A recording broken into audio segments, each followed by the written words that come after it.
Want to play chess online or learn how to improve? Join us at the #1 chess destination in the world, chess.com. With hundreds of thousands of people playing at any moment, you'll quickly find a game with someone at your level, whether you're a total beginner or a grandmaster. You can play games at any pace against friends, other members, or one of our many computer personalities. Chess.com makes improving fun and easy. Sharpen your game with tactics puzzles and enhance your strategy with our videos and lessons by top masters. Learn from your own games with Chess.com's easy-to-use analysis tool. Regardless of your skill level, Chess.com has all you need to take your game to the next level. Chess.com is your go-to source for chess news, live coverage of tournaments, events, and everything in between. Experience Chess.com anytime and anywhere, whether you're at home on your computer or on the go with our mobile apps. Signing up is free and easy, so what are you waiting for? Join Chess.com today.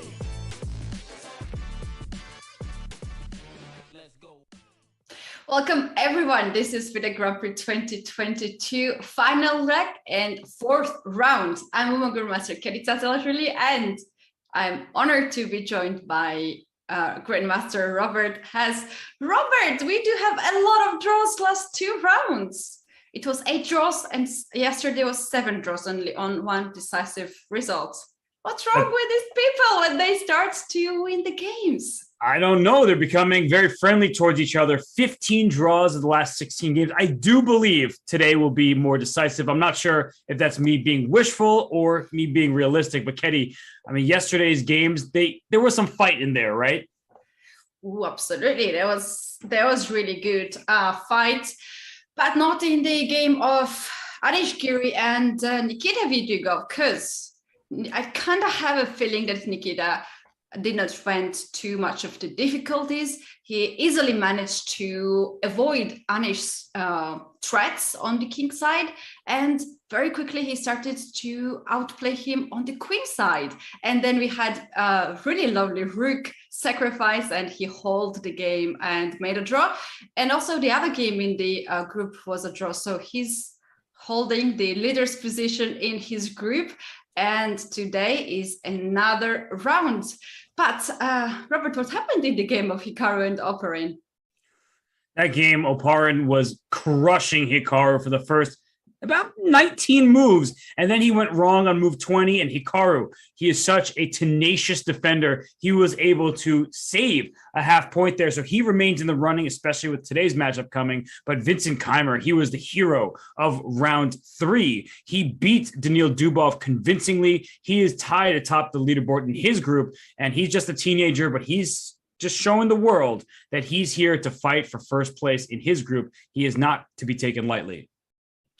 Oh, no, really, as he just got a little bit of the chance yesterday and he never slept that chance and outplayed Dubov, who is not the opponent to be outplayed so easily. And Robert, another good information we have for Hikaru Nakamura. He's keeping some chances now as he's playing with white pieces against Aronian, and also his channel is unbanned today, and his crew can start to do their business of the pineapple team. Yeah, good news for Hikaru. He gets the white pieces today against the player in first place there in Group A. So Hikaru, he needs to strike now. He's in last place, a full point behind Aronian. And with the white pieces, he needs to come up with something good. And as we look at the other groups, it's only Group B that has 2 people in the joint lead. And that's because Daniil Dubov, we see him down in 4th place with only a half point out of 3 games. So he's really struggling in this tournament. And Vincent Keimer and Leonard Dominguez, they're in first place in that group.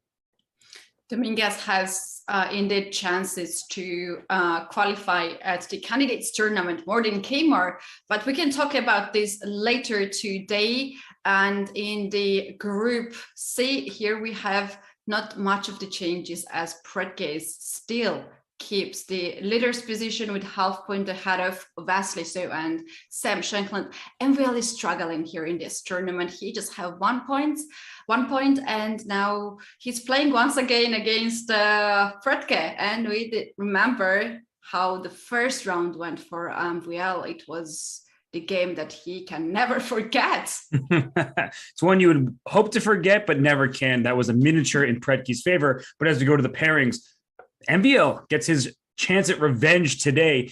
He is the white pieces against the leader of his group in Group C. So that's a big matchup to look out for. But all eyes will be on Hikaru Nakamura against Levon Aronian, because those players earned the lion's share of the Grand Prix points in the first leg. They will be duking it out to who will go through from Group A. Ketty, it's a lot to happen today. It's a lot to happen today. And we do have the platform for the viewers who wants to take a look and know more about this tournament. You guys can visit go.chess.com/FIDE GP 2022, and you can find all the details. If we are not answering you in the chat some of your questions, you can take a look at all the information there. And also don't forget to vote, as the voting ends after 10 moves and the players are blitzing out, as we like to say. So you guys go to chess.com/events, navigate to the tournament, select a game and click vote, and you can guess the result. This is a very good tool to guess, and also that helps us, Robert, to check out who our viewers are supporting to and who they think gonna win today's rounds. Well, we do have few minutes before the start of the games, just like 3 minutes. So we're going to take a very short break. You guys, you don't want to miss the first move, so don't go anywhere.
Welcome back, everyone. This is fourth round at the FIDE Grand Prix 2022. We are waiting for the first moves. We have a bit of delay, 1 minute delay. That can be quite natural here. As Robert, very often we do have a special guest at the chess tournaments, and the special guest makes a first move, and sometimes it can take a while to let the guest know which move to move first, because not everyone knows how to play chess, and we had some funny examples that it went wrongly for the guests.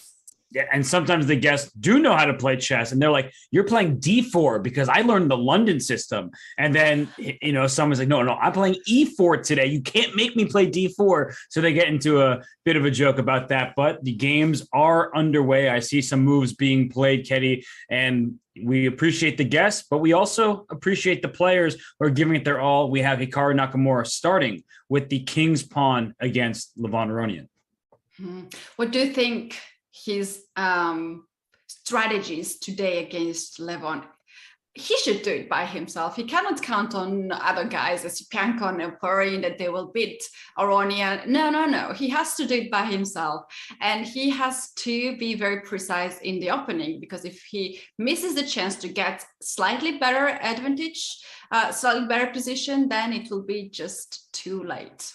That's right. And, we could check in on all the games because they're all important, but the game between Levon and Hikaru starts off as a Berlin. We won't see, that's the second from the left from the top there. We will not see the quick draw we've seen many times between Hikaru and Wesley So and against Fabiano, especially in events like the Rapid Chess Championship. So we see the move D3 in that game. It is the anti-Berlin. But Ketty, as we look at all 8 boards here, any opening surprises for you? It's pretty early in the round, so maybe it's even too early to ask the question. It's a little bit too early. What I do like to say is the game in Group C down there on the left side, Wesley So and Sam Shankland, we might have the King's Indian opening. And the moment I started to talk, it was fine until Wesley went for G3 and Sam responded with C6. And I know where they are going. It's just not as sharp as King's Indian. Another very interesting game, I think, is Mamedyarov and Kemar. Look at this. They are going to the English defense and English opening, and they can choose different plans there as well, like both sides. Yeah, that opening has a lot of life to it. I mean, all of the games are off to a good start. Some of them a little earlier. Some have been moving quite quickly. I mean, we have to go to the game between Hikaru and Levon. We were there a moment ago. We can come right back. And it's a position we've seen in this Grand Prix, Ketty, with after the Berlin opening here, this move D5, because especially when white puts a pawn on C3, the move D5 makes even more sense, as after the trade here, and yes, white plays bishop C4, which is the main move, but this pawn on D3 can be a bit tender in some variations, particularly if this bishop on B5 were to be traded off. Yeah, bishop c4, queen d6 has been played, and this was similar as yesterday's game of Esipenko and Aronian. And remember what happened in that game? It was so peaceful, and then we had some crazy sacrifices on bishop on h3, bishop g5. Some things was really complicated there for both sides. And Robert, if the things goes the same way, and if Nakamura decides to go to the same path as Esipenko, I think Aronian might just change a little bit there, some lines, and improve it. Yes, and I'm going to do something that I don't normally do, but I'm just going to click on that game from yesterday's action. So you'll have the live position on the smaller board. I'm going to bring up yesterday's game on the big board, just so you can see that in the opening of the game, and that game was a draw, that it was the same exact opening, knight bd2 and castle. So this time in b4, just like yesterday, that means that the bishop's going to go back to b6, and it just has. So Ketty, same exact position that Esipenko played against Aronian. What do you think? Is that a good idea for somebody to play into a line that Levon just played yesterday, undoubtedly studied at nighttime and in preparation for today's game. Do you like Hikaru's opening choice to repeat what Yesipenko did?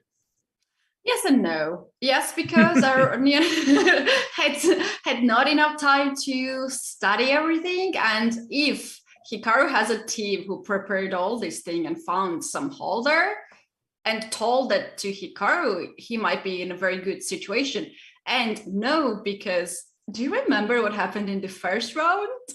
Hikaru went in the line as Aronian has already played in the previous leg against Dominguez, and Aronian said that he had a lot of secrets there, and he still has a lot of moves there. So he was very well prepared, and I kind of have a feeling that Aronian might be well prepared in this opening too. And I wonder if Levon will be the first one to switch, because in the game yesterday, this bishop came to f5. The white queen went to c2, and then Yesipenko traded knights on e4. And it actually turned out to be quite bad for Yesipenko, but it's because Andre made an inaccuracy, and bishop f5 was played. Yes. I am very confident that queen to c2 will be played, because queen e2, it may seem like not a big difference, but you see the evaluation bar actually go very far south in black's favor. And the reason why is knight d5 attacks this pawn on c3 and threatens knight to f4. So queen c2 is just played by Hikaru because the queen needs to be on c2, so knight d5 doesn't come with a very important tempo. You definitely don't want to trade here because, as I mentioned earlier, the pawn on d3 becomes a quick target. Yes, and there is also no other way to guard c3 pawn. If you play bishop to d2, the knight jumps on f4, and d3 pawn gonna have problems. So there's a huge difference between queen e2 and queen c2, even though queen e2 looks pretty natural to my eyes. Not to put the queen on c2 because it's on the diagonal of the bishop. But yeah, this seems to be heavy theory, queen c2. And Levon now, his turn to think. We're still in the game that was seen yesterday. And Andre came up with a very exciting idea with a pawn sacrifice on the king side. But we know, based on what the engine evaluation was, based on what we were looking at, that Levon had the better position. So Hikaru knows that. He's going to do something different. We'll see when Levon deviates from yesterday's game as well. But right now, it's just a repeat of the game from round 3. Well, let's see what happens in this round. Hikaru Aronian, they are still repeating the opening, and let's see which side will be happier today after the end of this game. But before that, we have to bring back the bird's eye view and check out the other openings. What's the most openings that we're having today? That's a good question. Actually, I'm going to answer that and then ask you a question of my own. But let's see, what's the most common opening? The games don't really look the same. Like, I'm looking from board to board, Ketty, and all the games look very different. Yeah, that's right. Although we do have some similarities, like we do have Queen's Gambit accepted, Queen's Gambit declined, if that's a similarity, we can call it out. But the game of Tabatabai and Nikita Vitugo seems to be very interesting. That is game down there on the right side, Group D. This looks like we got it from Slav Defense. We did indeed, and it is a very interesting position. I think a lot of viewers would be saying, wait, there's a rook on h8, there's a queen on c7. That looks a bit scary, but that's exactly why the white king went to c1. So we can go through the opening. As Ketty mentioned, it's a Slav defense. When you study openings, you recognize positions after 10 plus moves. That had to come from this specific opening. So bishop f5, knight c3, and here knight h4. So this is a common opening played by white, and black's move here is important to note, because once this bishop's under attack, you could just drop the bishop to g6 right away, but black plays bishop e4 to provoke pawn to f3 and only then play bishop g6. So Ketty, this move f3, at first, doesn't it help white try to play e4 later in the game, but black likes to go for the dark squares? That was the question I was asking myself when I was studying this opening. And not very often you understand why you have to play, but you're following the best games, higher rated players' games, and they're playing F3 and don't understand why it's so bad and why Black actually plays Bishop E4. But then in the practice, I learned that all this Bishop E4, Bishop G6 is good, as then Black has the idea to play Queen C7, Bishop D6 also possible. And if you take the Bishop on G6, H file will be also open, and then you have a problem on H2. So that's why here Black plays Bishop moves at the beginning to cause you some weaknesses on H file. And if you play G3, which would be much more steady with the pawn on F2, it's just a little bit of a more awkward structure. And E4 it's a move you want to play, but if you actually go for this E4 push, oftentimes your center can come under fire. So the move with the pawn F3, if the bishop were to go to G2, it's kind of staring into its own pawn versus being on F2. So there are a lot of just subtleties in this opening. White castled, Black took on C4. White took back with the queen, and then A5 chosen by Vityugov, an aggressive move which he can play because White has castle queenside, Black's king is still in the center. And it's important that people realize that castling kingside, you may think that's just a safe move, getting the king out of the center, but the king is perfectly safe in the center. And if you castle kingside too quickly, White will throw these pawns up the board. F3 becomes very useful when there is a pawn push to G4, and White quickly goes G4, H4, H5, G5, all these types of moves, and the Black king is actually less safe castled here. Oh, you better don't do that with Black. It's much safer for Black to keep the king in the center. And if you feel like it's just too much to have on it, you can play King F8 or King G8, but never touch the rook on the H file. First of all, it creates a threat, and White has to always look at the H2 pawn. Second of all, you can bring this rook in the endgame from H5 to D5, B5, anywhere you want to. So this rook gonna find some spot. And here, it seems like Black's king is perfectly fine, as Black has a play now to start queenside attack with the pawns, and also controls a little bit on the king side. White can't freely make here some moves in the center too. And there have been some games where White tried to push E4, D5 to open up the center. That's obviously here the plan for White. Then you can just move a little bit King F8, King G8 if you need to, and that's where King should stay.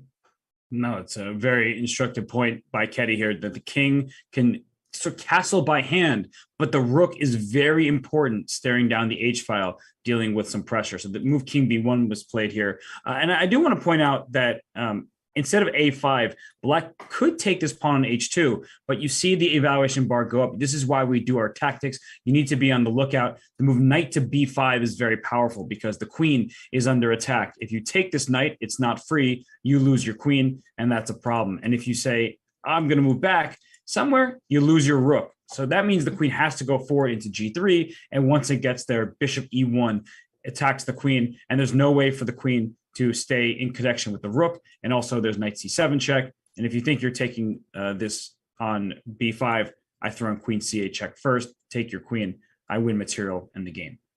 That's a game over for Black indeed. Not yet, he should not take H2 pawn yet. But Robert, in many of the lines, White still has to take care of this H2 pawn and has to move the pawn G3, H4, H3. That's possible. But for now, Black is for sure focused on the queen side, but the attack is not so fast, right? You cannot push B5 straight away because queen on C7 is pinned, and you has to first find out the square for the knight. You go knight E7, then knight B6, knight E5, or you go knight A6 to B4 and then 5 that in this way. Yeah, it's an important question, and oftentimes Black will push this pawn to A4 because White can't take, as now B5 will win a piece. It's a simple fork. And if you don't take it, that gives the A5 square potentially to Black's pieces. You can continue pushing this pawn all the way to A3 to open up some of the dark squares, but it's not really an attack for Black. I mean, if I make some kind of move e4, for instance, and you play a3, I'll just push my pawn to b3. So you're not going for a checkmate, but to Keddy's point, maybe this knight goes to a6, maybe it goes to d7. Black does need to be very careful, though, because white has this great center. And as you mentioned, a common idea could be to play for d5. Yeah, this can be so very interesting approach here from both sides, and we might see some tactics here in this game. Let's very quickly take a look at the bird's eye view. We do have very interesting situation in the game of Yu Yangyi and Anish Giri. This is Group D on the right side down. And the situation in the group is that they are sharing a second and third places, but Vitugo is ahead of them with half points. So yeah, Anish Giri is definitely higher rated in this group, and we consider him to be the leader, but he has to win this game. He has to win. He has to start to win the games. That's right. And he has a tough opponent in Yu Yangyi. Yu Yangyi used to be something like 2760 rated. So he's gone down a bit in recent years, but still a very powerful player. And this game, it stems from a Grunfeld, where after d5, white does not take and plays knight f3. Black plays bishop g7 and this queen b3 variation. So immediately white applies pressure on this pawn on d5. And this goes against many opening principles, right, Keddy, where you're told not to move your queen early on, and especially not to move it twice in the opening. And this is not a twice. I believe white will move this queen somewhere again one more time, if not second time too. So at least with this queen will make 3 moves at the opening. And white says, I have a big center for all these queen moves because black only has 1 pawn on the E and D files and white has 2. So there's no c5 with this queen being here either. And the game continued castle. This is still opening theory, e4 and a6. White, massive pawn center. Black striking with b5, as we see here, e5, b5, queen back to b3, knight back to d7. And Keddy, I don't know the ins and outs of these positions, I'll be honest. I just know that e6, it looks really strong for white, but black has found a way in these variations just to take. And if you take with the queen, the king goes to the corner, and you're never going to get a sort of smothered checkmate idea because you're using all of your resources just to go for one check here. And black will sacrifice an exchange in many positions and just claim an advantage with all the activity. I mean, even a move like c5 is possible. Knight f6, if you go for this material here, black plays knight c6, and all this development from black winning this pawn on d4, and you see the evaluation bar, it's better for black despite being down a rook for a knight. Yeah, look at these pieces on the first rank. They are just not playing, and king will have here some issues as it is 2 ways away to castle, and also, as you pointed out, d4 pawn is hanging. I should admit that I wanted to ask this move, why not e6? Because this is just calling you like, come on, play me. I'm here, I'm free, and I'm looking good. But then Yu Yangyi decides to go with knight g6. And you know what? Now he's happy to play e6 next move. And he also might think of knight f7, rook f7, e6 threats. Yeah, 2 very big ideas here for white to consider, and black needs to deal with that. So this is still within opening theory in the sense that other people have played this line. The move knight to b6 is a commonly played move as a response because it deals with both threats at once. E6 won't have a fork of f7 and a knight on d7. It opens up this bishop here. White can continue developing with bishop e3 and things like that, but this knight on g5, it's a nuisance for black to deal with, because you may think, what if I just kick it out with h6?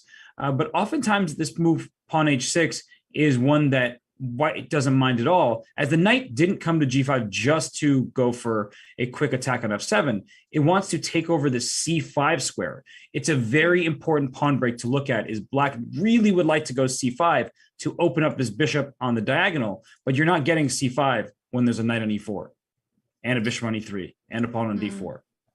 Yeah, this is very good position. White can continue bishop e2, castle rook d1, and this is really good position here white can ask for. So maybe black should play a little bit more active here and strike in the center with c5. How about that move, Robert? C5. Well, I'm already nervous about what you were talking about. The engine, not nervous. So C5 is clearly justified. And after E6, you do not take on E6. That would be a no-no, because after taking on E6, the knight will take, forking the queen, forking the rook, the queen on B3 in line with this king on G8 as well. It's bad news for black. So after E6, you just have to, I guess, take on D4, give up this knight on D7, and it's looking like it's good for black. Oh, look at this. It's even better for black. Yeah, I mean, you have two pawns for the sacrifice piece, and white lacks development here. This bishop can come to B7, this knight can come to C5. So where's this knight even going from C3? Knight to E4, bishop B7, threatens pawn H6 because it kicks the knight away from the other knight. So this doesn't look like it's a good position from white's perspective. The material is not worth the massive disadvantage in development. Yeah, that's right. And how about the move like E6 to stop white's pawn going on E6, and also to make this knight just shut down there on G5 and not have too much of the moves, tricky moves around? Is there a chance that white will play knight C to E4 and then queen H3? I love it. Thinking about the checkmating attack, and that could be justified in many moments because that queen would really like to be on H3. Another idea is, we mentioned this yesterday, and it was the Hikaru game against Oparin. Whenever there's a fianchettoed structure, you want to play H5 and go for an attack on the H file. So whether it's knight to E4 or pawn H4, pawn H5, and so on, that's what white likes to aim for with this rook on H1, opening up against a king that's castled. Very good position for white. Let's wait a little bit what Anish is coming up here. I don't believe that he can have a struggle in the opening, as we know he's well-prepared chess player in the openings. So we're bringing back the bird's eye view and gonna pick up the next game and what it can be, Robert. Well, I'm looking across them here. It looks like Wesley So and Sam Shanklin don't have queens on the board, so we don't have to tune into that yet. The game will definitely continue on, but the queens have been traded. That's the bottom left-hand side of the screen there. Wesley So with the white pieces in the better pawn structure. Sam claiming that with the queens off the board, you can't really attack the pawn so easily, so should be okay. And Dominguez in the top right against Dubov, that's a very important game. And Dominguez has the pair of bishops, so he should be slightly better on the top right game there. And Hikaru and Levon, they've made so many moves. So maybe we should go back to that game because it's so important for the overall Grand Prix standings. Hikaru needs to win, and Levon is a bit behind on the clock, but not too much, though Hikaru has about 5 minutes more than he started with. Yeah, absolutely. We have to take a look at this game, and we have to figure it out who changed the move order here and who changed the direction of the game. Was it Hikaru or was it Aronian? It looks like Hikaru at this moment decided to change things up because knight e4 was played by Yesipenko, and after takes, pawn takes, we saw bishop g4, queen e2, queen g6, and black had the better position. So in this game, Hikaru said, I'm not playing knight e4. I'll give you my pawn on d3. Please take this pawn. It's a free pawn, right? No, it's not free, because after the series of exchanges on the d3 square, this bishop is getting trapped after a5. It's under attack, can't go anywhere on this diagonal. So white wins a piece for 3 pawns, it would look like, but it's the piece is more valuable here. It's not enough just to take and go like this, because now b5 and the pawn e5 is gone. So yeah, you can't get into this position, even if you think 3 pawns by material, that sounds like enough. It's a bad situation. The minor pieces will thrive in this endgame, and the rooks have targets on the queen side to poke at as well.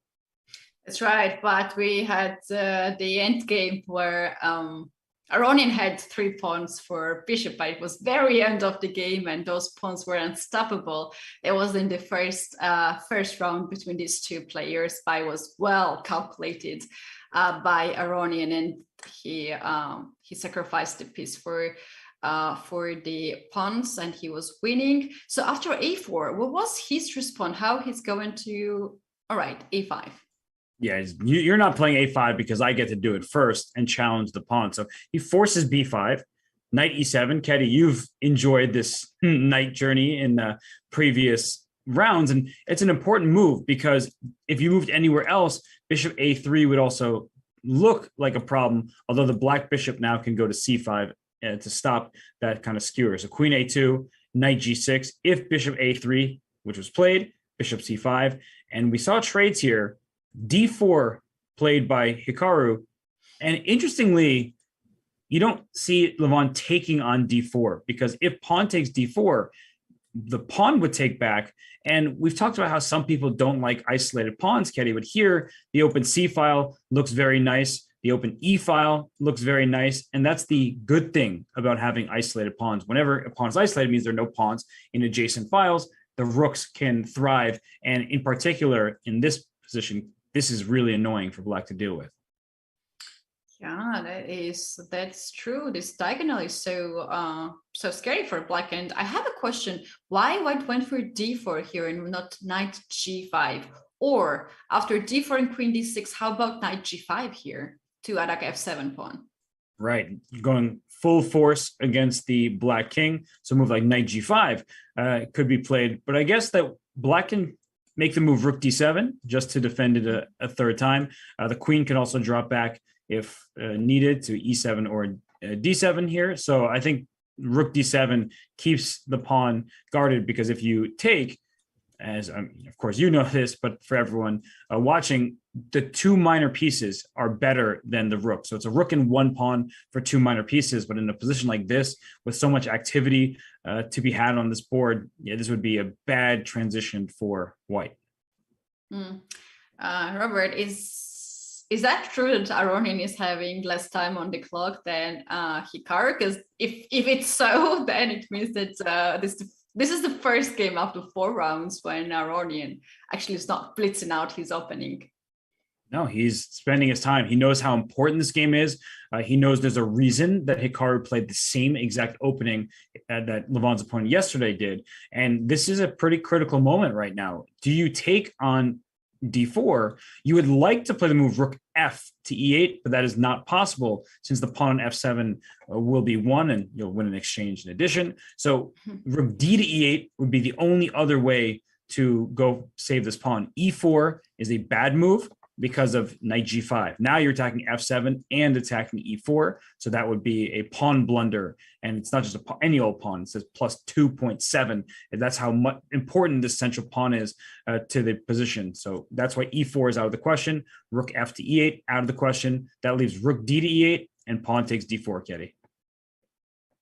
All right. That's very interesting. But if the pieces are off the board, the end game might not be here so good for white, and white is in must-win situation. So let's wait a little bit how this game gonna go, and we can bring back our bird's eye view and take a look what is happening into the other games. And Robert, look, Group D. That's the game right out down there. We see that pawn is all the way down to a3.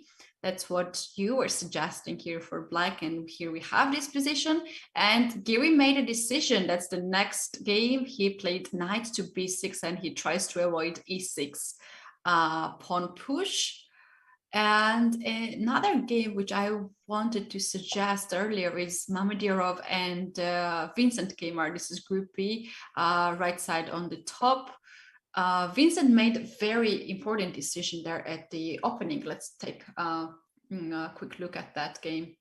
Okay, so you pointed this game out earlier. It was in English with the 4 knights. All 4 knights are out here, and it's like a Sicilian, except the colors reversed. E4, C5, but it's C4 and E5. So it is a Sicilian, and now bishop to G2, castles, castles and e4. So this is one of those big decisions that, of course, you can't take back. And in this game, Mamedyarov decides that knights on the rim are not so dim, and he goes knight to h4 rather than playing a move like knight to g5, which at first glance may seem to just win a pawn, but black will remove one of the attackers, and once white takes back, then we'll play rook to e8, queen to e7, and you can't attack this pawn enough times. You can trade it, but you won't be able to win it, as black will use all of his resources to defend it. So that's another opening line. And also remember, this knight on g5 can be just wrongly placed, as black can push h6 next move, and you are forced to go this knight on h3. That's not pretty looking square, although this knight can come on f4 and try and pretend that I'm just pretty looking knight over there, but that's not as good as it can be on h4, because when knight goes on h4, you also try to get knight on f5, and maybe that's the better square for the knight. Yes, and this e4 pawn is still attacked twice. So either you can make a move like rook e8 to defend it, but then white has an additional option of making moves like knight d5. The position gets kind of complicated. So Vincent takes on c3. Mamedyarov takes towards the center. B takes c3, d6, and this knight is almost trapped. If black had a free turn, you would consider the move g5. Let's say white played a4, something on this side. g5 immediately traps this knight because the bishop covers f5. So this is why knights on the rim aren't so good. They're considered dim because they don't have too many squares to go to. There are only these 4 squares, and they're either occupied by white's pieces or covered by black's. And that's a large reason why white went d4, and Vincent plays the move h6. He is giving his king luft, but he's also trying to get g5 in here, Ketty, and that knight still is trapped. So I think the only move is to try and push this pawn up the board over here to save the knight. Yeah, this f4 looks good to stop g5, or f3 is a little bit challenging, right? If you go f3, black can still go g5, and okay, you can get central pawn f takes c4, and you can get another pawn, but this is just I don't know, it's a bit complicated. It's like not easy to give evaluation here unless you use the evil bar, which says it's just so good for white, you can go for it. Yeah, no, we know what it is, but if we're playing the game, we'd be like, this looks, I would be nervous about this from black's perspective. And we actually did just see the move f3 being played. So Vincent will have to think very deeply, should I play g5? I don't think he's going to do it, because even without the evaluation bar, how I would consider this position. White has 2 pawns for a minor piece. So it's not that big of a material disadvantage, but you see this rook is under attack. This knight is under pressure. The F file is open. If you save your rook with rook e8, you're about to see the evaluation bar go up because bishop g5 pins and wins this knight on f6. You play rook e6. I'm defending my knight. Good for you. I play d5, another fork, removing the guard. Your position just collapses on the spot. So it's a position where, yes, it's not entirely clear exactly how good it is, but it is clear to me that white is better. So I do not think that Vincent is thinking about g5 after the move f3. He's going to try to figure out how to deal with this pressure on the e4 square. That's right. Remember this g5 and all these changes of the pieces reminds me the typical sacrifice on g5, when you sacrifice knight and you get 2 pawns for the piece, and you have this pin, and the one side's king is more exposed. But this is even better situation for white, because all these moves goes by the tempo, like bishop h6, you attack the rook has to go away, and you have a rook to bishop to g5. So it's purely the calculation in this position. And yeah, black is not happy to go in here, as we saw that black is losing material. No, this looks really, really bad. I think the best move is probably to just avoid the pin and you give up the rook. And I don't think white should take the rook, because if you take the rook, and we're actually see the evaluation, it's dipping a little bit. The point is that now all of a sudden black's not as fearful of getting checkmated, and the material imbalance leaves black in the game. So if I were in this position, I would say my bishop's actually better than your rook. Your rook's not doing much of anything here. I would try to bring more pieces into the attack on the king side. Rook f4 comes to mind as one, possibly queen to d2 or even queen to d3, because you're never going to take me on g3. Like queen d3 sets up a potential attack on the g file over here. So yeah, these type of moves, even e3, right? Just get my queen out to this side of the board. The bishop is way too strong just to take a rook on f8 for it. Robert, you're talking about the bishops and how strong they are, and I have to ask this question: why Vincent gave up the dark square bishop so early on c3? Voluntarily, it was not something that the bishop was under attack. No, it's not under attack, but this e4 pawn, once you make this pawn push, you know it's a target. So you could play rook to e8. That is a possibility, but white often makes this move knight to d5 in such a position where this bishop now is under attack. And if it goes back to f8, white can go after this pawn on e4 very quickly. So whether it's d3, whether it's f3, you start opening up the position, and look at black's queen side. It's not very developed. Look at black's pawns. If we trade on, say, d3 here, you haven't moved a single pawn here, which means you don't control very many squares. And white has great control with these pieces, the knight coming to f5, at any moment, b3, bishop b2 as well, or bishop to g5. It's just like white is up several tempi. That is right. White seems to have very good position here. And before we move to the next game, let's go back once again in the current situation and just very briefly point out what happens after e takes f3, how white recaptures this pawn back. Great question. I think with the rook, because part of the problem with this structure is, if you take with the pawn, it takes care of the e4 square, which I was about to mention, but you still have these very static weaknesses on the queen side. So a move like knight a5 is tempting. I'm still not in love with g5. Maybe it's possible just to go and win this knight, and actually it loves black's position according to this engine here, but it's still risky, right, to go for this. We were already talking about the problems. The good news for black is this f file is closed, so there's no immediate pressure down the file. But I think the move rook takes f3 makes the most sense. It allows the knight to get to f5. You're putting pressure on the knight on f6. The queen can always slide up to d3 to help reinforce this knight coming to f5. So I do think that black will have some play here, and the position's not that bad, but I like the prospects of the semi-open file for this rook on f3.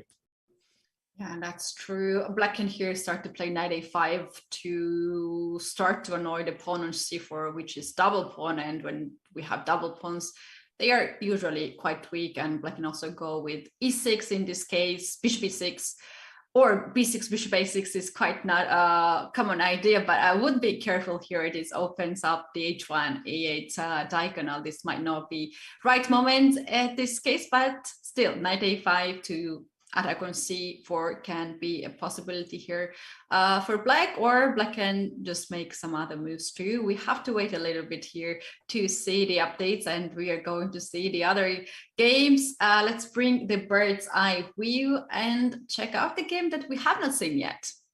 Okay, and so which one is that? We haven't seen a few of them. Yeah. We're so fast today.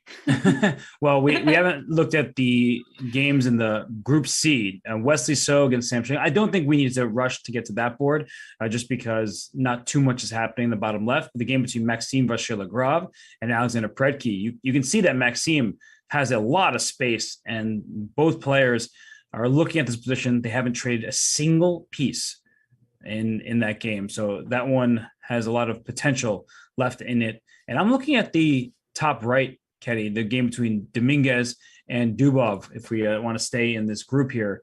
Dominguez has the pair of bishops, but I guess Dubov claims that his position is very solid. We have to check it out, how we actually got in this at this point, and who stands better. Dubov is struggling at this tournament, as well as the other leg, and we thought that it was because of the COVID, as he was recovering from the COVID, but seems like he's still not in his best shape. Right. And in this game, he chooses to play the king's pawn battle. We saw in Italian and D3. Oh, no, fried liver. Come on. We love a good fried liver. But in this game, D3, the calm approach by Dominguez, and knight C3, A4. So this early A4, I'm actually a fan of this move because you can just castle. I mean, that's, of course, a normal move, but you do have to watch out sometimes for knight to A5. When you've committed your pawn structure the way white has, knight A5 means that the bishop, if it goes back, it can be captured. And if you try to avoid the knight, you can only do so for a couple moves, because once B5 happens, your bishop's going to B3 anyway. So A4 is a move just that frees the A2 square. So knight A5 is pointless. It threatens the bishop, but the bishop runs away. So castles, and this is where the bishop trade was offered. And Ketty, this is how Dominguez got the pair of bishops. Right, knight to D5, and then this knight was captured by the bishop, right? Cannot capture by the knight. You don't do that. You don't do that. But the question is that mandatory to give up the bishop for the knight here? Why he made this decision? Because giving up the pair of bishop advantage, that's not an easy decision. Right. Well, I can take your bishop on E7 next if you do nothing. You can take that. But that's, exactly. I knew you were thinking like that that's a pawn. That's not really doing anything. So to answer your question, let's say black played rook E8, just a sort of waiting move. White would not take the bishop on E7. Taking would be a mistake.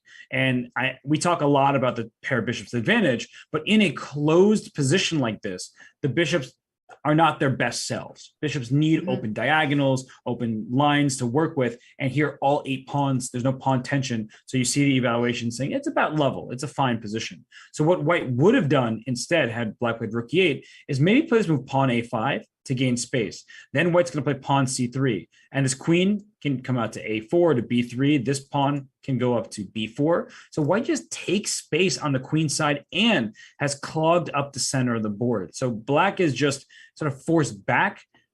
Pieces are pushed a little bit. And if you save your bishop pair, I say good for you. I can consider moving this pawn to A6 as if I can. I could push C3. I could play bishop G5 and develop this way. There are many, many options here for white, and black's position isn't very pleasant. I had to interrupt you right now, but we do have some crazy updates in the other game, Mamedyarov and Kmar, and guess what? Vincent played G5, and we do have this crazy position, and Robert, we will not have 8 draws anymore, because this game is not going to end in a draw. Wow, that is, I hope that Vincent has analyzed this game very deeply, and that, when you have it sit on your engine all night and it says, black is fine, but look at the time consumption, Ketty. Vincent is playing this game here and he's down on the clock. Mamedyarov has almost as much time as he started with. This is not the position you want to have against Shakir. I mentioned this yesterday. Mamedyarov did a lesson series on chess.com with his best games, his games against the world champions. This is the type of position that he thrives in. He's beaten all of these world champions and 2,800 players in positions just like this. I don't like Vincent's chances. He had a great game yesterday. This is a very bad start in round 4 for him. We might say new video card is just burning out at this game. This is really a committal decision by Vincent. And so curious why he went to this line. He's young. And I think he's still working with Peter Leko. I know that they worked together for many years. And I think if Peter sees this, he's going to be quite upset with what he sees. This is This is Mamadjarov's wheelhouse. He loves attacking chess. He loves the creativity of the game. And White currently has 2 pawns for the piece. White has a massive center with all of these pawns, has the bishop pair, has the threat of bishop g5 in addition to bishop takes f8. And as we mentioned earlier, knight h7, just to avoid that bishop g5 move. I don't even think that Mamadjarov is going to take this rook. There's no point in doing so. He can play e3, queen h5, bring more and more pieces into the attack. And if that king survives, I don't see how, but good luck to Vincent Keimer. Yeah, indeed. This is clearly the better position for Shafir Mamadjarov, as we see these ideas, and also the evil bar goes all the way up to black side and gives White an advantage. Robert, we're going to take a break right now, and we'll be back. And when we're back, we can talk about the chances for Shafir Mamadjarov. Does he has a chance to qualify to the candidates tournament 2022, as he's having now a good chance to catch up the leaders and win this game? So you guys, we're going to talk about this, and you don't want to miss this discussion, so don't go anywhere. We'll be back soon.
Chess.com is pleased to announce the return of the Junior Speed Chess Championship presented by SIG. Catch the best next-gen players battle for a spot in the main event of the Speed Chess Championship on Thursday, March 31st. The qualifiers will send 4 players to the 16-player field main event, which begins on Monday, April 11th. Don't miss any of the action right here on chess.com. And Ketty, we don't want to miss any of the action here in the FIDE Grand Prix, but you mentioned Shakir Mamadjarov's chances to make the candidates. And that's what these players are all hoping for while duking it out in the Grand Prix. So Mamadjarov, does he have a chance, Ketty? I see that check side on next to his photo, and I assume, yes, he does, alongside with all these players now we have on the screen. And we're going to take a look and talk a little bit about all these players one by one. So what is the chances of Mamadjarov? He got 3 Grand Prix points. The second leg, he played second leg. And if he wins this tournament, he gets 13 Grand Prix points, right? Is that enough? Well, he needs to win the finals and hope that the person he is facing is not a high scorer from a previous leg. And there's also something to note about that rating spot. So Mamadjarov, he's a little bit behind Anish Giri, Wesley So by rating, and Levon Aronian. If Levon wins this group, makes his way to the candidates, and all the other players are happy because, like, yes, by rating, we have a shot. But Mamadjarov, he's just behind these players that you see on the graphic here. And especially if he wins today's game, Ketty, and if he keeps doing well in this leg, he will have a shot to qualify by rating. By the rating, but Roberto, what will be like if he wins the Grand Prix? He has the most of the Grand Prix points, and he's also a higher rated player. Which direction the organizers will go? They will choose it by FIDE, or they will choose him by rating. This is so complicated because it matters for the other players, right? If he's not chosen by the rating, then the next higher rated will take a spot. Well, yeah, so the Grand Prix will be the first category, and then rating will be next up. So, for Levon, right, if he wins his group and makes his way to the candidates to the Grand Prix, then that goes to the next player by rating and so on. But in this game, Ketty, we were looking at it just before the break as we pull up the 8 games on screen here. The one we see between Mamadjarov and Vincent Keimer, it's second from the right in the top row. It's +3. It's according to the engine here and just our eyes, it looks completely devastating for Vincent Keimer. He had such a great win yesterday. His king is overexposed, and there's nothing he can do about it. That's right. And very often we have these issues with the engines at this tournament, and not only at the tournament, like the engine gives some huge advantage, and it's not that huge, but not in this position. Black's king is exposed. Rook is hanging. There is some material changes here. It's not peaceful position at all. No, and the last couple moves after bishop h6, knight g4 played to attack the bishop. And again, this is a good lesson. Bishop takes f8. You're going to see the evaluation bar. It's going down here. And black can take this bishop, bring the queen close to the king. And now there's no more attack. There may be a second wave in the future, but with knight e3 threatened, this queen potentially coming to h6, black has stopped the attack. And now the material imbalance makes the position very unclear, double-edged. So what Mamadjarov quickly did is he's like, I know better. I don't want to take your rook for my bishop. I'm just going to slide my queen up to d2 to protect the bishop. If you take to save your rook, you don't save your king, because after queen takes this knight on h6, what is black going to do here? White's next moves will include a rook lift, maybe all the way up to f6. The next rook can come over here, queen g5 with check, followed by rook h6 checkmate. I mean, this black king has no shelter. No, I do like this move, rook f6, just to stop f-pawn coming forward. The idea is queen g5, rook h6. First of all, the other idea is to play e5, bishop e4. There's also a light square bishop there, and there will be some problems on h7 square. That's going to be very crucial. So Vincent should not allow Shahriar to bring his heavy piece on the king side. Maybe he should not capture this bishop and he should find some other move here. But it is very important. Shahriar is not really taking a lot of time. Look at his clock. 1 hour and 27 minutes and very good position. What you can ask for more. No, and White's next move is h3, I think. Like, let's say you take on g3. You think, okay, we'll trade pawns here. And if we trade pawns, this is a situation you see there, the bar goes down. Black is happy about this trade over here. But what I was going to say was h3, that if you take my bishop, now I only have one pawn for the sacrificed knight, but I'm still going to checkmate you. I'm going to bring this rook up somewhere along the file over here. And if you play f6 to try and save your king this way, I push your king to the corner, then play rook f4. I'm threatening this checkmate. So you have to play f5 to stop the immediate checkmate in one. And I can do a number of things, including just playing pawn to e5 to get my bishop to d5. I mean, so I can check you here and bring the rook over to h4. It's a forcing sequence, and your king is just being hunted by all of my pieces. No, this is very similar what Vincent did yesterday against Dubov. He had all these crazy ideas. Rook lives on the 4th rank, queen was there too, and somehow today he found himself in the very similar situation, and he might be under a huge pressure, and he's under a huge pressure indeed here. And all this started because he went g5 and he allowed Shahriar to sacrifice a piece for 2 pawns. But the most important here is the king. It's not even the material. For instance, if there is no rook on a1, this will not really change most of the situation, as we saw. If queen is on h6, rook is on f6, there is still checkmate there. Like, you don't really need the queen side pieces. You can just take all of them. Yeah, although I like having them. So please let me keep them, Katie. I really like my rook on a1. In the future, it's probably going to have over here an f1. I'm trying to figure out any way for black to survive. Let's say I go knight e5. The problem is if I take and you take, and if I trade queens, then you save your material, and maybe it's still losing. I mean, it definitely is still losing because I can play a move like bishop g5 and then take the pawn this way. And how many pawns does White have? I can't really count because they're all doubled and isolated, but I have enough extra pawns. If White gets h4 pawn safely, then it's going to be extra 2 pawns for White. And I'm going to play h3 and trap your knight. Just everything is a problem. There's nothing good about Black's position. Yeah, just imagine you have to play moves like knight e5 and give it back. This is just not good because you took this piece and now you have to give it back to survive your king. Wow, what a strange decision by Vincent. We did not really expect it. You mentioned about this earlier before we moved. You said like, no way he's playing g5 here, right? I think it's the innocence of a teenager. It's you play g5, and of course he knows Mamedyarov. He's played against Mamedyarov. He has great respect for Shahriar, but there couldn't be me playing this g5 move. And on one hand, you don't want to be afraid of your opponent. So if g5 objectively is the best move, you calculate it, you have to go for it, no matter if you're playing the most fierce attacker in the world or the best positional player. But g5, he walked into Mamedyarov's attack. He kind of handed him everything he could possibly ask for. And knight g4 is a nice try if and only if Mamedyarov took the rook out of fate.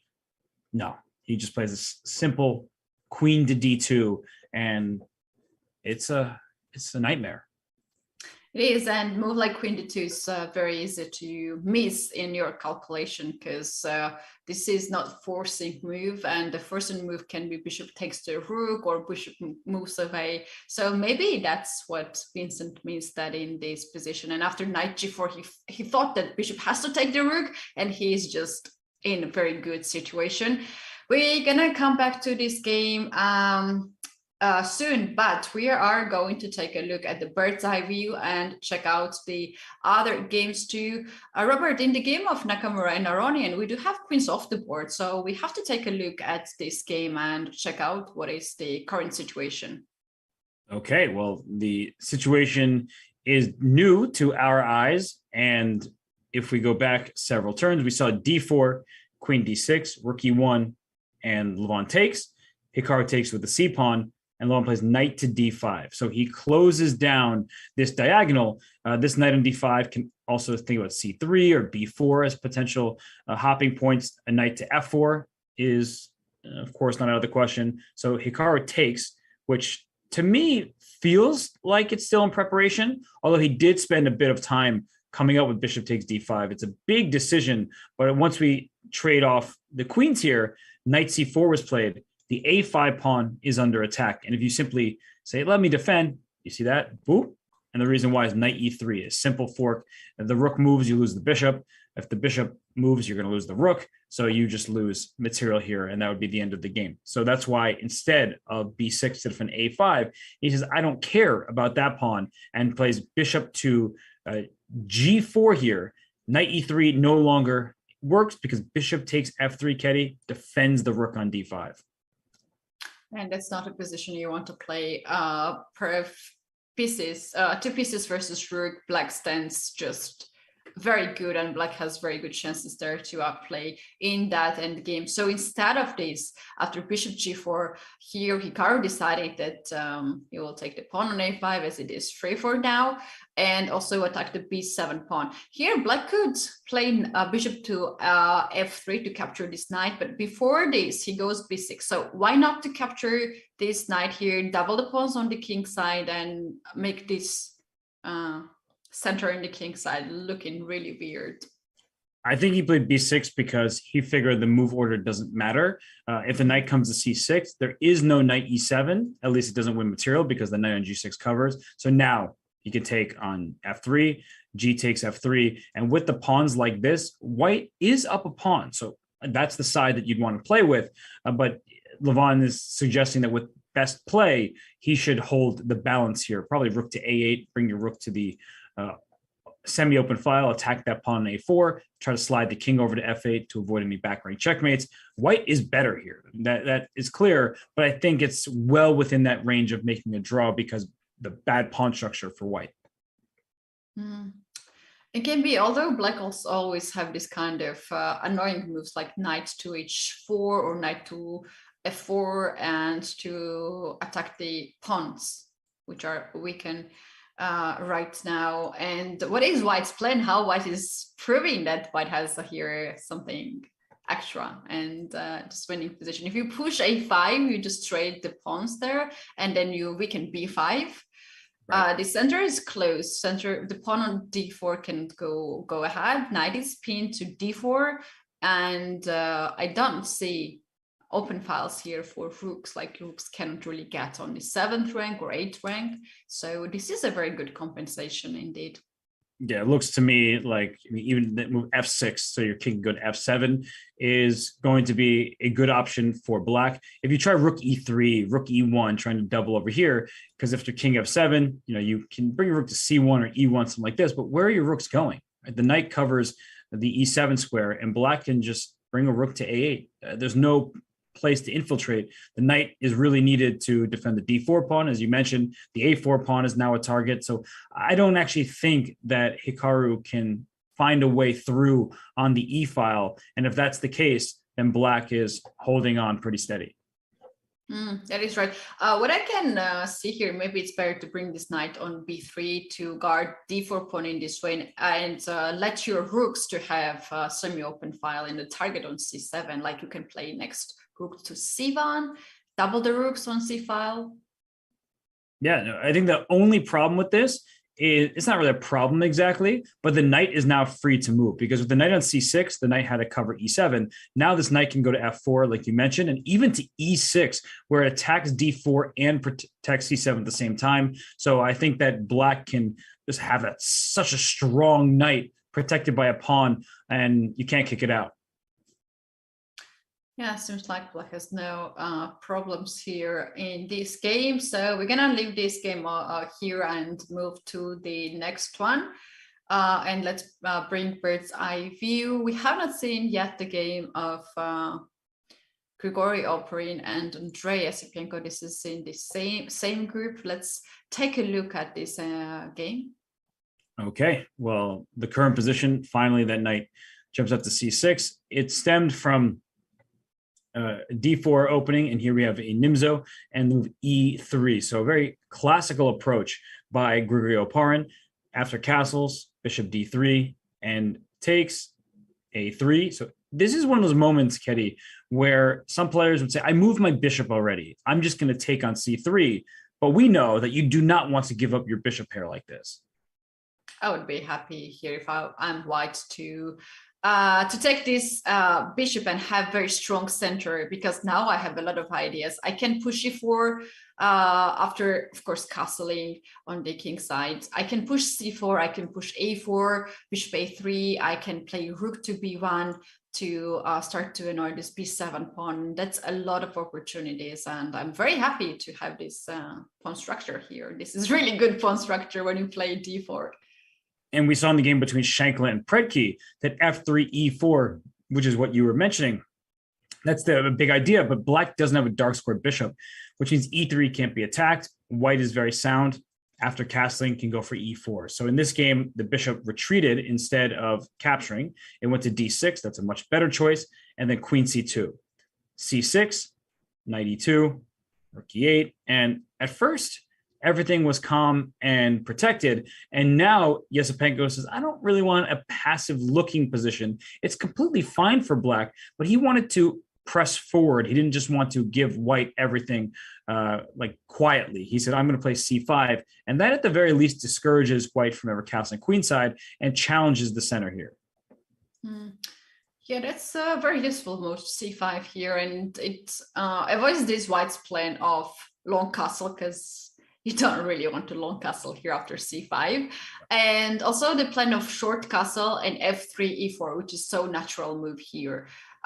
You need always this c5 pawn plan to have here. And I think what Andrei wants is to bring this knight on c6, to be more active, to hit in the center, and not to cover the light square bishop on c8. Because this bishop, for a moment, is having a little bit struggle to develop. And this is exactly what happened, right? The knight had a square freed for it. And this is where the fight is going to come down to right now. We've talked about IQPs in previous rounds where most people, I feel like, hate having isolated queen pawns. And Yesipenko says, I don't mind, but it's a fight for this d4 square. It's not just how to attack it a pawn, it's how to stop it from moving. That's what Aaron Nimzovich wrote about in My System. He was very keen on letting everyone know that blockading the square in front of an isolated pawn is the most important thing. So look at white's pieces. Bishop, knight, knight, pawn, all covering d4. I don't know why I'm talking like that, but the point is that this square is extremely well defended by white's pieces, which means that black will be stuck with this isolated pawn. Oh, black will be. And you just pointed out so right that people don't like or dislike the isolated pawn. It's stronger feelings. They hate it. It's not like, no, I don't like this position. They just hate it. I don't want to play with it. But yeah, I agree with this. It's when you have isolated pawn, your pieces are active. You can start the king side. And I don't see here king side, I'd like to be honest. And I don't see that my pieces are active and white pieces are not active. White pieces are also very active. The pawn on d5 is blocked now, but also it potentially can be under attack. For instance, castle, rook d1, knight f4. Yeah, this looks pretty to my eyes. Bishop e2, bishop f3. You can always bring this bishop on f3 and just increase the pressure on d5. Yes, and one thing to note right now is bishop takes f6 wins a pawn, but it's a very bad pawn to take. And that seems confusing because you're taking a pawn with check, and that should help white. You're attacking the king. But after king h8, now white has a problem because g6 is the threat. If you say, I'll just castle, I'm happy, g6 wins that bishop because I've cut off the circulation between your queen and bishop on h7. So that means you have to move your bishop back just to save it. And remember how we said white had blockaded that square? You're not blockading it anymore. You gave away your bishop. You invited the queen here, and there's a pin down the e file as well. So a move like d4 is going to be problematic for white to deal with. And this bishop is coming to life on this diagonal. If you push e4, suggesting you still have everything closed, You saw that? Was it a -7? I mean, seems absurd, but there's a big problem here. Where's this knight going? The knight has no safe squares. A6. Trap there. Simple trap of the knight. Oh, wow. This d4 pawn is not that you want to get rid of the isolated pawn, but you actually take c3, very important square under your control. And also d4 square itself. Like if you push a6 there without d4, this knight can come back on c3. Knight can also come back on d4. This is not really losing. You might give back the pawn, but not piece. But after d4, you are controlling two very important squares, and you pretty much force white to trade the pawns. And now we do have open file for black. And I believe now there's a6 at this point. Yes, because the knight and the knight d4. Beautiful. Look at this. Oh my goodness, just crushing. This pawn f2 is going to be hanging at the end, which means that the white king suffers very badly, and you took pawn h7, you think you're winning, but no, you actually get yourself into too much trouble. So that is why Yasipenko, as we return to the game position, he played knight c6 calmly. He is not afraid of losing h7. He sees how quickly his position comes to life, and there's no chance that Oparin is taking on f6 and taking on h7. That would be a ridiculous blunder for somebody like Oparin. So he's probably just going to castle kingside, and the game will continue from there. Right. This game develops a little bit slow. Why don't we take a look at the bird's eye view and check out the other games? I wanted to suggest the game of MVL and Prudkin. I just saw that knight jumped on e4 in the game of Dominguez and Dubov. This is Group B on the right side on the top. Is Dubov making some threats with this knight? Okay, so let's go to that game first, the Dubov game against Dominguez, and then we can venture over to the MVL game that you mentioned against Predke. So some pieces have been traded. We were looking at this game, and then you were correct to bring us to the Mamedyarov Chimera game after that g5 move. And what happened was black went for this pawn on d5 here, and white played d4. So trying to either take on e5 and get the pawn back, or in the event of pawn takes d4, knight takes d4, knight takes d5. It looks like black is just winning a pawn here, but we call it a knife on f5. Not a knight, but a knife.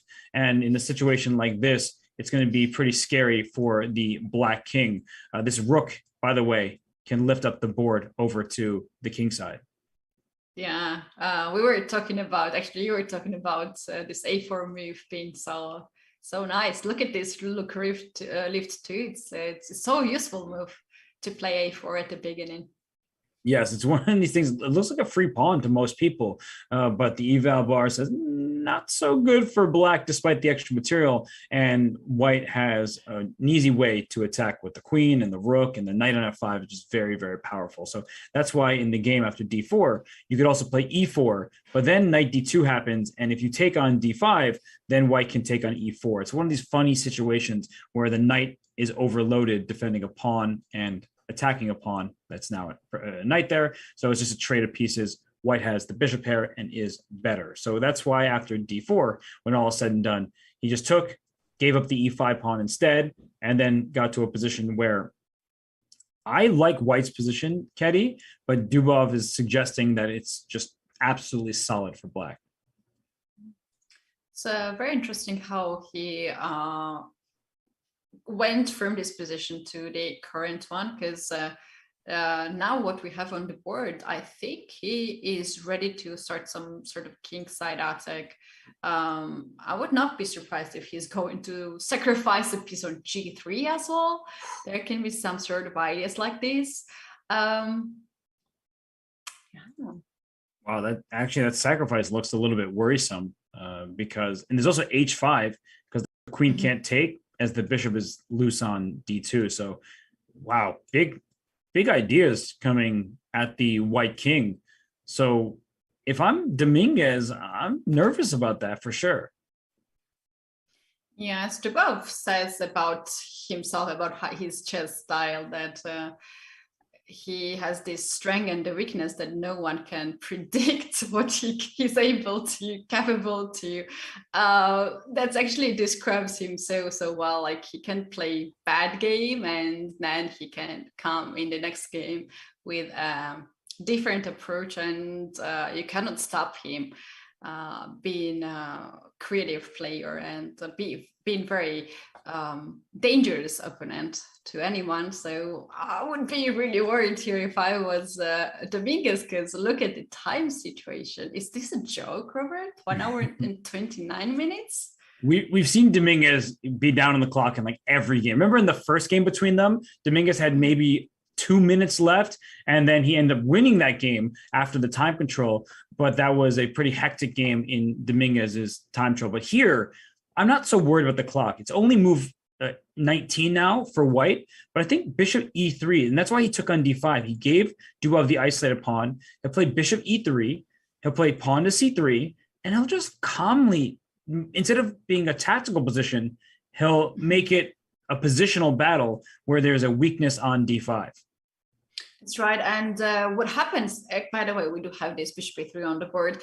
What happens if black decides to sacrifice on g3, because now this bishop steps on e file and can be under attack? How white will react by capturing one piece and not capturing the second piece, right? That's right. Because if you take the second piece, now you're going to see you're going to lose, because the queen comes in with check, the bishop is hanging, and it's just no safety for this king. There's 3 pawns already for the piece. So it's not like black's even down material, but you're going to get checkmated in addition to not being up material. So as Ketty is suggesting, you leave this bishop on g3. You find a way to help your king out. A move like queen f3 makes perfect sense, just to keep the king safe. And there's actually no threat right now for black. Like, let's say I make some sort of random move like pawn c3. My bishop's defended here. My bishop defends this pawn, so if you take it, I just take back, and there's no way in against this king on g1. So it's one of those hopeful sacrifices that you can break apart the white king side, but the white king doesn't need too many pieces there because black only has 2 other attackers. Yeah, black indeed needs here more pieces, and it could be different. Sorry, if black has extra rook here, or additional rook, or light square bishop, or even knight. That could be a different story, but we don't have it now. So bishop e3 is the last move, and black is taking his time. We have to take back our bird's eye view and take a look to the other games, because we have a lot of changes in the most tense games like Shakir, Mamadou, and Kimar, and also Nakamura and Aronian. I can see the evil bar gives a slightly better to white. That's group A on the top of the left side. Yeah, so not too much has happened in the Nakamura running. We'll get back there. We did also promise the NBL Predke game. We're juggling a lot here.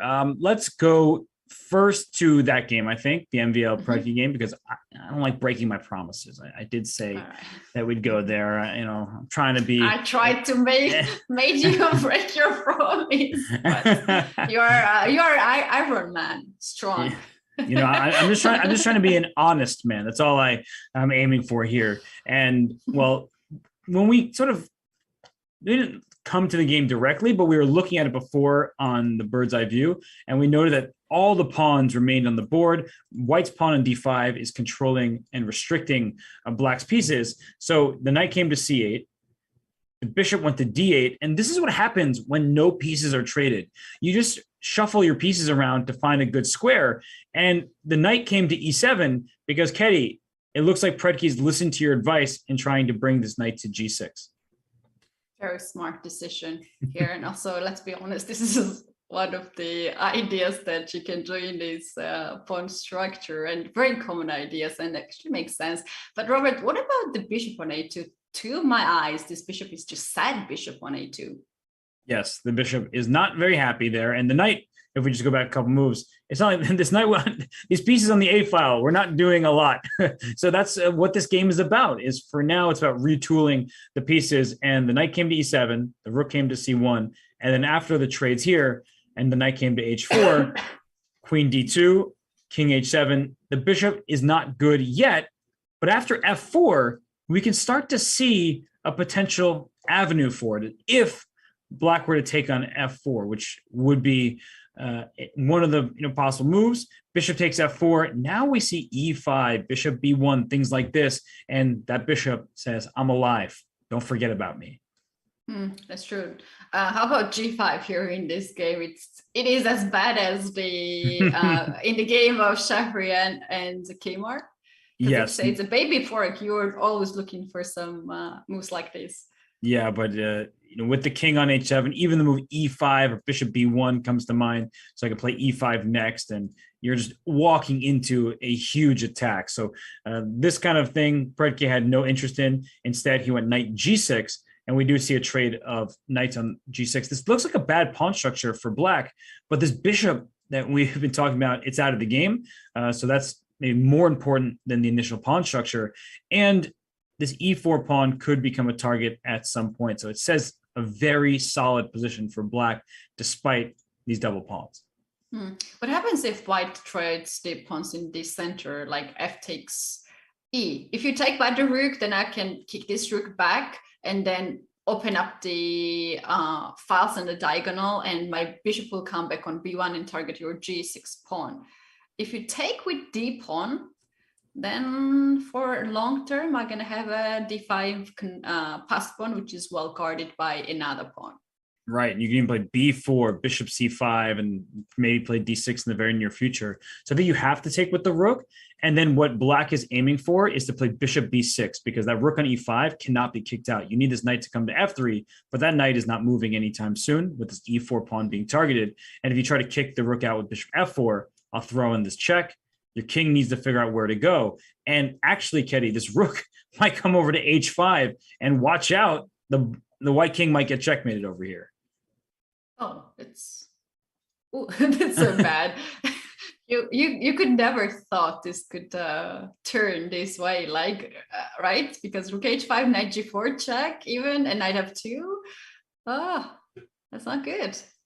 Suddenly scary. And bishop takes h3, queen d7 type of ideas. It's a worry for the king. No, let's forget this. Let's forget this and not take e5 pawn at all. It's not worthy. Nope. Lost my voice. Oh, okay. So we do have bird's eye view right now, and we're receiving so much of the new moves. But we do have the game Shahriar Mamedyarov and Vincent Kmart still winning for White. The evaluation bar is covering full board, which means that White has huge advantage.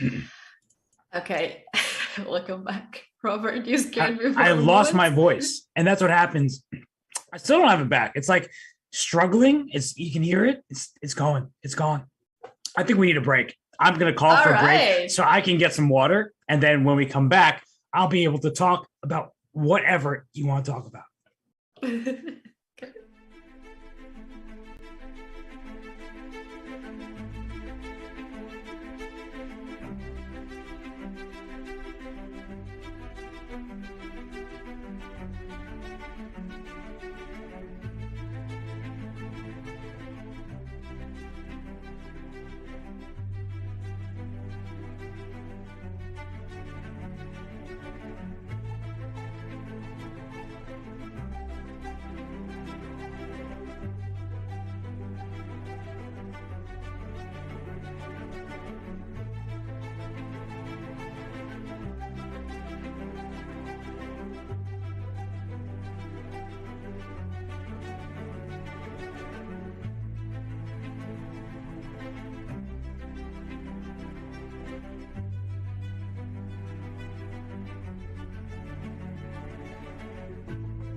Welcome back, Robert, and your voice, and everyone in our chat on Twitch and YouTube. Robert, we have you safely back. I was going to pretend like I couldn't say anything, but no, the voice is back. I drank some water. I know everybody was worried. I'm sorry to concern you all, but the voice is here. It's back, which means we should get back to the chess, Ketty. I'm sorry that I made us miss a single moment. That's okay. That's okay. And you're fine here, and you're not losing your voice because we do need, because we want to hear all these variations by you, and please don't leave me alone. So what is the game you want to take a look right now? We were looking at the game earlier. There was MBL and Predke, and we figured that out that it was not good to take on e5. Let's go back to this position as we already have like new move and continue from where we left. Bishop b1 played by Maxime. He realized that f takes e5. Rook takes e5 would give that active rook a lot to work with. So now I still think bishop b6 should be the move from Predke. His pieces, right? His rooks aren't connected. The bishops haven't left the back rank. So I think bishop to b6, trying to take over some of the dark squares is after you play this move. And if you then take, your rook will get this outpost on e5, and that could pose some problems for white. I like this move, bishop b6, to trade the dark square bishops. And you can also in the future play knight h5 to provocate white to either push the pawn forward on f5, which I don't know if it's so good or not because it's going to change the pawn structure, or to exchange the pawns on f4 and e5. That can be also quite tempting for black. Yes, because you're going to control the dark squares, in particular after trading the bishop. So I really am starting to like the look of this position for Predke, who's played so well to start this Grand Prix leg, and he's in the lead in his group. Although the other players will have something to say about that. But Maxime, he needs to win this game. He needs to win this game, but he's losing a lot of time on the clock now. He has 40 minutes, but we're going to leave him here at this position. Brodka has to make his move, and let's bring the bird's eye view here and check out what is happening into the other games. Which can be our next game to cover, Robert. I think we have to go to the Mamedyarov Keimer game because the eval bar is through the roof at this point. And the material itself, if we count it, it is 2 knights for a rook and 1 pawn.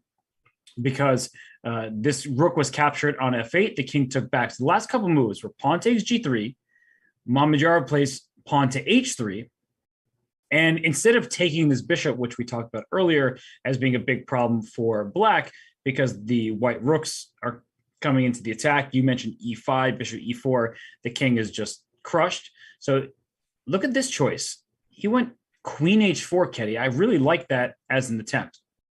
I like this move too. If you take the knight on g4, that will be a huge mistake. And there's no way Shahir gonna do this because there's a checkmate in 2 moves. But what this move threatens is the dark square bishop, and black is ready to give up the rook just to get rid of this bishop. It's just too strong bishop. And also this move, queen h4, stops white's queen to get on h6 and g5 on the king side. So very nice move by Vincent. And now actually you still can't take on g4. And if you play rook f4, pinning this knight, look at the evaluation bar, it's going down. And it's because you will be able to take this knight without getting checkmated, but you still probably don't want to take the knight. Let's say I bring a piece to my king's defense and you take this way. This knight comes over to g6 now, attacks this rook. There's queen h2 followed by knight h4. And this bishop on g2 is in trouble, which means the king on g1 is in trouble, which means that Mamedyarov would lose the thread of this game. So I actually believe at this moment, Mamedyarov sitting and thinking, he's really not sure how to continue. Queen f4 looks logical as well, pinning that knight and going for checkmate. But after queen f4, this queen can even move back. And then the knight is free to go back to h6. And maybe the 2 minor pieces will remain on the board for the rook. It's going to be a very interesting situation, and very good for Vincent indeed.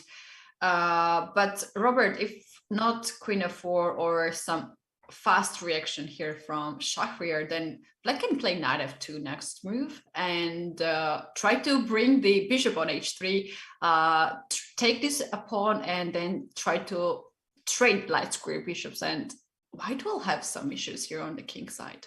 Yeah, that looks really bad for white to allow. So knight f2, that cannot be something that white overlooks. So I do think that queen f4, going for the checkmate, pinning the knight, it does look good. And you can't play bishop e6 because then d5 will fork the pieces and that won't be good. So I think you have to make a move like queen h5 or queen h7.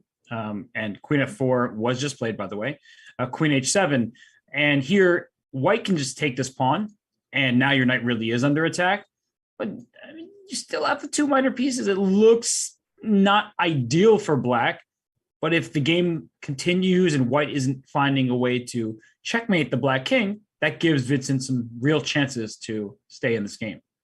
Yeah, you can put pieces together, play knight e7, knight g6, bishop e6, then try to find a square for the king. Maybe after this knight transfer, you can play king to g7 and then also bring the rook into the game. So white has to be really fast here because two pieces can get really dangerous, as now we don't have much of the open files yet on the board. So queen h7 is right now on the board. Mm-hmm. And yeah, Robert, I was talking about this position and then the other game got my eyes because there is something very interesting happening. So let's take a look before we have here some updates, and the eyes which got my attention is Nakamura and Aronian, because here Nakamura is offering knight straight and we might have rook end game. And is that good for white? Okay, let's check out the last few moves, because after g takes f3, h6 was Levon's choice. I thought he might think about pawn f6 to get the king to f7, but he goes for h6 and king h7. And after rook c4, that frees up this knight. We were talking about the knight needed to protect the d4 pawn. The rook does such a good job of defending all the pawns in the fourth rank while still applying pressure on c7. So rook g5 check. The king went to f1. Rook to h5, and here Hikaru plays knight e7, offering the knight trade, as you said, opening up the rook to c7, giving up h2. And I don't think that Levon's going to take on e7. You don't want a second rook to enter the seventh rank, because then there would be problems for the rest of your pieces. I think that if he's going to take on h2, he has to do it now. After taking on h2, white can play king g1 to just avoid rook trade here, and then try to get c7 pawn. But is he going to trade the knights, or he prefers to keep the knights here on the board? I mean, white. Yeah, it's a good question, because look, just even before playing king g1, something like this, I think the rook gets into the attack just quickly enough here to help black survive. So if you take on c7, and now black takes. Oh, I blundered a rook. I was going to say rook takes f3. I was going to say, oh, it's equal. My point was that this is going to be an equal position. But then I saw the evaluation bar go. Not so equal after rook h1 checked. And this just wins a full rook. Yeah, I was afraid this could gonna happen. So that's why I suggested king g1 just to be safe, safe there on the king side, and attack the rook, force this rook to go back, not to make any threats anymore, and now to take the knight or to take the pawn first.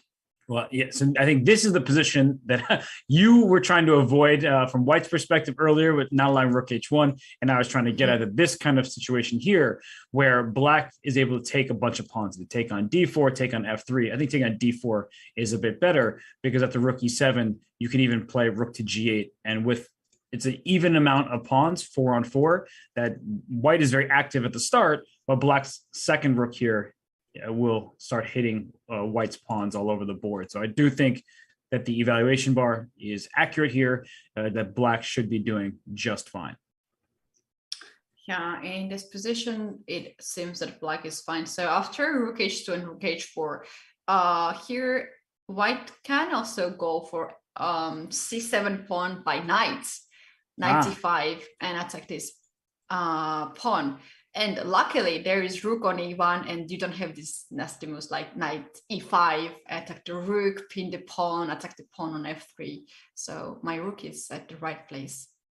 That's true. And though I think black now can use the second rook as well and go for this pawn. So it's an interesting endgame because, you know, if I take here and we get to this position, white has an extra pawn on the queen side, black has an extra pawn on the king side. So for instance, if I make rook e4, some people say, it's just equal. We have the same pieces. It's a draw. Let me just trade rooks. You now have to watch out for pawn to a5 and this pawn breaking free. So you need to be very careful, and as well as knight d5 to attack the pawn before you go to an end game like this. The engine says no problem. It's a draw. It's zeros everywhere. But from the human perspective, it's a little nerve-wracking to get here. I would never risk this with black to go in this end game because I see at least two threats here: knight d5 to take b6 or a5 to just push the pawns. And it's how you end the variation here. You give the evaluation here, you're not happy with this, and then you switch to the next variation. So, wow, knight e7 is on the board, and black has to make now a decision to take h2 pawn or to play something else. What about, I wanted to suggest rook e8 move, if that makes any sense.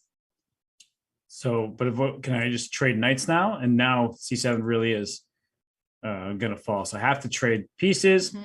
And then once we get, no matter how black takes on g6, I think that's less than, well, this might even be worse because rook c6 is check at the end. So I'll take with the pawn.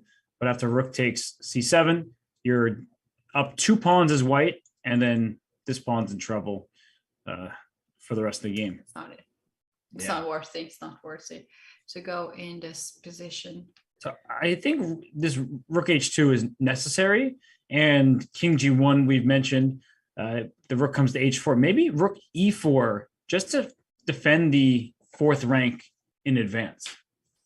I like this move. You also avoid the threats like check rook h1, and you keep the king on f1. You never know, this king should be good in the king side or should be good on in the center in the queen side. So rook e4 makes a lot of sense. I think I like the king on g2 because if I go king e2, I'm already looking at moves like rook a1, and there's a bunch of checks that I have to deal with. If I take on g6, now after this pawn will take on g6, there's this check, and then this pawn is loose. So I feel like in these positions that Levon, he's going to be holding on, but barely. And after king g2, let's say you go rook a1 now, I think your idea makes a lot of sense where you could even bring the knight back somewhere to go after this pawn.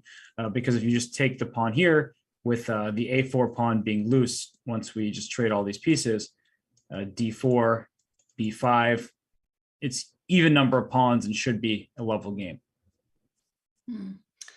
That's right. Robert, I was thinking, how about some fancy moves there after rook h2? Something like d5, which is a horrible blunder there.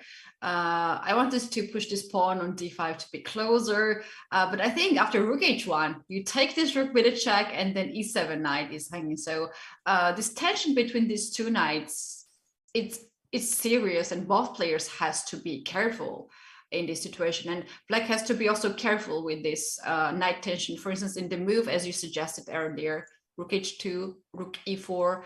And for instance, if black goes rook h4 in this situation, this is a blunder. But the other side, knight g6 now, just get rid of the defender knight, and then knight f8 check. This is intermediate check, and then you can take the rook on e4. So both players has to watch out on these knights. It's true. And this position after rook takes h2, it does have the feel of a position that's better for white. Like, even though we can see that for certain that the evaluation board really likes white, and actually likes white more than I would expected. It's the more depth it gets, it's trying to figure out how much it likes white.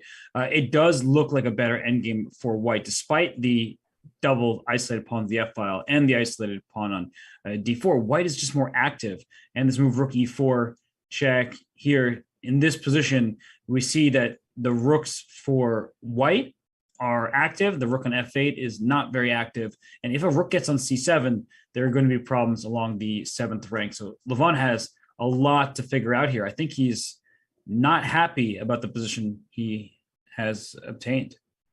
Yes, this moves h6 and king h7 seems very peaceful, very smart moves here, and moves that you don't really do anything wrong.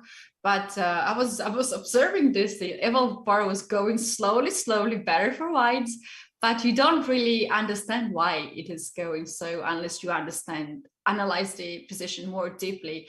And I have a feeling that white has a lot of variations where white can create a pass pawn and use this pass pawn, and black has not that such an opportunity yet. And that's why I think Levon is very wisely thinking right now, because rook takes h2, free pawn, obvious move. But he thinks, I actually don't like my position because of white's activity after that. So we have to think of other move candidates. One move is knight f4, which no longer has knight tension. And then when I take on h2, I'm threatening rook h1 checkmate. So knight f4 comes to mind. What else comes to mind? Maybe rook a8 or something like that, because when you take on c7, then perhaps I can take on a4. Rook d8, similar, that if you take c7, I get d4, things like that. So I think Levon, he's going to think for a long time right now, calculating 20 moves deep in several different variations, trying to figure out which of those options gives him the best chance to survive this position, because in just a few moves, it can go from slightly worse to much worse to losing, and he wants to avoid that, obviously. Yeah, that's true. And knowing Levon Aronian, he does a lot of stretches during the game, and he's very known with that. Robert, you know Hikaru better than us and better than me. Does he has any kind of like body language he's showing during the game, like when he's winning, for instance, or when he's losing?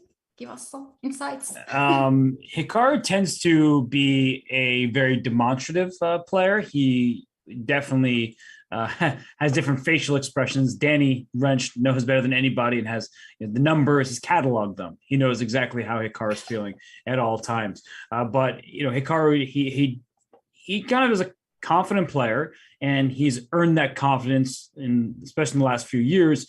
Before that, when he was number 2 in the world, well, that was obvious. But in the last couple of years, when he's winning all these online tournaments, there's no reason why he shouldn't be confident. But against Levon, who beat him earlier in the event, this is a game he must win, and he knows that. So as confident as you are, as whatever feelings you're trying to avoid and just play objective chess, they're going to seep into the battle here, because this is a must-win game for Hikaru. If he doesn't win this game, his chance of making the candidates are very slim. If he does win this game, on the other hand, now his chances are revived.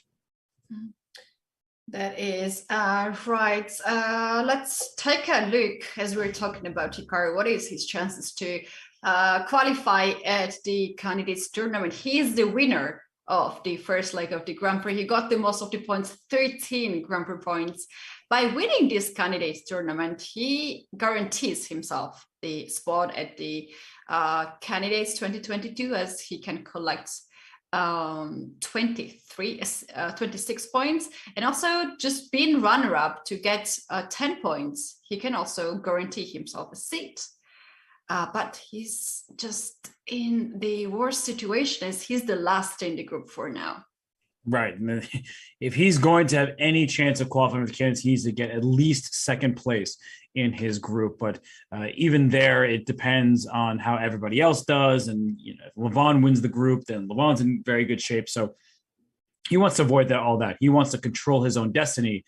And if he wins today, now he's back in control in Group A. Not that he's in first place, but if he keeps his performance up in the second half, then he will just be able to qualify without worrying about anybody else. So in this position, he is better.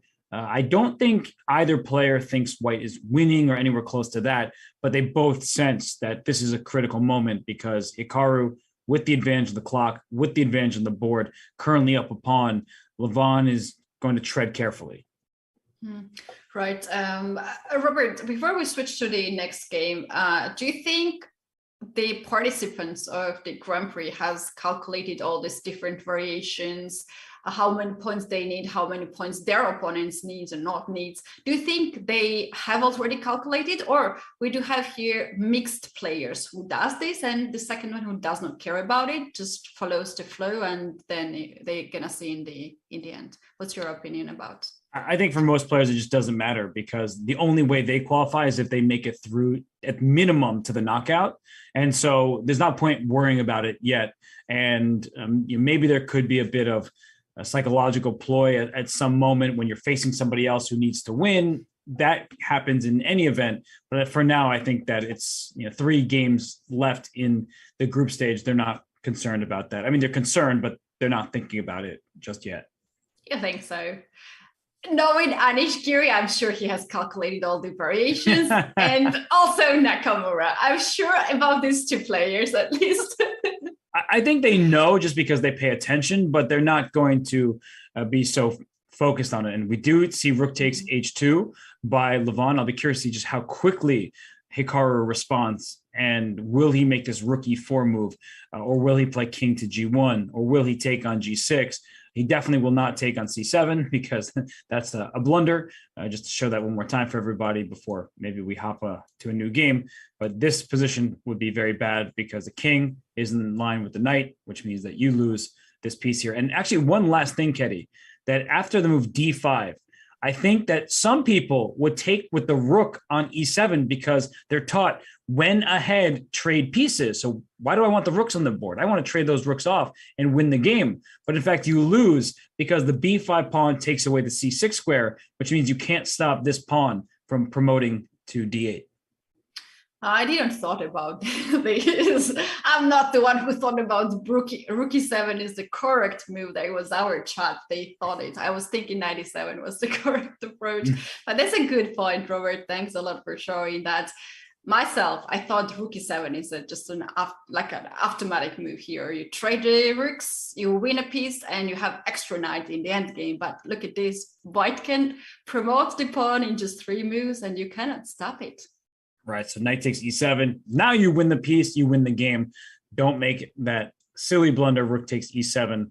And that's obviously, none of that's going to happen, but just important to show how situations can arise where even if you think you're about to lose, there are tricks still to be had. Right. Hikaru might take long here at this point, as he has a lot of time, 54 minutes on the clock. So we are going to take a look at the other game. And earlier I wanted to call out the game of Wesley So and Sam Shankland, because we had another g5 pawn push there, and it was some sort of pawn sacrifice, I believe. Let's take a look at this game. Okay, so Sam Shankland and Wesley So, they're fighting here, but there's a G pawn missing. How many pawns each side have? Each side has 6 pawns. So I also thought white was up a pawn. Wait, no, black has 5 pawns. I can't count. So white is up a pawn. Where did that pawn go? I can't speak. I can't count. I'm struggling today. I'm sorry. But wait, it's fine. Just let's take a look back the moves, take back the moves, and we can figure it out better, because yeah, that's easiest. This is equal, Robert. This is equal for now. Okay, well, they traded queens, and then the rooks came to the A file for black, and after rook c1, e6, bishop f3, g4 is now a threat to trap this bishop. So look at both of these bishops. When you have pawns all on light squares, your light square bishop, even though it's outside of the pawn chain, it's not a French bishop, it has to worry about this move g4 trying to trap the piece. So that's why Sam went g5.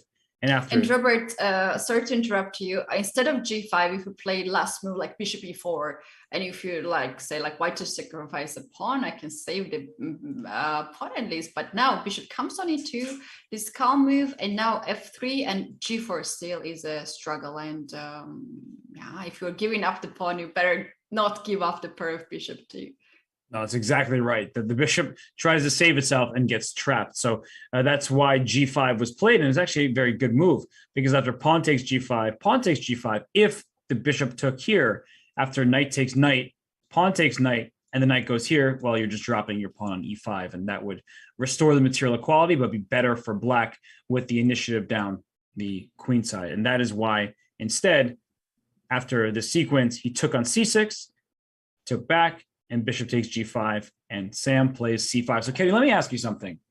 We like being up a pawn, but it's clear that black is gaining some momentum on the queen side and in the center, and we see it's equal by the engine. Which color would you prefer to play this position from? I'll go to look smart. You know what? I normally would pick a side of the material, but lately, for late years, I just experienced a lot of games where when my opponent has active pieces, that is actually a huge thing, and I just don't want to give that opportunity to my opponent. So there was a question I could just ask the side here, and I made this story thing. I will pick black side because I do love the rook so double on a file. I do like the bishop on f5, which controls all the squares on the light squares here, and also the bishop on g7. For now, it's quiet, but it can be open up later. And yeah, obviously, there is also no way how white is improving the position and how white is just telling like, okay, I have a pawn extra and I'm going this pawn forward. The pawn goes nowhere for now.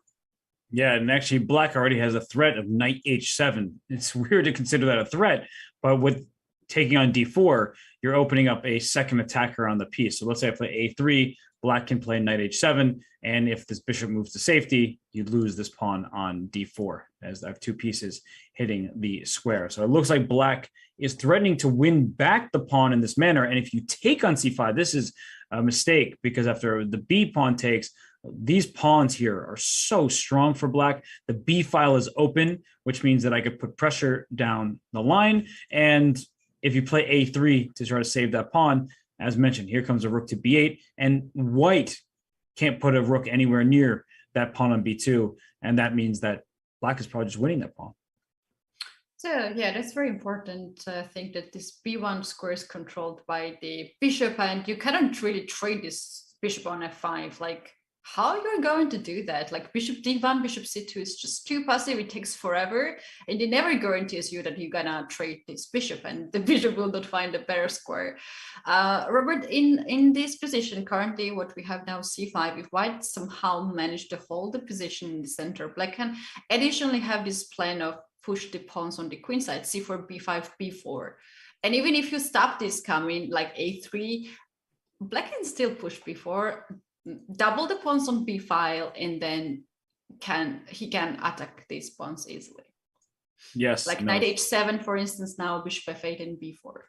Exactly. Just try to push through over here. And this is a great pawn chain. It's connect 4, and the bishop is very strong. And as you open up the queen side, the rooks will be very happily situated over there. So this is a common type of idea from black's point of view. I think that you can't rush to make this move. I made some random moves here, like king g2, because there's still this knight h7 idea to win the pawn.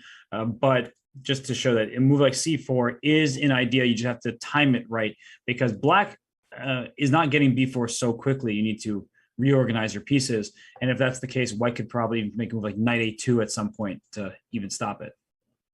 True, but let's point it out that this is not really necessary to push right now c4, because the pawn on c5 creates bigger danger than that what we show. But this is a typical idea, and it's quite useful in this pawn structure. I just don't even know what white does here, because rook d1 defends the pawn, and you could even think of playing b5 right away. Like b5 sacrifices a second pawn, but after b4, now this pawn is loose. This bishop is open over here. I feel like black really has a ton of compensation. In fact, I didn't expect this. The engine likes this position for black after a second pawn sacrifice.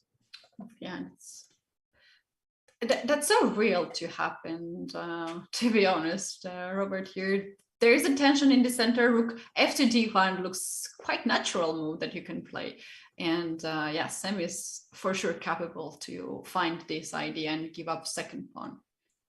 I mean, it's just in the spirit of the position. People like to say, you have to go for the activity. You're already down one pawn, and so a second pawn sacrifice not out of the question. So I do think that Wesley has a lot to work out here. He's down on the clock, and Shanklin, he's been very solid throughout this tournament thus far with his 3 draws. He could even win a game with the black pieces. That would be huge for his chances. And he was disappointed in the last leg when Etienne Bacrot lost that final game in the group stage to Dmitry Andreikin. And that's the reason why Sam Shanklin was not in a playoff to see who would go through. And he, of course, wanted to make it. He cares so much. He really puts his all into his chess tournaments. His chances now of making the candidates very, very slim to none, but he could still have a good performance here. Yeah, that's a good point to bring in this previous Grand Prix. Sam ended the game early. It was a draw. He couldn't do anything. He was just right position, and then he was waiting the other game to end. And the other game was just crazy. It was evil bar was going up all the way up, not like slightly better or just big advantage, winning or losing, winning and losing, like I don't know, 5-7 moves in this move order. It was changing a lot. And just imagine if you are Sam sitting in the room watching this game and so much is on the table and you cannot change anything at all. You have to just wait. Yeah, no, he had to just watch that, and it was painful for him. And he posted it on social media, but he's still a great player. He's performing well in this event. And you mentioned crazy position from the last game between Andreikin and Bacrot. I'm looking at some of the games here that are not this one. This one's not crazy. This one's pretty tame for now. But if we bring up all the other games to show you, there are some wild games happening in this round. I'm looking at Group D in particular. Like, look at those 2 positions on the bottom right-hand side of our screen. The game between Yu Yangyi and Anish Giri. Yu Yangyi hasn't castled. His king's in the center. And then I'm looking at the game next to that. Vityukov hasn't castled. His king's in the center, but he also has that pawn on A3 and the position's opening up on the queen side. So Group D is spicy today. It is, and so important for these players. I kind of have a feeling something big can happen. Like either one of the players from Giri and Yu Yangyi gonna take a lead now, or if Vityukov just increase his chances to qualify from this group. Let's take a look here. How come that Yu Yangyi has not castled yet? Well, I mean, I'm looking at the evaluation board and I don't care. That's what's happening right now. So I'm like, you're telling me this position is plus 1.5 for white? Neither player is thinking in those exact terms, but this knight attacks this queen. It's white's turn, by the way. So white can take a queen, but you take one, you lose one. And that's why Yu Yangyi is thinking he's not just going to go grab this queen. But I mean, we last left off here, knight B6, knight C6, rook D1. Okay, the knight hit the queen. It hopped into C4, and the bishop comes back to C1. So it's not undeveloping because the rook was able to get to the center first, and this knight can be kicked out of C4 with move like B3. So Ketty, F6, hitting the knight, hitting the pawn in the center, knight E4, please take me, and open up the D file against your queen, and then bishop F5. This is the start of just a very wild game. That's right. After bishop f5, this bishop pins the knight. And very often when I have this kind of position, I feel like it's too much pieces. And, you can very easily lose control and blunder something. Now let's try to trade pieces, but not so easy. Like which piece you can trade now? If you give up f1 bishop for the knight, you give up the advantage of pair of bishop. Do you really want to do that? I don't think so. Then which piece to trade? You cannot trade the knights now. They are just stacked. You cannot take the pawns because this opens up the e-file, and you have to continue the game. But Robert, why he didn't push here bishop e2 and castle? Well, he started bishop e2, and then he went f4. So the pawn on e5 now is under attack. A moment ago, if black had taken, after d takes e5, the queen is threatened here, and black has a bad pawn structure with an isolated e-pawn, and this bishop would be closed off next with f4. So he started with a queen to c8, and then after f4, now chose to play c5, and after pawn takes c5, here comes the queen to c5. And even the engine isn't exactly sure. Like when the depth goes up, it's like it's going a little up and then back down. And you can't take the queen without losing your queen. And then black has the edge here as the king is encastled. All of black's pieces are very active. This pawn e5 is probably going to be lost. So, Ketty, I don't know what to make of this position, but I think the move is g4. Oh, that's strong. That's strong because this forces black to take the knight. You cannot move this bishop anywhere else because the queen is hanging. So you are pretty much forced to take the knight. Now another knight comes on the e4 square and attacks your queen. Queen has to leave this diagonal. And Robert, I think what white can do next, maybe to play something like b3 or something, like just to kick the pieces back, and then castle, bishop e3, develop the pieces, and white gonna have very active pieces and also a lot of space. But maybe too much space, because as soon as I see a pawn on g4, I'm like, is my king ever going to be safe? You know, can I castle here and go to safety? Well, actually, knight takes e5 might be even a tactic with the queens staring at each other and now the knight protecting the queen. So I guess we have to watch out for that. So maybe we'll take first on f6, but after e takes f6 castle, I don't like that my pawn's on g4. This position would be great for white if the pawn were back on g2, but we can't get everything that we want. All right, I heard you. Don't want to castle now, but how about trade the queens first? Maybe you don't want to castle at all after this move. So b3, is that a move that you can play? I'm going to ignore your threat and then create one of my own. I don't like that. Yeah, the king in the center. It's got to get out of there.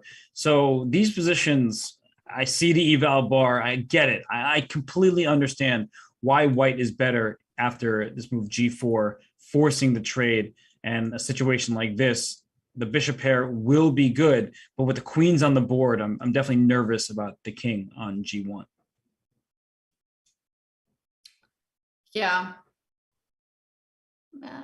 Yeah, I don't like this too. I don't like this pawn being so much pushed forward. But is that the only way white can play here, g4? Great question. I'm trying to think what else comes to mind. I just don't like that I can't castle. I would love to make that move work. Maybe you can move the queen somewhere, like here. But it's a weird. You want to play b3, not queen b3. Yeah, and when you are struggling to find the queen moves, it's just not good situation, right? What queen has actually no moves unless you keep the pin yourself or just stand behind the pawn. These two play such exciting chess against each other. Do you remember the first round game between these two, where Anish castled queenside? It was what's his name? Yu castled kingside, and then there was like a black pawn on b2, and then somehow they agreed to a draw in a position that should have been played out. So these two they go for each other. I don't know what it is about their styles, but they just are fighting every time. Yeah, I watched the interview of that match, and there was a point that turns out that Anish has a chess course on that topic, that opening, and Yu seems like that he was looking some other opening, not that one. But even though that was Anish's advantage indeed, Yu is so solid player. He didn't care that he was in this situation. He knew about it. He just came up very solid defense and find his way out and made a draw. And also, Robert, we were talking about the players during the game, what their face expression and the body language too. Anish is the player who's showing a lot during the game. He never cares about that. He shows he likes that.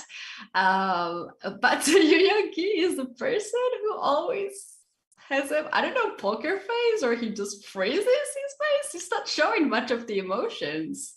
Yeah, Yu is pretty stoical. There have been times where I've seen him raise his eyebrows and be like, "What's that? What's going on here?"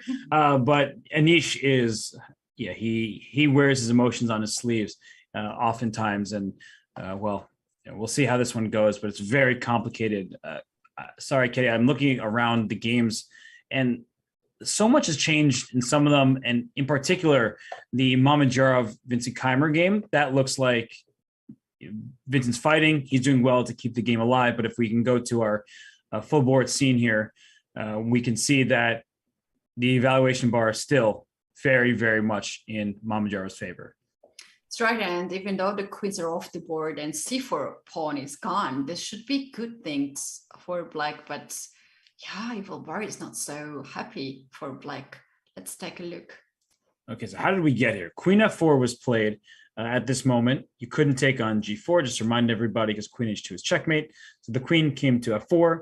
The queen stopped checkmate, and still you can't take on g4 because of the mate. Queen took pawn. c5 played by Mamedyarov, and then the queens were traded in this manner, and then the c pawns went off the board as well. This doesn't actually look that bad for black. You have two knights for a rook and two pawns. So the material is in white's favor. But with this open c file, right, Katie, that can give black some serious counterplay. True, but what bothers me here for black is that you cannot develop your pieces so easily. Like, for instance, if white plays rook to b1, how you're developing your bishop?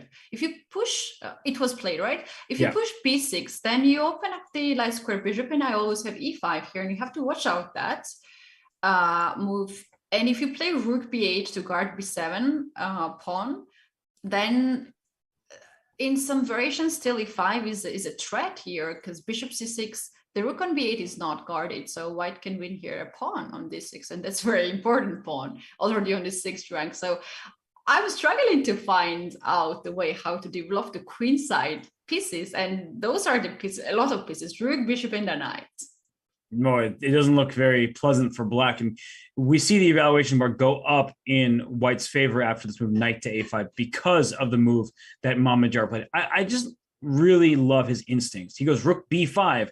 It's not just to attack the knight in one move. It's to bring this rook to the king side. So we see knight a5 was a mistake. We understand why he played it. And you want to be active in these positions. So that's why Vincent brought his knight to c4. But better was knight d8, a bit of a passive move, because you don't give rook b5 with tempo to swing to the king side. If you play rook b5 now, it's still a good option. But rook g5 check, it's not winning the game on the spot. So it just gives black f6. Can play f6 for sure. That actually looks like a great move. And then you can bring this knight to f7, and it's hard to attack this pawn a second time. You need to bring your rook over to f2, and well, that takes a really, really long time. And black will play bishop e6, rook to c8, and finally activate the queen side. Yeah, you can also do bishop d7, bishop c6 to try to press a little bit on e4 pawn, knight e6, knight g5, then you just need to find the best squares. But what I was thinking, move like instead of knight d7, how about this knight from h6 to go to g8 and e7, just to bring the pieces in the center to guard each other, and then try to develop the sides. But yeah, knight d8 is just straightforward move, and it's just way better. No, this makes perfect sense. I think the rook still goes up to b5, but I like the knight getting off the rim of the board. It's not doing too much there. So knight g8 is very reasonable. And instead he went knight a5. He went active, and unfortunately allowed white to get active. Rook to g5 check, king f8. He went rook h5. The king went back to g7. So maybe it's another rook lift. Maybe just keep lifting these rooks. Yeah, keep bringing these pieces into the attack. We think no queens, no problem, but no, this is a big problem. And the second rook is going to be an issue for this black king. Yeah, after this rook lift, you have to go knight g8 now. And you can lose the control over f7 pawn in some variations if the rook gets on the 7th rank. Oh, wow. Maybe you can. There's also rook g5. Is there? And then rook h4, and then that's the technical term. I didn't just make that up. It's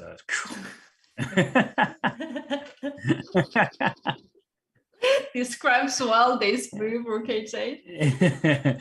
Yeah, it's a problem for the back rank for black. I mean, you can save the knight for now, but after this, your bishop's never getting out.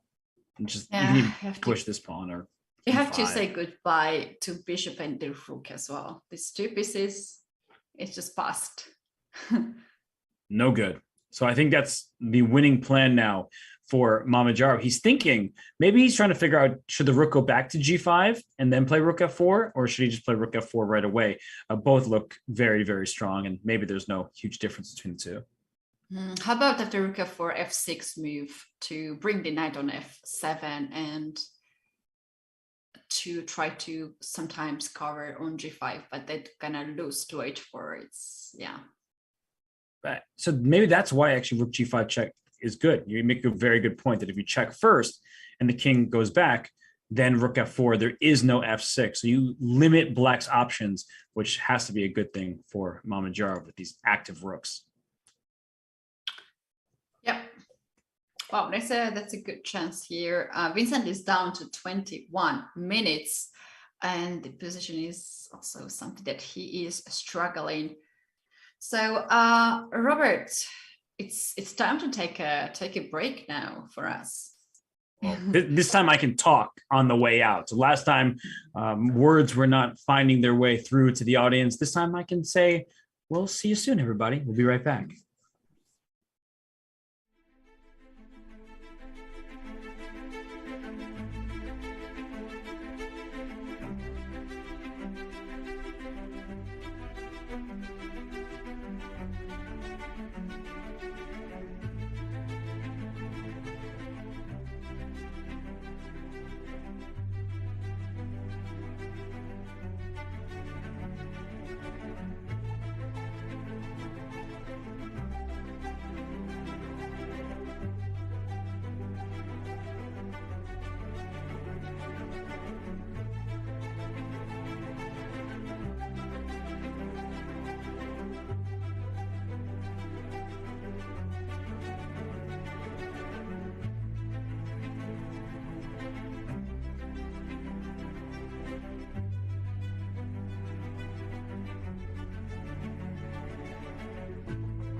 Welcome back, everyone. This is FIDE Grand Prix 2022 round 4, and we do have final stage before the candidates tournament. I'm Kenny, this is Robert, and we do have all the games in progress.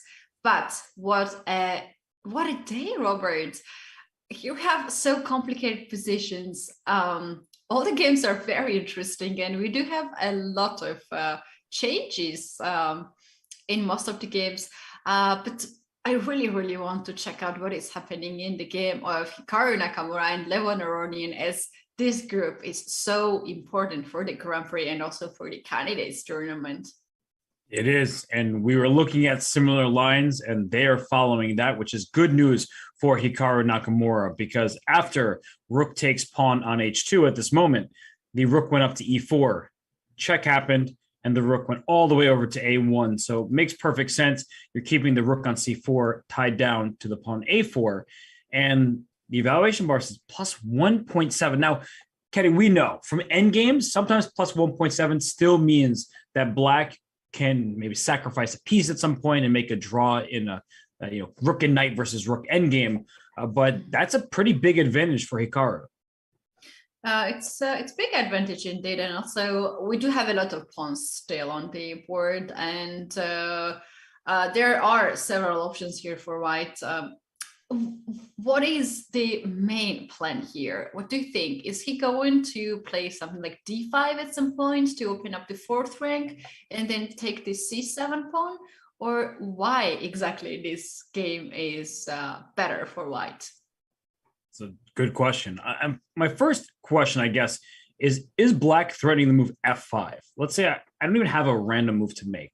What kind of rook b4, something that's just not good? Okay. Right? Is f5 an idea?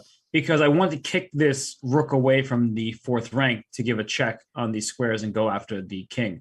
I guess you can take this knight on g6 because it's an offer of big exchanges here, and the rook should be on the c file anyway. So I'm just trying to ask the question, is f5 a threat? It seems like the answer is no, it's not a huge threat because knight takes g6. So that's maybe good to d5, know. d5 is the move here white can consider to play.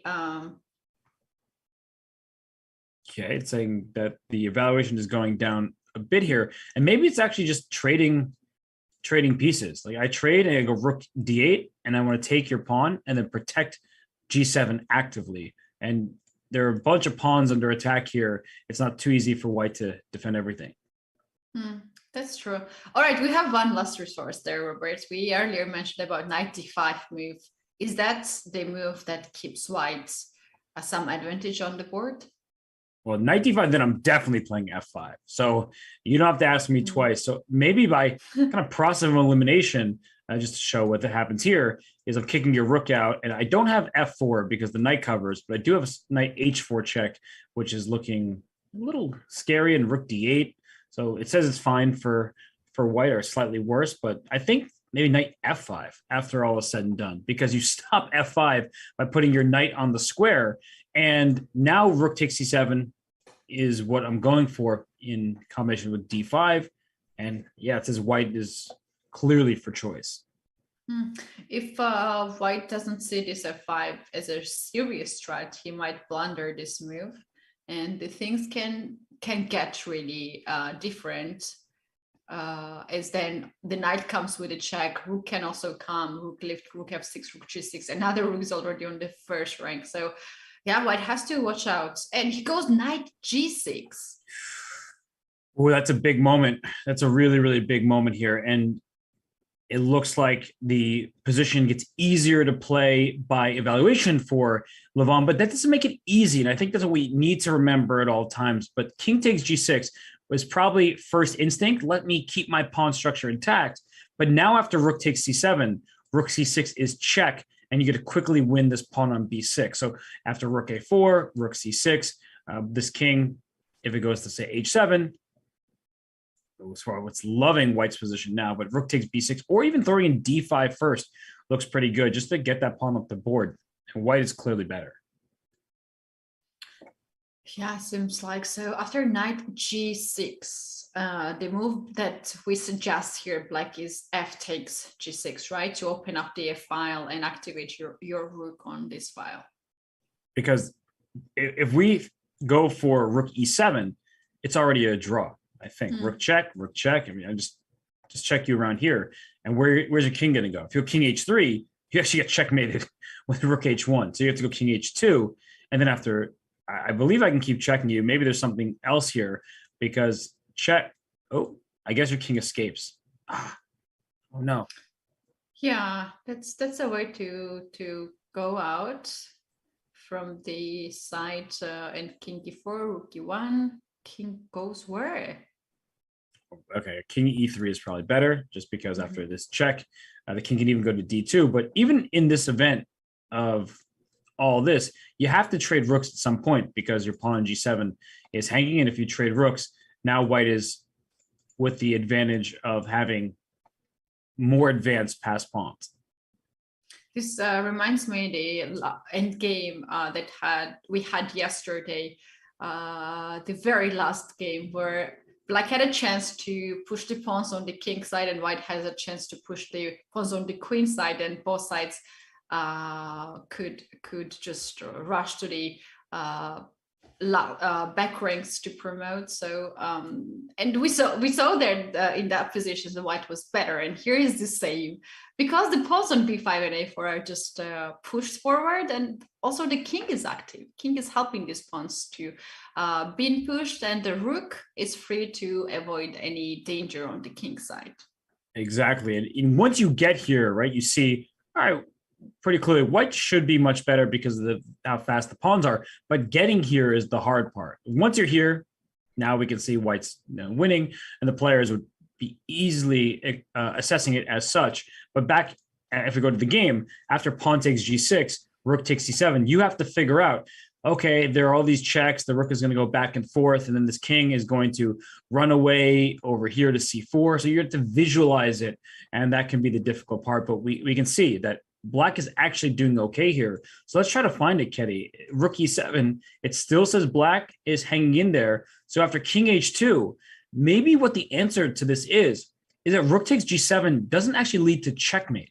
So the king will go back, and maybe that gives black just enough time to make this move rook a2 and go after the white king. You take on g7 with check. I go here. This looks really threatening. If the rook could get to f8 or to e8 or somewhere on the back rank, it's mate. But I'm quickly going to take your pawn over here on f2. And then after taking this f2 pawn, white king cannot really hide anymore, because the rook will follow you on the f file. You can go on h4, but the rook on g5 is guarded by the pawn. But there is rook f7. Rook f7 is possibility here. You can try to play this rook f2 and king h3.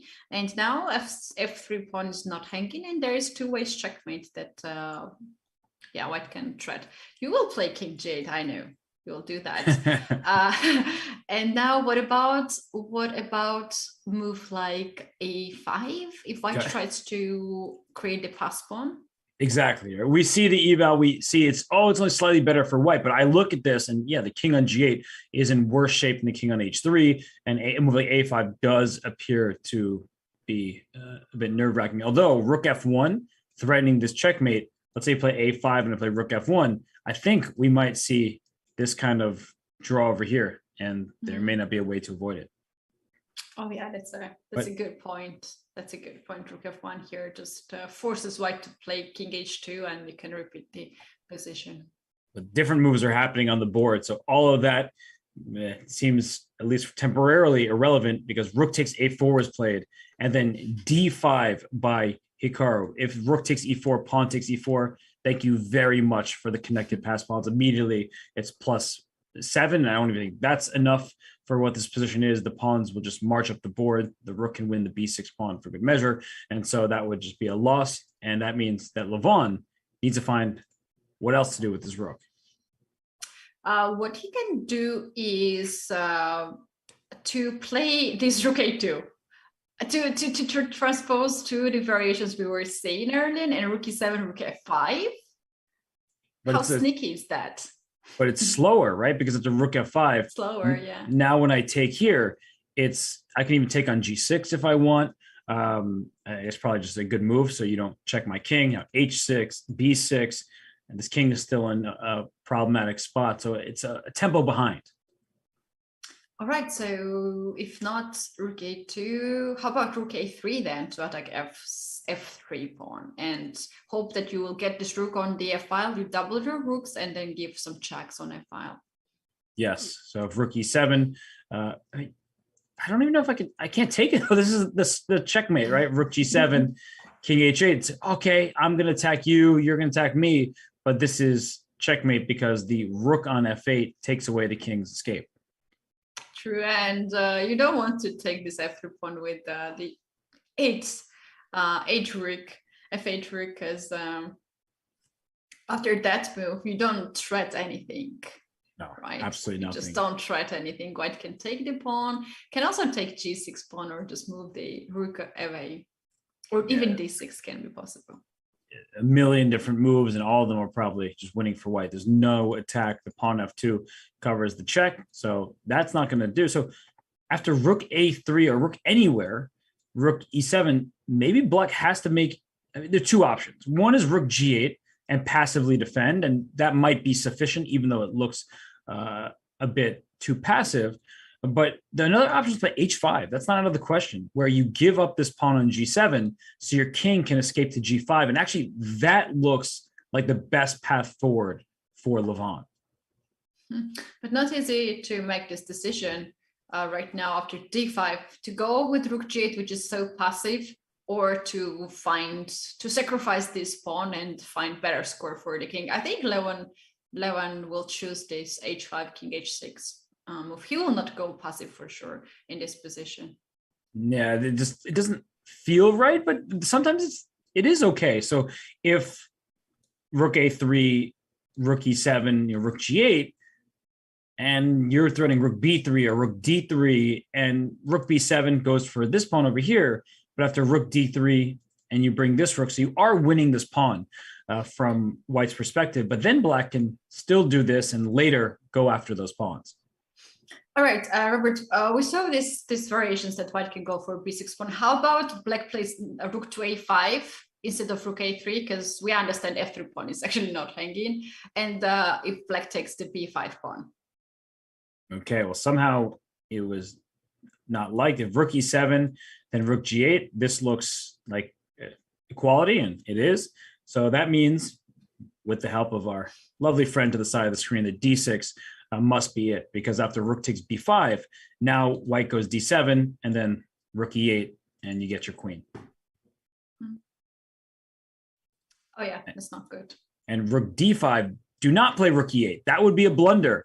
I know I just said the move rook e8, but rook e8 blunders not because of anything on the e8 square, but because rook takes d7, remove the guard of the rook on e8, and now all of our rooks are staring at each other. I've never seen a position like this, that these rooks are just, looking at each other in this way. Never seen. And yeah, it's pretty funny. I think we need a name for this. Can somebody come up with a name? I'm not even looking at the chat, so I'm asking for a name, but I won't see what they say. But maybe, Katie, you can pull the most clever name for whatever this situation should be called. Okay, you guys. Chad is called out to be crazy now and wild to come up with the name of these two staring rooks. We don't have yet names, so I guess can be very creative. But instead of rook e8, there is rook c8, right, Robert, which you are now demonstrating. Exactly, because now rook takes d7, you can simply take a free rook, and if the rook leaves the last rank, then d8 equals queen, and I wouldn't g8, look that way. for instance, to keep. Only try, and then I take, dragging your king to the last rank, and the second rook does the job, a full extra rook for white. Spider-Man meme, that's true. Oh, that actually is really good. That is really good. Okay, we'll have to go back to how do we make that happen. I'm gonna have to. That's really, really good. I like that. I like that. That's nice. It's kind of wordy and it doesn't actually explain what it is. So like if you just said Spider-Man meme and then you're talking about chess, you're like, I don't know what you're talking about. But oh, that's good. That's good. It's good, yeah. Good, d5 on the board, and this is important decision for Levon to make. He's so close. This is a rook endgame. We know that rook endgame has this character to be drawish, but he has to achieve the draw because there are 4 rooks on the board, there are pawns on the board, and Black's king is not the safest king here.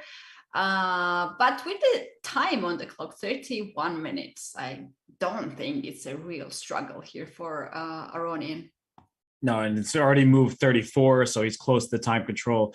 It's not, the concern isn't that he's going to lose on time. It's just that he's not going to be able to find the right path forward because it is a fine line. You really need to find a strategy that works because Levon, of course, he sees he can play rook g8 to passively defend. In some positions that will be good, in others it will be bad. He can play h5, which I think is more active and more what you'd like to do, but sometimes that's not good to give up this g7 pawn, and in other variations it will be okay. So even finding the first move here, we see rook a5 is not good because the pawn pushes up the board, which means that the rook needs to be in a place where it gets behind the passed pawn. And after rook a3, a big question, Keddy, is what if white plays rook e3? We still cannot take, which undoubles the pawns and then gives white the connected passers. So where is this rook going to?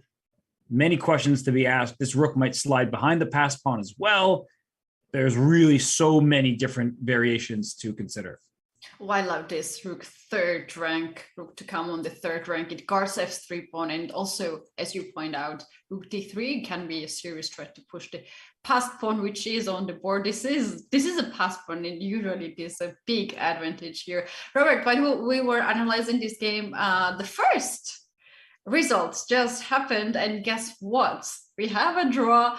We are hopefully not to the way of 8 draws or 7 draws as we had previous 2 rounds. The game of Wesley So and Sam Shankland in the Group C ended in a draw. Let's take a look at what happened after the last moment we saw it. Oh, sorry. I actually caught my eye was the huge lead for Amin Tabatabayo down there in the bottom right. So we can, of course, show the draw between So and Shankland. But I mean, look at this position, Keddy, just if you don't mind. It says, yeah, let's take. I wanted to bring it up next this move because I saw also the white bar is going all the way up by move. So we have to take a look. White is So. Oof, and it's not any extra material just yet. But a3 is about to fall, and I guess that's why it's just material collapsing for Black. And Vitiugov was in first place in this group, and Tabatabaye, people weren't expecting him to necessarily fight for first, but he lost to Vitiugov in game 1. Now in game 4, he's trying to strike back. So this position just looks really bad for Black. Pawn's gone too far. And now it's just hanging, right? You don't need to be fancy and sacrifice your exchange rook d6 and then take it by the bishop. You can just take it right away. Although if you take with the knight, rook takes c1 check, removes the guard of this knight over here, and yet it's still good for white because at the end there's rook c7 hitting this knight here, trying to get rook d1. The pawn on b5 is under attack as well. And if you play rook a8, and rook to d1 happens, it looks like Black is surviving. I think that a lot of people, if they could calculate this far, would end their calculation after bishop to d6. But the thing about this position, Keddy, is that Black doesn't have a move after rook b7. And so many people stop here, think, oh, I'm not winning my material back. This can't be it. Black has 2 minor pieces for the rook and just 1 pawn. I don't want this. But after rook b7, you can't stop the move e5. The only way you can is by playing f6. And I'm pretty sure that white can just play f4 and you can't do anything to stop e5 except play it yourself.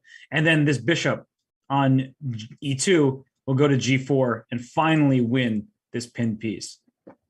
Oh, everything is just pinned on the 7th rank on the d file. And yeah, it's actually a very long line. You just pointed out about this, and it's not easy to calculate. all of this clearly on the way. So if knight cannot take on a3, then bishop can take on a3. Yeah, I mean, knight takes, I guess, works out, but bishop takes a3 is a free pawn. So if you don't want to calculate all those lines and you stop your short of figuring out how to win that knight on d7, just play bishop takes a3. If we get a trade of pieces, well, I'm up a pawn. I still have a bishop. White is obviously doing very, very well here. Yeah.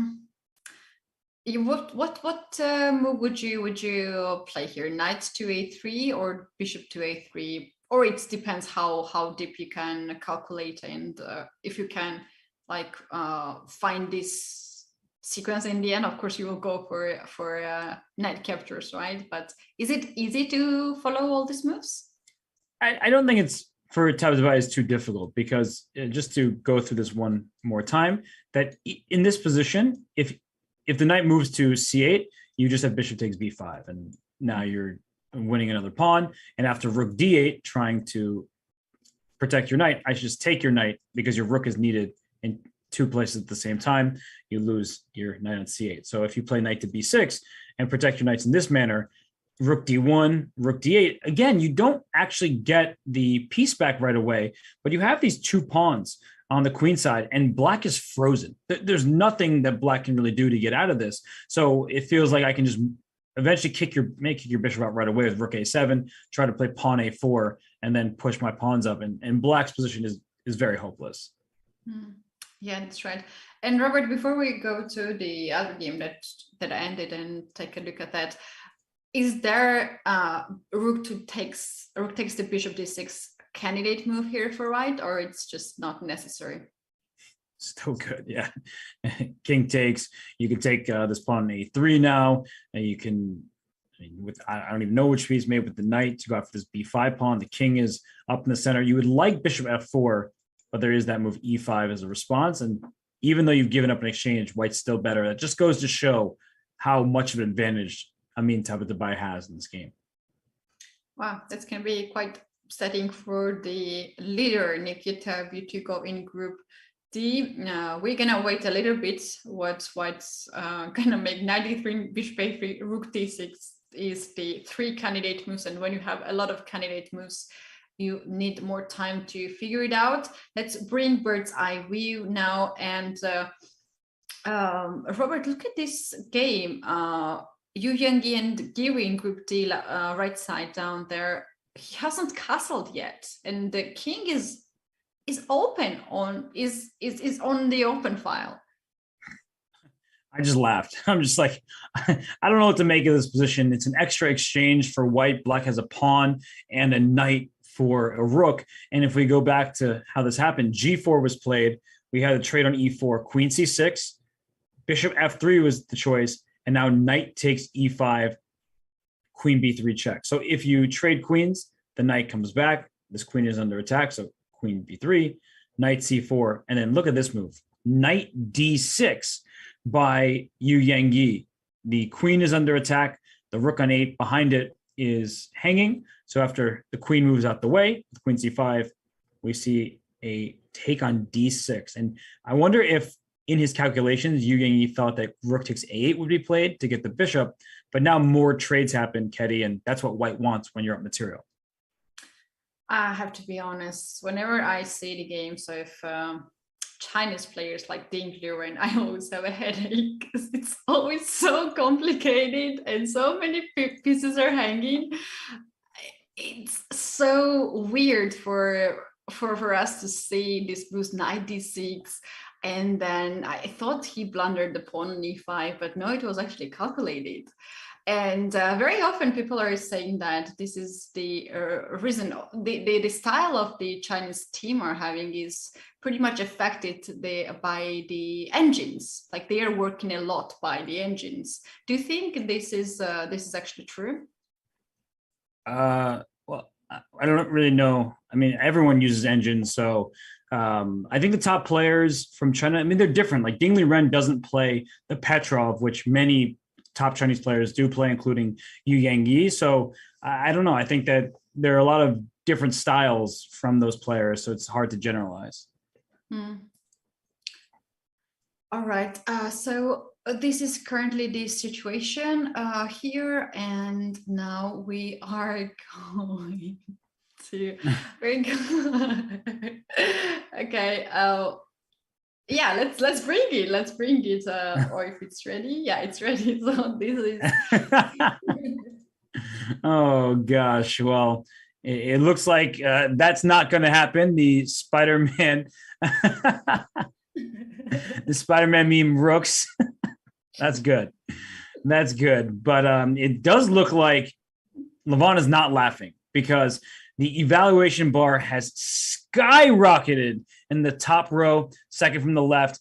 Hikaru Nakamura with the winning advantage on the board right now against Levon Aronian, because Levon, after D5, he made the move.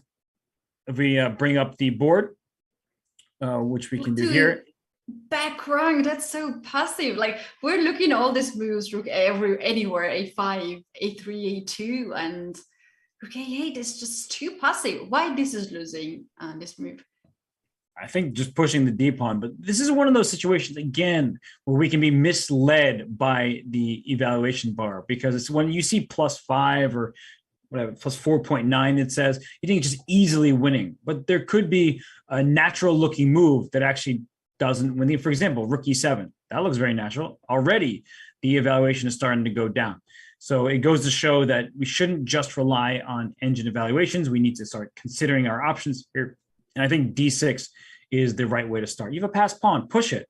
But after, let's say, rook d8, do you push the pawn to d7? And there it goes, immediately back down to level. So this is why we should never be solely reliant on just what the number, the eval bar says, because here after rook f7, we don't even need the Spider-Man pose. The king will come around this way, and this pawn is threatened. So the move d6 is not right. The move rook e7 first, and the only reason why is because of the checkmate we looked at before, Ketty, where the rook on f8 is in the wrong spot. Oh no, that's so bad. That's so bad.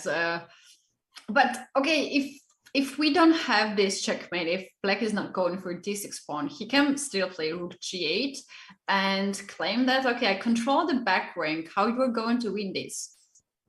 Right. Well, now d7 is a problem because unlike in that other position where the rook was attacking the pawn, white is too active. And it's still not completely over. The black king will try to run this way, but rook c6, I stop you before you even get there. b6 is hanging. If you try to defend your pawn on b6, black's kind of frozen. Like if white just brings the king up, what's black going to do? Okay, I'm going to go here so I can play rook to b7 next.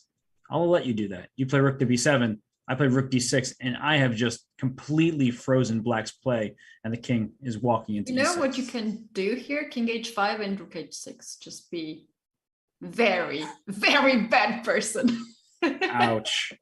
Ouch. That's just mean. Teddy, you always seem so nice. It's just my smile.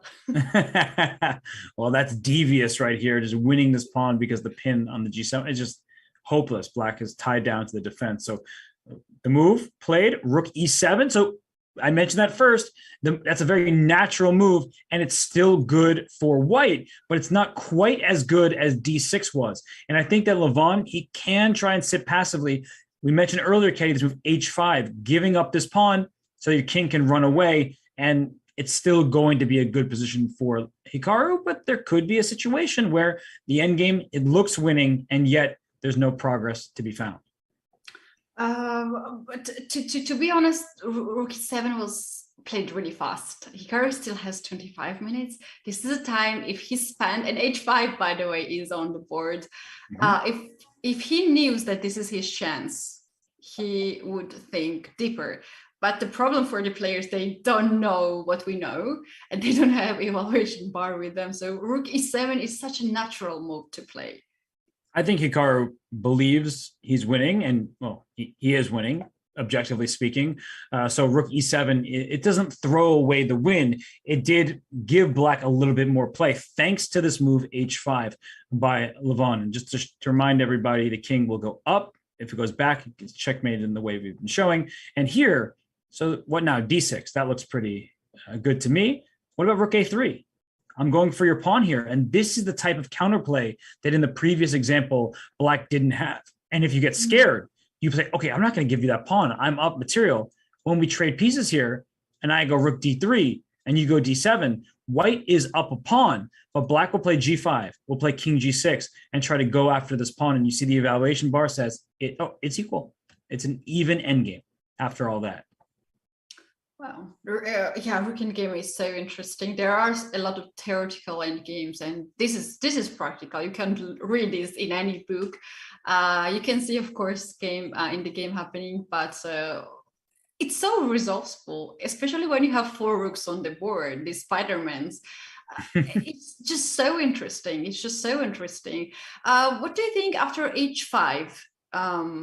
Can white try something else rather than to go g7? Because this pawn on g7 is so bad pawn. You can maybe don't want to take that pawn, and maybe you want to go for another pawn or push d6 now. But we saw d6 was not so good, right? No, it's a perfectly good move. And I think with d7 coming and the threat of rook takes g7, it makes perfect sense. And I'm trying to figure out exactly where black should go. And I believe we should do the Spider-Man again. That's the point. If you go rook a2 and d7 and rook d2, please bring your rooks here. The big difference, and this is actually, I didn't even realize it at first. Before Ketty, the rook was on e4. And when the rook's on e4, you could play rook c8. But now, if you play rook e8 or rook c8, it doesn't matter because we have Spider-Man rooks.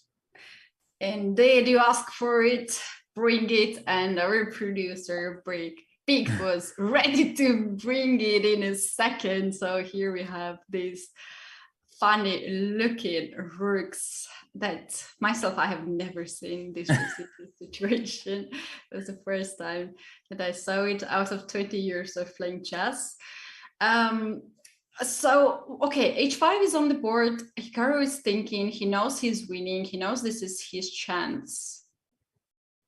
And this is perfect situation for him. 22 minutes for Hikaru, 23 minutes for Aronian. And this is not a time trouble at all. So they can spend as much time as they want.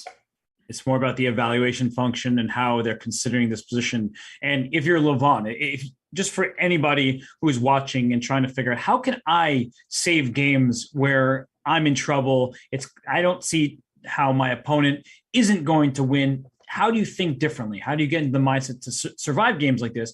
Here, Levon pushes h5. He's getting his king active. He wants his king to be able to escape up the board. He wants to be able to bring his rook to a more active stance behind the passed pawn. Rooks like being behind passed pawns. That's true for the side with the passed pawn. It's true for the side that is working against the passed pawn. So Levon, all of a sudden, he can breathe a little bit more life into the position where instead of right here, d6, you don't have time to play h5, I don't believe, because after d7, here the pawn's already pushing. And if king h6, there are many moves like rook e6 just to win this pawn over here. White is picking up material. So you're getting a second pass pawn, which should win you the game. And it's just so tempting to make this move rook e7. I can't fault Hikaru for doing so, but Levon reacted in the perfect manner rather than playing rook g8, which it does look pretty sad.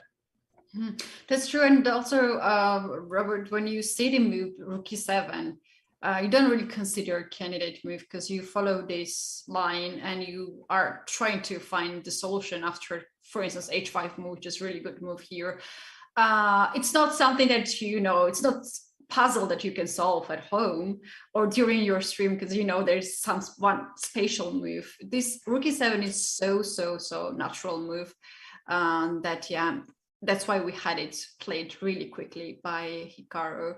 But he's taking now his time. He understood that this is a way for black to escape with the king. Is there a threat for white here? h4, h3 to try to trade the h pawn to f pawn, because if your f pawns are off the board, black can also start to give some checks. Right.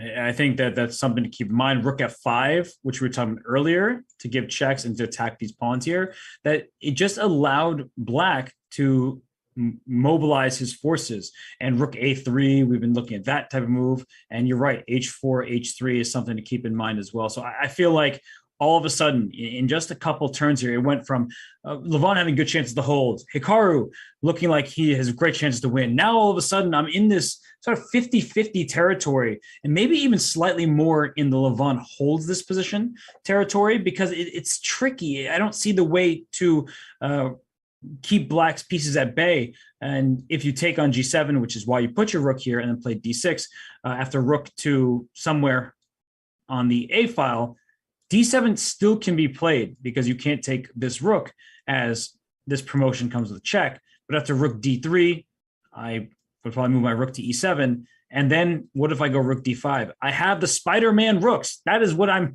trying to rely on here. And maybe this is a win for white, but it's going to take a lot of time. We should claim to create new theory in the rook endgame and call it the Spider-Man roots. The only way to guard all the threats that white can create when there is extra pawn on d7. Robert, let's leave this position for now because we have still 7 games in progress and all these games are so tense. You might think that I would ask you to go to Wesley So and Sam Shankland game and analyze this. This is a draw already. We can take a look at that later. But what about the next game in the group? Group C, MVL having the king on g3 when queen is on the board, rooks are on the board, and other pieces too. Is not this crazy?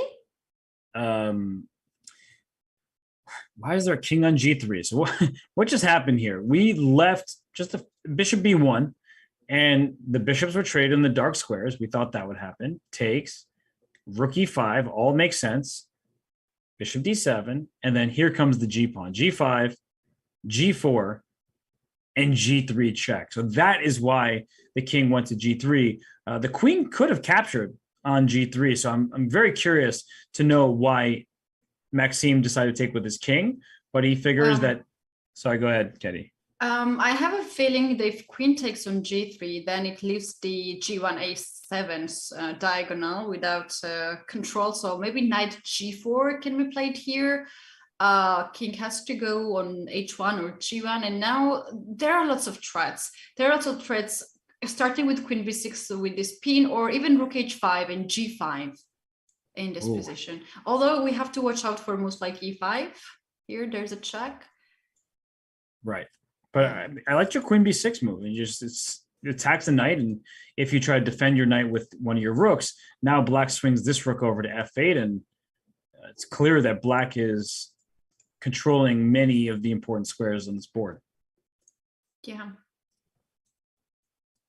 So it's yeah, no, you're right. That's why the queen didn't take. Didn't want to leave the diagonal. I like when you say that. I'm just you were 100% correct, and that's why the king is on g3. But Katie, do you really feel like white should be happy about this king here? It's an extra pawn for white, but the king on g3. The hardest part for this king is that you cannot take it back. Like if you take the pawn and very quickly get back in the safe position, that's okay. But now you can play king h5, king h2 next move, as you will fall to knight g4 fork. And I would never love to play this position with the king here. There are a lot of ideas that black can now play. Just open up the g file or bring the queen somewhere on the king side. I'm really, really afraid here for white.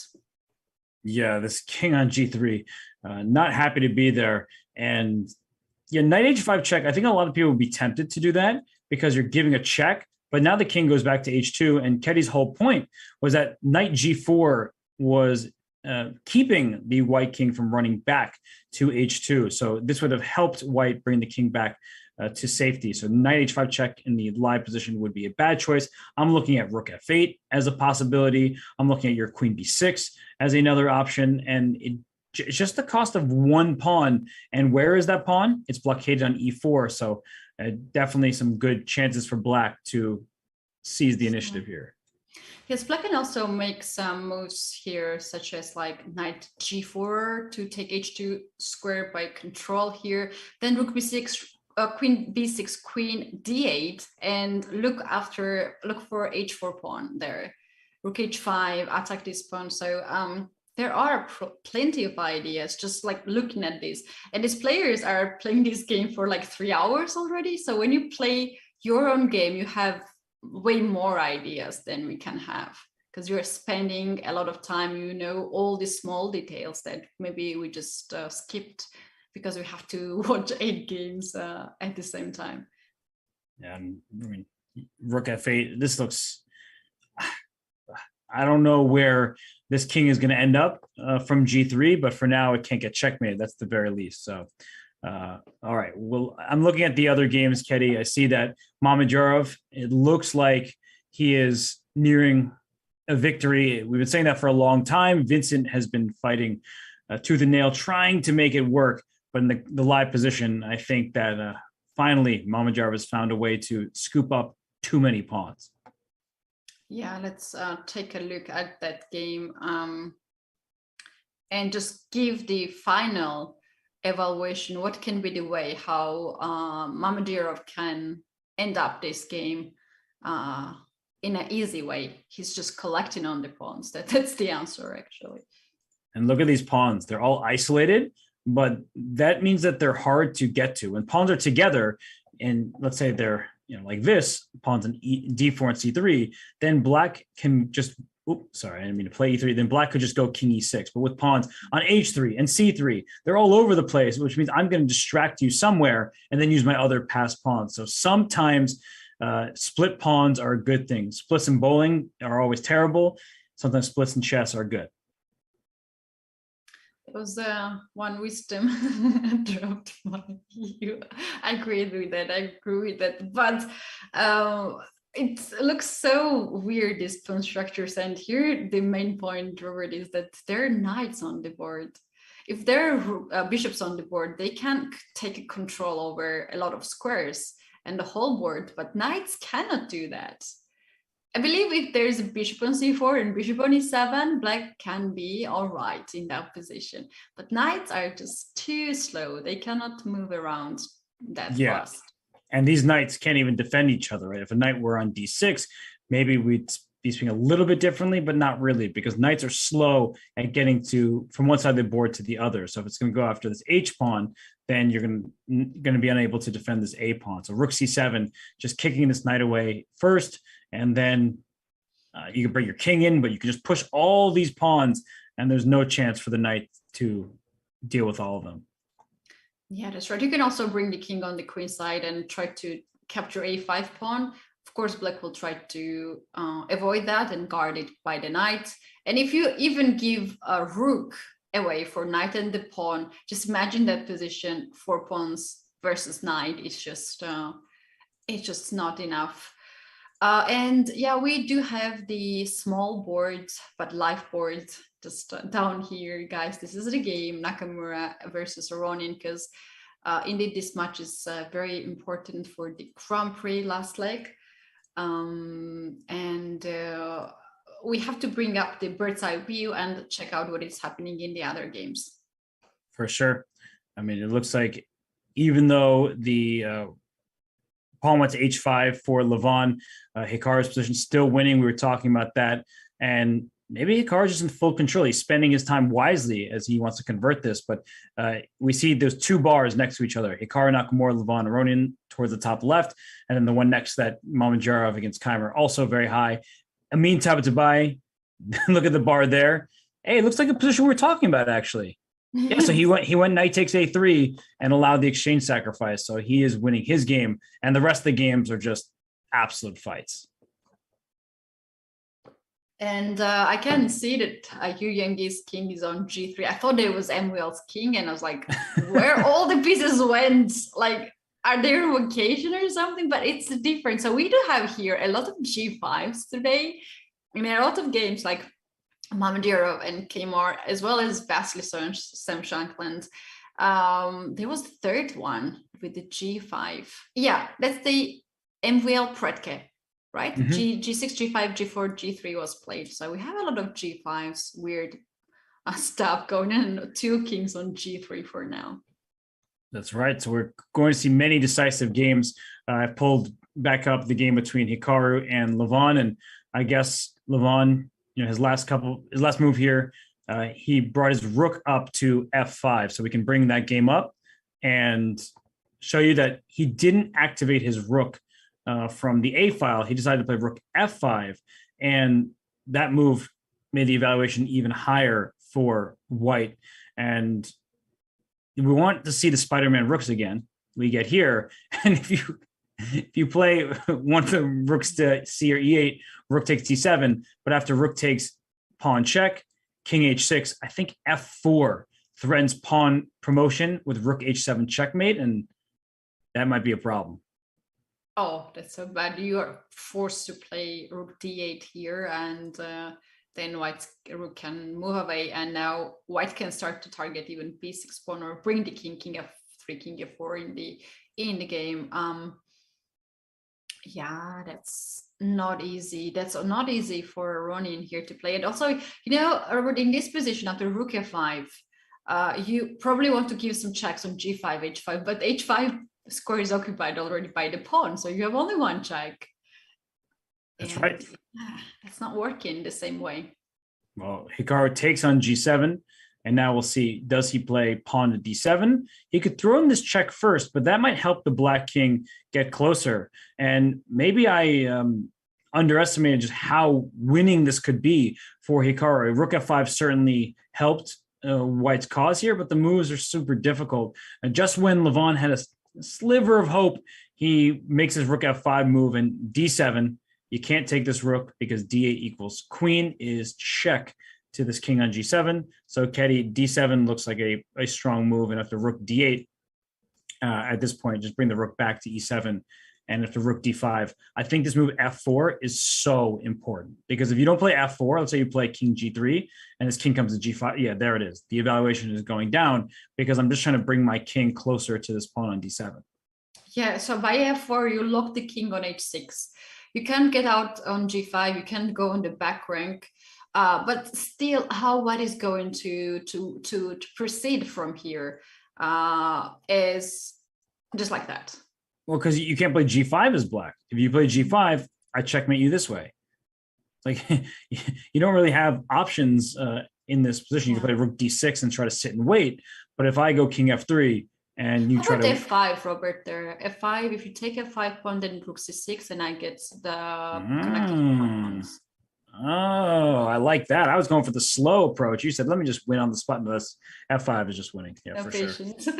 Yeah, no, you're just making better moves, because rook c6. It looks like your rooks are defending each other, but the rook on d6 defends nothing as it's pinned to the king on h6. So, yeah, this is just. Very interesting. We do have here check in the game. So king g5 has been played. This is a bit different position, because now in all these lines, king is ready to get back on f6 and control the situation there. Interesting. I wonder. Okay, so b5 is hanging. But after d7, you can't take on b5 because rook c8 and there's no Spider-Man rooks. So we have covered that. I'm just going to promote my pawn or win your rook. So rook d5 is necessary. And what's more, can't go here because of rook takes d7. This is just the theme of the day, is this pawn on d7 gets captured and the rooks stare at each other. That's something that I hope everybody remembers, stores in the memory bank for next time. So if not for rook c8, Ketty, I guess white can go after this g6 pawn with like rooks here and rook here, and that also should probably be good for white, but I don't want to give up my d7 pawn. But you are not really giving up. Like if you play now rook c6, you are also attacking b6 pawn, right? Rook d8. Let's put it this way: rook g7 first. Yeah. Black has to take rook g6, g to g, yeah. And now it should be something checkmate here. I don't know if there's checkmate, but maybe you can just take this pawn. But doesn't this look like a position that even if white is winning, and we know white is winning, we can see the evaluation bar, but doesn't that look like a position where black kind of has more chances? Absolutely, yes. King on h6 was just a 6-1 there on the edge of the board, and also the rook was returned on the back rank. Only one rook could play, and you can always take advantage of that situation. And now black has more fresh air to breathe still very bad position, but white has to make the most accurate moves now. Yeah, it seems like Levon at least can feel a bit better about his position, even though it objectively is lost. Yeah. So Hikaru just needs an important win. Sorry, go ahead, Kelly. Sorry, how about you start with rook c6 here? So you attack b6, and if you take the b7, then d7. Okay, and if I win at tempo, can this change something? Well, you lost your b5 pawn though, right? So yeah. But you're not going to give up your pawn on d7 maybe, because like a rook d8. Well, how do you protect this pawn? Like that pawn is looks like it's going down.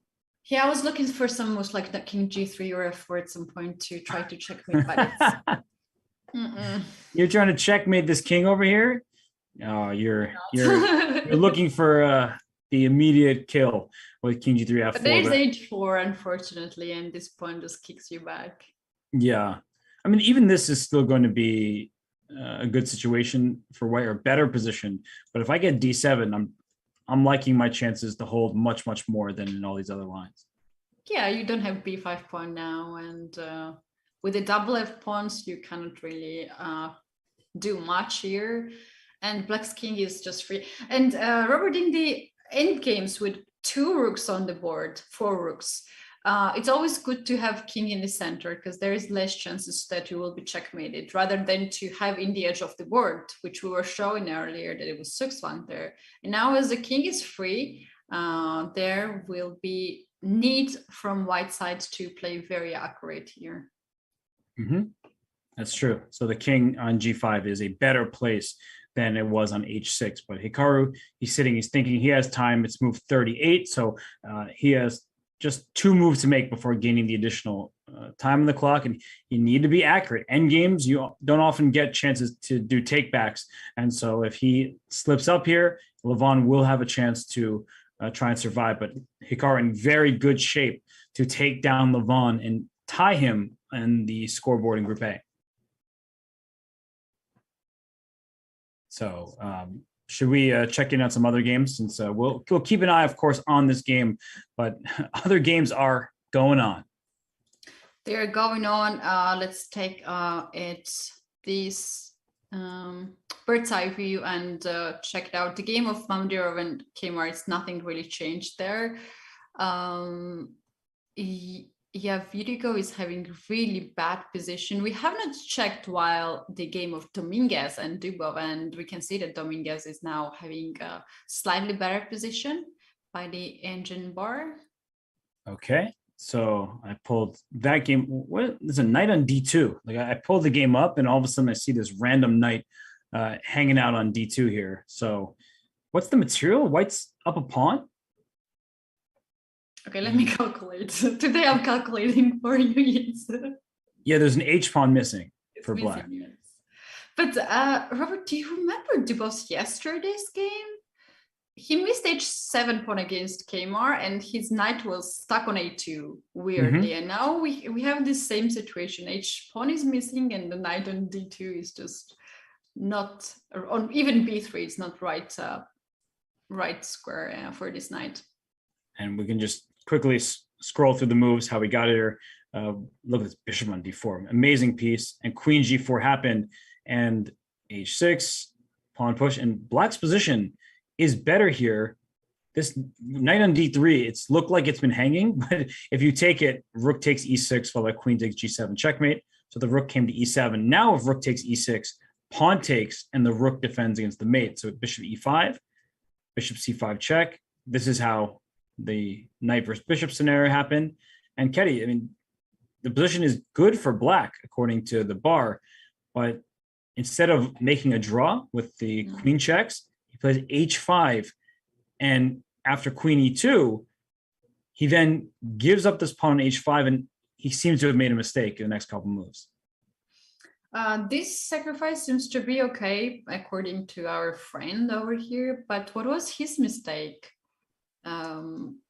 what he played. How did knight end up on d2? Well, he didn't take a pawn on b2, for example, which would even the material. He likely was concerned about these queen g4 moves, queen c8 check, queen takes g7 checkmate, two different threats, but both of them are annoying to deal with. And instead he went queen a6 check, and after queen e2, now white has an extra pawn, and the queen came to b5. So the queen for white just took a pawn, went back, went to the other side of the board, and after knight e4, king g2, that's when the knight came to d2. And Ketty, this doesn't seem to be going well for Dubov, as the knight went to b3 and the rook came to e3, which means the bishop's ready to protect it.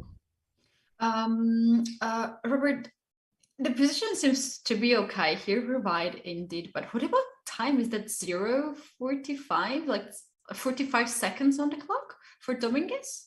It is, which is why in this last move, he couldn't find the best path forward. It's plus about 1.2. It's going down, the more the depth happens, realize the black position isn't that terrible. But rook e3 is a great practical move by Dominguez, especially in time trouble. And Dubov's mistake, if we remember, Ketty, in the first game between these two, was he started rushing his moves in Dominguez's time trouble. He can't afford to do that again.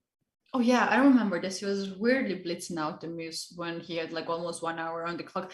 I wanted to check what is the move now, and I can see that rook e3 is move 38. So they have to make 2 more moves. Black has to make 3 more moves until the time increment. And do you think it is easy to make moves here for Dominguez, or Black can create some unnecessary threats and put Dominguez into the thinking situation? I think it's pretty easy to make moves as white. And, these games are relayed over the DGT. Maybe Dominguez even has a little bit more time than it currently says here, but still, like this queen d3, rook e3 configuration, bishop d4 is my next move if you play some like b6 or something. And if you go queen c6, speaking of tricky threats, that's a moment where you're like, okay, do I just move my king back to g1? That looks all right. I could even play queen b5, offering the queen trade. And I'm not saying the position is winning for white, but I don't think that it's going to be too dangerous either. Mm-hmm. Robert, you know quite well Dominguez, as you made me fun of him telling all the stories. Have you noticed that he's very often finding himself in the time problem, or this is only just this tournament? It's a very good question. I haven't paid enough attention to his clock management, so I couldn't tell you definitively. But this tournament, he definitely has had not much time on the clock, and he still is playing well because he has this style, this precise style, and he gets to these positions where maybe it's not so crazy, where he doesn't have to worry about sacrifices in front of his king, but he just has to worry about making sure that all his pieces are defended and how to move on from there. Hmm. All right. He has here the time issue indeed, but look at this board just below me. F4 has been played in the game of Nakamura and Aronian. What is this move, Robert? What he wants by sacrificing the F2 pawn? He wants, after king takes F4, that in this position, you know how we keep talking about the Spider-Man rooks? They don't work anymore, because after rook c8, rook takes d7, we have the stare down that we have talked about I don't even know how many times today. There's rook c4 check, getting that rook out of danger from the rook on 8. And then next move, you take this rook on d7. So white goes up. A rook f4 check was really, really nice by Hikaru there, because Levon cannot take it. What a tricky move, f4. So okay, we know at least that Nakamura is aware of the Spider-Man rooks, so he is going to avoid that. And f4 is a tricky move. It is beautiful move. I like this one very much. So what is Black's response? Is he going to play king f6, king f5, king g4, where he should bring the king? I think king f6 suffers the same fate, because rook c8, rook takes d7, there's still check with this rook, and you're going to lose the second rook on d7. So I think the king has to go to f5 or g. I guess I'm going to go to these three squares: h4, g4, and f5. I'd probably play king g4 looks bad, because this pawn would hang with check in many positions. But I guess I would play king g4 just because it looks like the best of bad situation. By the way, Kedia, I'm just seeing out the corner of my eye here that Grigori Oparin, he may have let Hikaru escape yesterday, and that's the only reason Hikaru, has a shot in this group to beat Levon and continue up the leaderboard there. But Grigori Oparin's position against Yesipenko, that eval bar went very, very high itself. That's right, because he's having extra pawn on d5 and all the pieces are still on the board. It's not like rook endgame. No, here white can create a lot of threats. White can push the pawn forward as knight can go around knight b5, knight e4, and then push the pawn on d6. And also this game can be, the question is bishop doing here something? Isn't it just a bad bishop? Cannot really stop the pawn being pushed forward. And just imagine if this pawn is just on d6 or d7, then black gonna have struggle to stop it. And when knight is on the board, it is impossible to blockade the d pawn here. And queen is just the worst piece to blockade. But even rooks cannot really avoid pawn push here. So I think for this reason, it's just losing here for Andre. Yeah, I mean, 94, you're saying queens are very bad blockaders because as soon as they're attacked, they have to move. And if this queen, I'm going to centralize to e5. Now this knight comes to c5. You made the point. Rooks are also bad blockaders. If you look at these connected pawns now, all of white's pieces behind the d5 pawn. No. It's extra pawn. Yeah, this is just losing position if that were to happen. Yes, and also white has nicely placed these heavy pieces on d5. First two rooks and then queen. This is a way better replacement there. Queen in front of two rooks. Oparin is doing great at this tournament. Yeah, and he really let Hikaru go yesterday. That was a smashing victory in the making. And then he went bishop takes h7 check. And we'll see if he's able to convert this. And I mean, look at this position, though. It's an extra pawn, knight e4 played.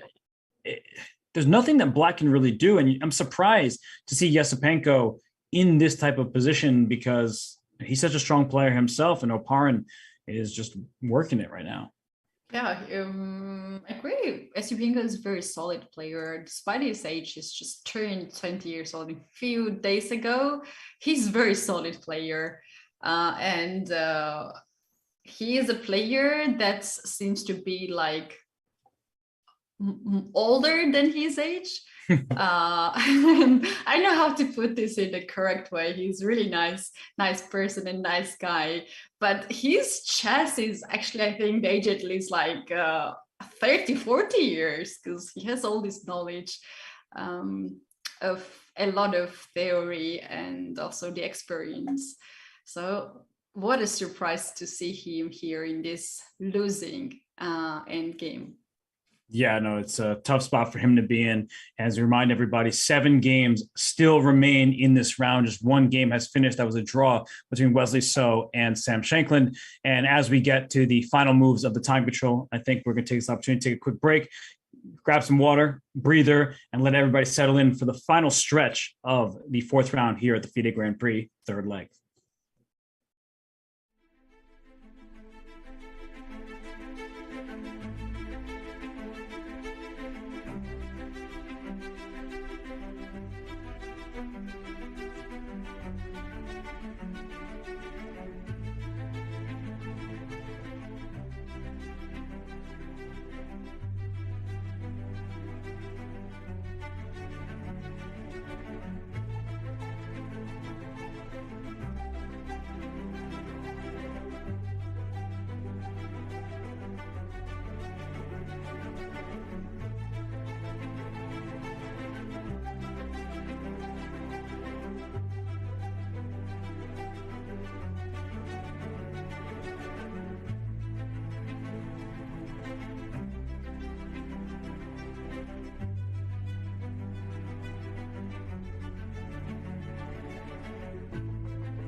Did you know you can watch top chess events right on your phone? You don't even need to download an app. Just open any mobile browser and head to chess.com/events. You can see what's happening right now, check out top games, see results, and so much more. Try it for yourself at chess.com/events. Welcome back, everyone. This is FIDE Grand Prix 2022 final leg and round 4, the round before the rest day.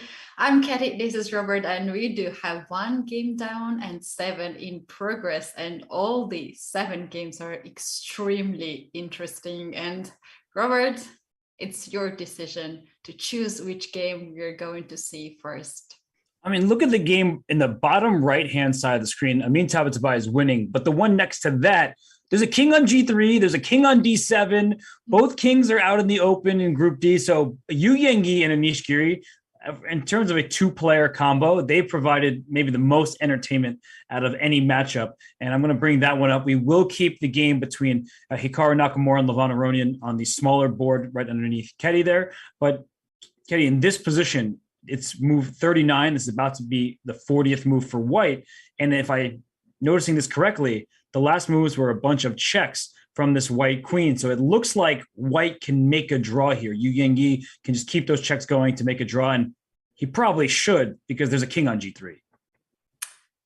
Yeah, that's right. This is quite imbalanced position. Like white has the rook, black has knight and the two pawns. If black has king safety here, if this king is at a safe spot, which I can't really find here. Okay, 4. Then this is really good position for black, but without king safety, white will always have checks. And now the question is, can Giri take the h7 pawn and then g6 pawn? Because I don't see checks yet for g3 king. And can Giri go here for a win? Well, if you take the pawn or you don't give checks, I think this bishop e1 check is going to be unpleasant.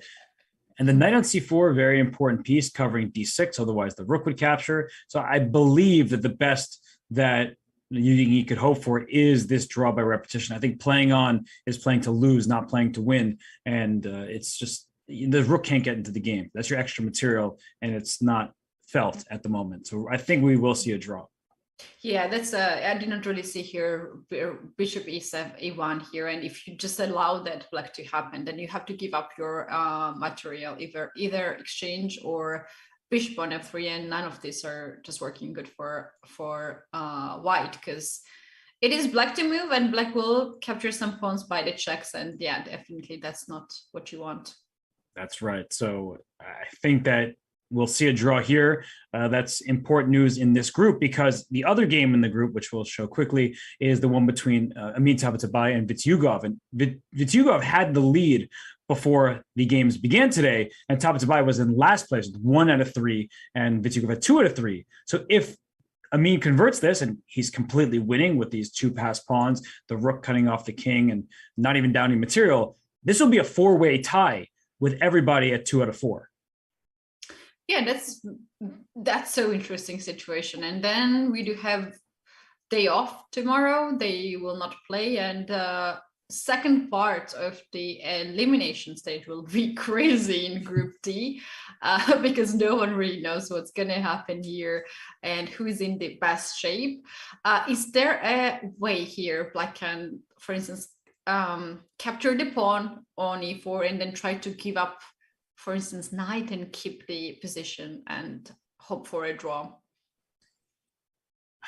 I mean, well, white's to move here, so you could even just start pushing these pawns up the board. But let's say you play a6, and you already have to play a move like bishop b8, and then, all right, I'm going to try to give you this pawn. I don't even know. I don't want to give it to you. I can play rook c4, so I can stop you. But let's say I play b5. No, there's no way. There's just bishop a7 should be played. Yeah, to stop b6, and even rook c6 here. You take on e4, and I get to play b6. Normally that wouldn't work because you take the rook, but here after the rook is captured, my pawn covers b7, so I'm going to promote. Has everyone seen such a powerful double pawns ever? Like these pawns on a7 and 6. They're just super pawns supporting each other, having back to back. How you got this pawn? Like where you brought this pawn? All right. Yeah, but you asked me if you could see any better pawns in a row. I'll put a third one there, just in case. But yeah, these pawns are pretty awesome. Making sure the king can't chase him down. True. So this is in fact second game in this round where rook is superior over to pieces. But together with the rook, there are a lot of pawns, right? In the game of Mamedyarov and Kemar, White has 3 extra pawns, rook and the 3 pawns. And here we have rook and 2 pawns. So, this game has been ended. Meanwhile, Yugengi and Anish Giri. So we had repetition there. Honestly, I was expecting this draw in this match. Yeah, that was a fair result given the position. And as we look at the other eval bars up here. So Amin Tabatabai, we just looked winning in the bottom right. Maxim Vasherlagrov suddenly, the evaluation bar on. Oh, that went all the way up all of a sudden.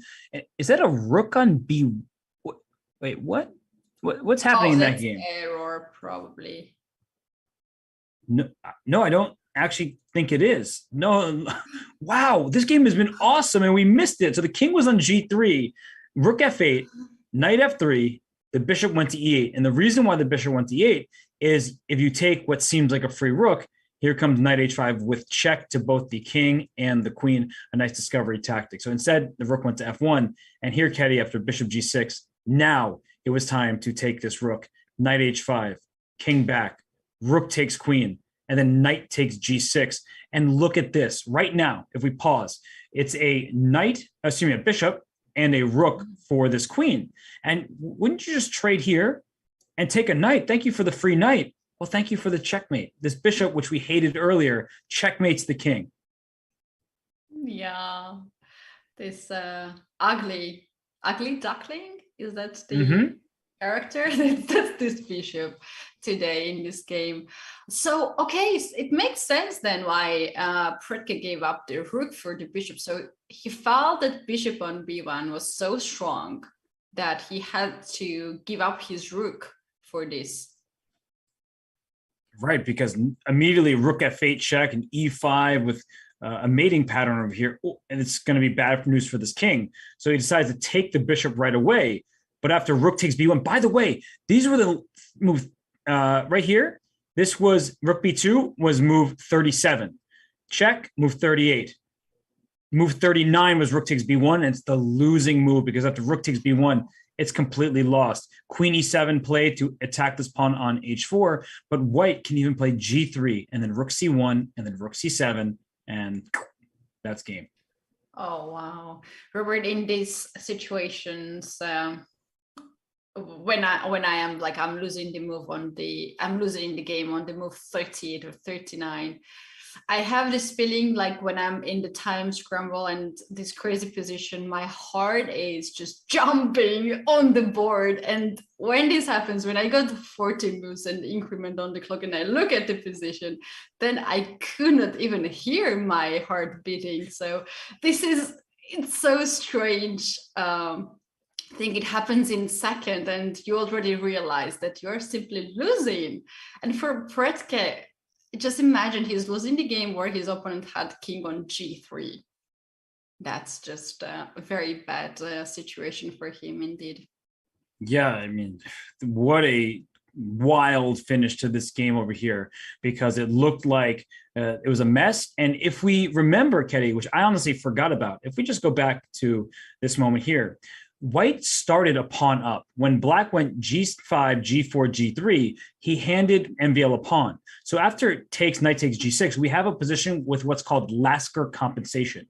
It is a rook a bishop and a pawn. When I said this earlier, I forgot to mention the pawn. So that's actually even material. Rook is 5 points, a bishop is 3, a pawn is 1, that's equal to 9, a queen is 9 points. So it's actually by material an even game. But by king safety, it's the black king that looks like it's in more danger because white's pieces are aiming towards that king. So I understand why Predke didn't trade rooks and make another move. He thought that if he trades rooks, he's going to get checkmated after e5, rook f8, rook to h8. This king is going to be caught in the crosshairs here, and that's going to be a disaster. So that's why he went rook to b2 and took that bishop off the board. He was so afraid of e5 or rook c7 and rook f8 and all this stuff that he said, all right, I don't have time to figure this out. It's move 39. He makes rook b1, and now after king h3, that's actually the the move that was played here, king h3. He's completely busted. The evaluation bar is all the way up the top, and these rooks are just coming into the game. Even rook f8 check, you can't sacrifice because white has a rook left against a knight. All right, Robert, he had something else there instead of giving up the rook. What was that move? Is it so hard to spot when you have seconds on the clock?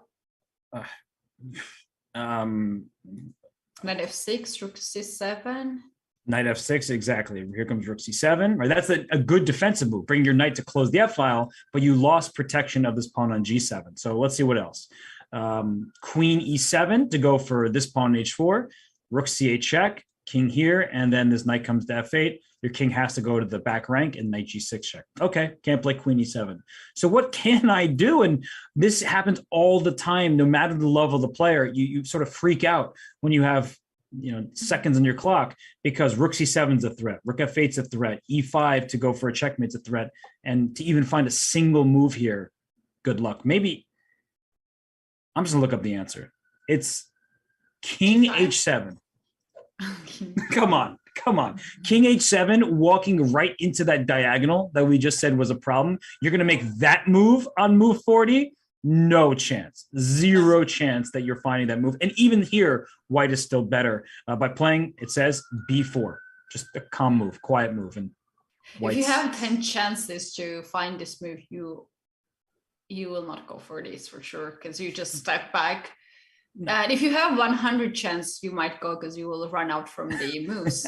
That's the only opportunity, but here, no way. And the bishop, rook takes bishop is just a move of desperation. He saw that he can stop rook c7, rook f8, knight f6 was bad move, and he doesn't have any other moves too. So yeah, this is actually. You could give me 2 days, Ketty, like a daily game, but double it, and I'm still not playing king h7. You couldn't pay me to play king h7. They're just not happening. Nobody. Someone plays king h7. I'm like, excuse me, are you playing yourself or did your Silicon Engine friend make that move for you? Nobody is playing king h7 in this position. So I think the real problem for Predke was by playing rook b2. That's where things got out of hand quite quickly, but I understand why he did that. It's a way to get rid of this bishop, which is scaring him on the diagonal. And it seems that now that we have the answers, then knight f6, retreating, and then after e5, just taking this pawn e5, allowing you to discover check. To my eyes, I mean, that looks very worrisome, but of course, the engine says, zeros, even. Good for you. Yeah, engine has its own world over there. Well, what a disappointment for Predke as the other game in the group ended in a draw, and winning this against Samuel, that's almost means that you qualified from the group, because he was already in the very good situation. But if he loses the game, then we're gonna have same situation as in the group D. A lot of people can take over and become a leader. It's actually the same exact scenario as Group D, right? Because in Group D and Group C, the player who was in last place was playing the player in first place, while the other two in the middle drew. So same exact scenario. Amin Tabatabai has not concluded his game. Maxime Vachier-Lagrave hasn't officially won, but with the positions that they have, I feel fully confident that they will win their games. And thus, you see the standings here in Group D, when Tabatabai beats Vityugov, all 4 of them will have 2 points. And then if we go to Group C, we'll see that once Maxime Vachier-Lagrave wins this game as Predke, all of them will have 2 out of 4. So this has been a fun 2 groups that have been kind of overlooked, Ketty, because all the attention has really been on Levon and Hikaru as they try to make their way out of Group A. These other groups have been true battles. Hey, I agree with that, but I think this Spider-Man meme just got us too much. And no regrets from my side. I enjoyed all these ideas in that game, in the end game. So yeah, but we now have these 2 boards, and one board of Nakamura and Aronian is still on the side. King is on h4. He decided to bring the king on h4. Now if white takes, if white gets the g6 pawn and black is not really careful with that, then rook c1 comes with a really nasty ideas here to checkmate the king on h4. I told you this king will be checkmating and you laughed at me. I laughed at you. I now am learning to regret it. I should not have laughed, because you are correct that there's going to be a checkmate against this king, and that is an issue. And by the way, we have received word that it is official. Amin Tabatabai has won his game. That's down there in the bottom right. You see 1-0. He beats Nikita Vityugov. A very bad day for Nikita, because he's playing the lowest rated player in the group. He beat Amin Tabatabai in the first round. If only he could have drawn with the black pieces, he would have kept his lead. Now it's a 4-way tie, and it's anybody's group to win. Indeed, and the player's going to have rest day, and they will come back with a different energy. And for instance, for Giri, this is a new start of the tournament, as now all of them are in the same position and same score, 2 points. So we do have today quite sharp positions. And do you think, Robert, we're going to have more decisive results here than draws? Oh, we're getting 5 decisive games, if I'm counting correctly. And I'm pulling up the game between Oparin and Yesipenko, because while we've been so focused on that great game between Nakamura and Aronian, Oparin's like, keep forgetting about me. Come on, everybody, don't think about me. It's okay. Think about Aronian, think about Nakamura. I'm going to be the leader of the group once I beat Andrei Yesipenko. And right now we see a position where it's a different extra pawn for white. If we go back the last few moves, we saw that the queen was on d6, the knight came to e4, rook e2. You don't like your queen being in line with a rook, and a takes b4. There's no good discovery for this knight. If that pawn remained on b4, knight c5 would win an exchange, but that pawn is removed, and then d6 thrown in. Rook d5 played. Wow, what a move there, rook d5. I thought he would just take a pawn here, but he goes rook d5, and the queen moves away, because if you take on a3, the point of rook d5 was to play knight c5, hitting this queen 2 times, hitting this rook, and that just scoops up material. So instead, we saw queen g6, and Ketty, the d pawn was lost, but what Oparin was counting on was just winning this b pawn here, and now we're at the live board, and it says +4, but he's only at 1 pawn. Mm-hmm. Here also black has the issue of the back rank. So maybe we should look for some very active moves, like to use this back rank problem, queen d5 or queen a4, something like this. Makes perfect sense to me. I like queen d5 more based on my instincts, because I would like to go over here with my knight and get after this king. What other moves come to mind? Do I care about rook c1 check? That's something we need to look out for, because the king does go to h2, and if this bishop comes to c7, I guess we can block with g3. Yeah, for now we don't really have to worry about that. There's a check, and there's some crazy sacrifices here. But the question is how black is going to play here. Like if you play h6, you can of course do that. But anyways, if your rook gets on back rank, like rook a2, rook a8, you will have queen g8 checkmate then. Mm-hmm. Rook a2, rook a8. Meanwhile, the game of Emil and Predke ended, and yeah, we had a resignation there in this position. So the things are going as we predicted. Yes, that game concluded. So Maxime, he makes it a four-way tie in his group. And the final couple moves, we saw King H3, Queen came to A7, one last check, one last hope. And after Rook F3, Preki doesn't even play anymore. This queen can't go here, can't go here, can't go here, can't go here. And that makes it easy for white to finish this game. If you go knight F6, closing the F file, we talked about this before, Rook C1, Rook C7, and down goes the black king. Robert, do you think Amvel still has some chances to qualify from this group and win the group? Well, he's has much better chances now than he did at the start of the round, and he's in a four-way tie. So why not? He gets one white, one black in the final two games, just like everybody else. And so Maxime, he should be very happy about where he is at the moment. He gets white against Wesley So, and he gets black against Sam Shanklin. I would guess that's the colors that he maybe wants. Or would you rather have? Let me ask you, Ketty. If you're thinking about this from their perspective, would they rather have white against the lower rated player or white against the higher rated player? I don't necessarily get advantage with white pieces. That's my problem. For these players, they know each other so well. Maybe it will make sense for them, because there can be some variation in the want to go and this your opponent plays.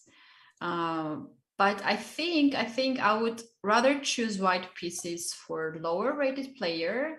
So I would go for a win in that case, and I would choose black for higher rated player to go for a draw. Okay. I think ideal for me, but in practice, it's just not so easy to happen. Like it's not like that. Yeah, well, I mean it's not easy for anyone to know, because you just have to play one move at a time. And 4 games are in the books. This game has already concluded in Maxime's favor. And if we just bring up the full board scene again, look at that. The bottom row is done with. So it just leaves us with the 4 games at the top. Eval bars sky high for the players, the white pieces, in the first 3 games in the top row. And Dominguez against Dubov, that's the only one that is about balance. So we have to see how the games conclude. It looks like, second from the right up there, that Mamedyarov, he has activated his king. And once his king gets into the game here, well, the pawns will then start marching up the board. Yeah, that's true. But I was also thinking that these results were what we have right now.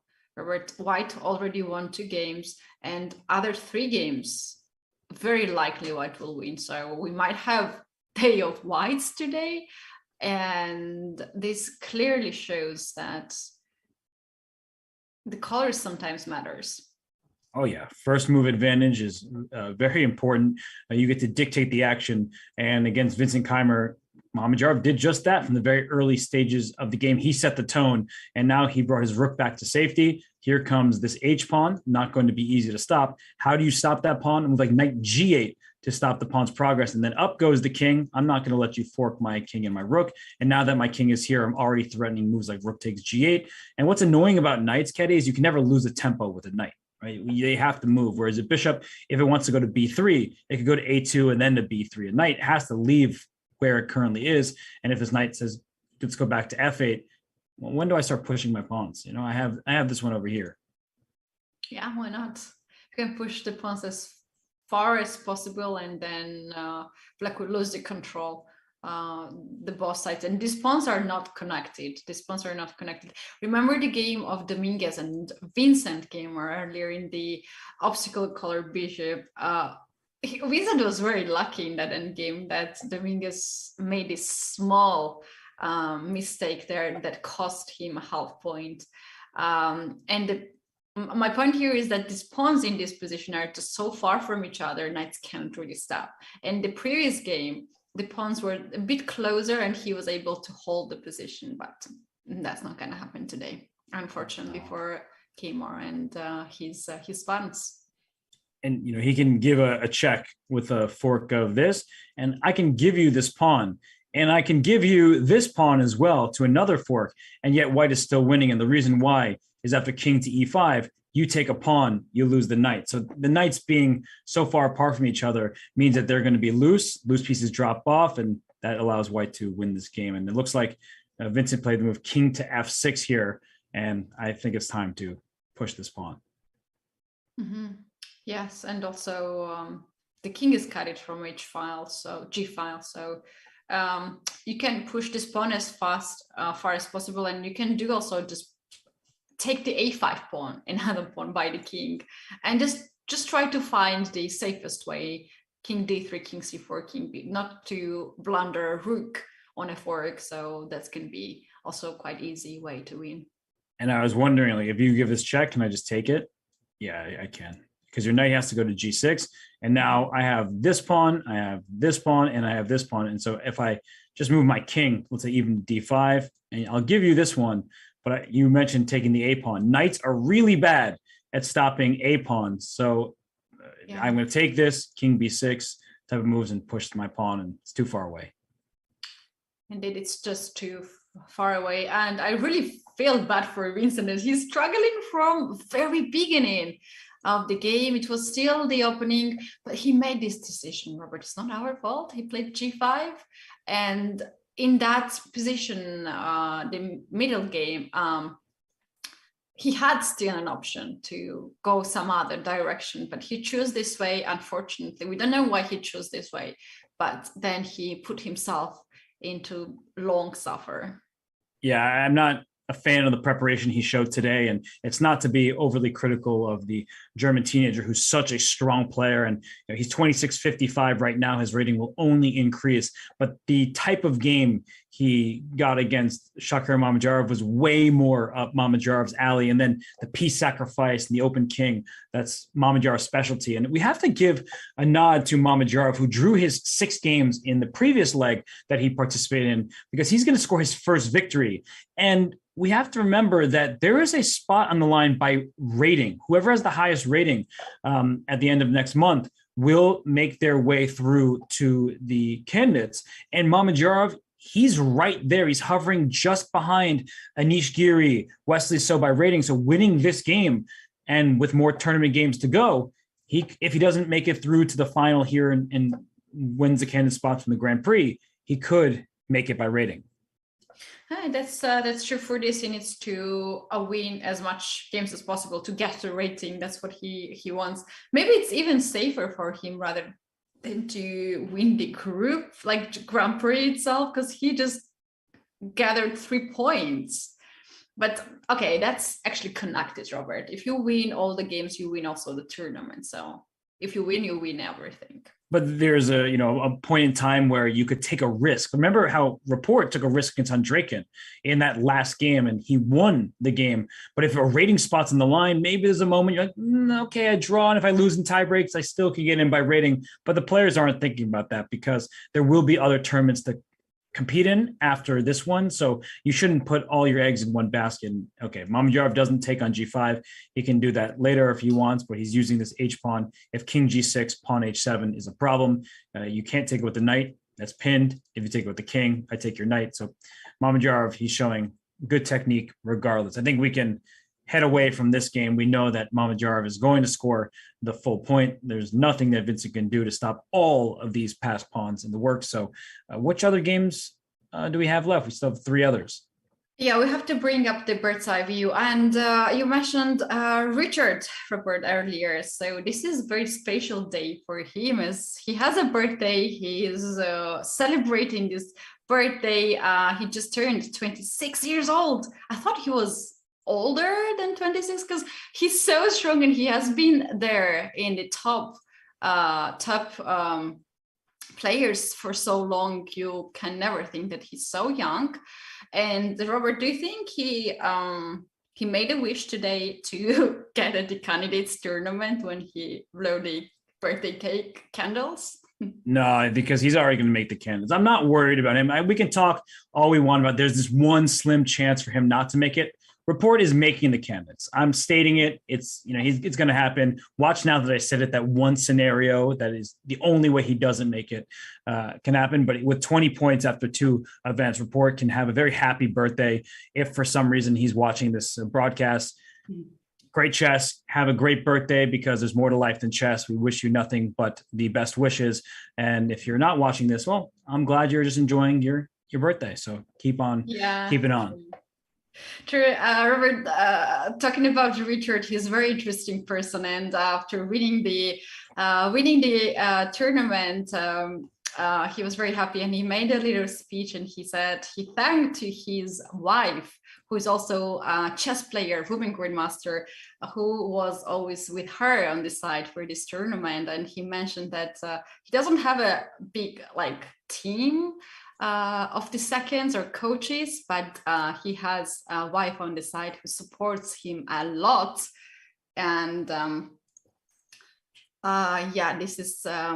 this is Richard Rapport, who just turned 26 years old.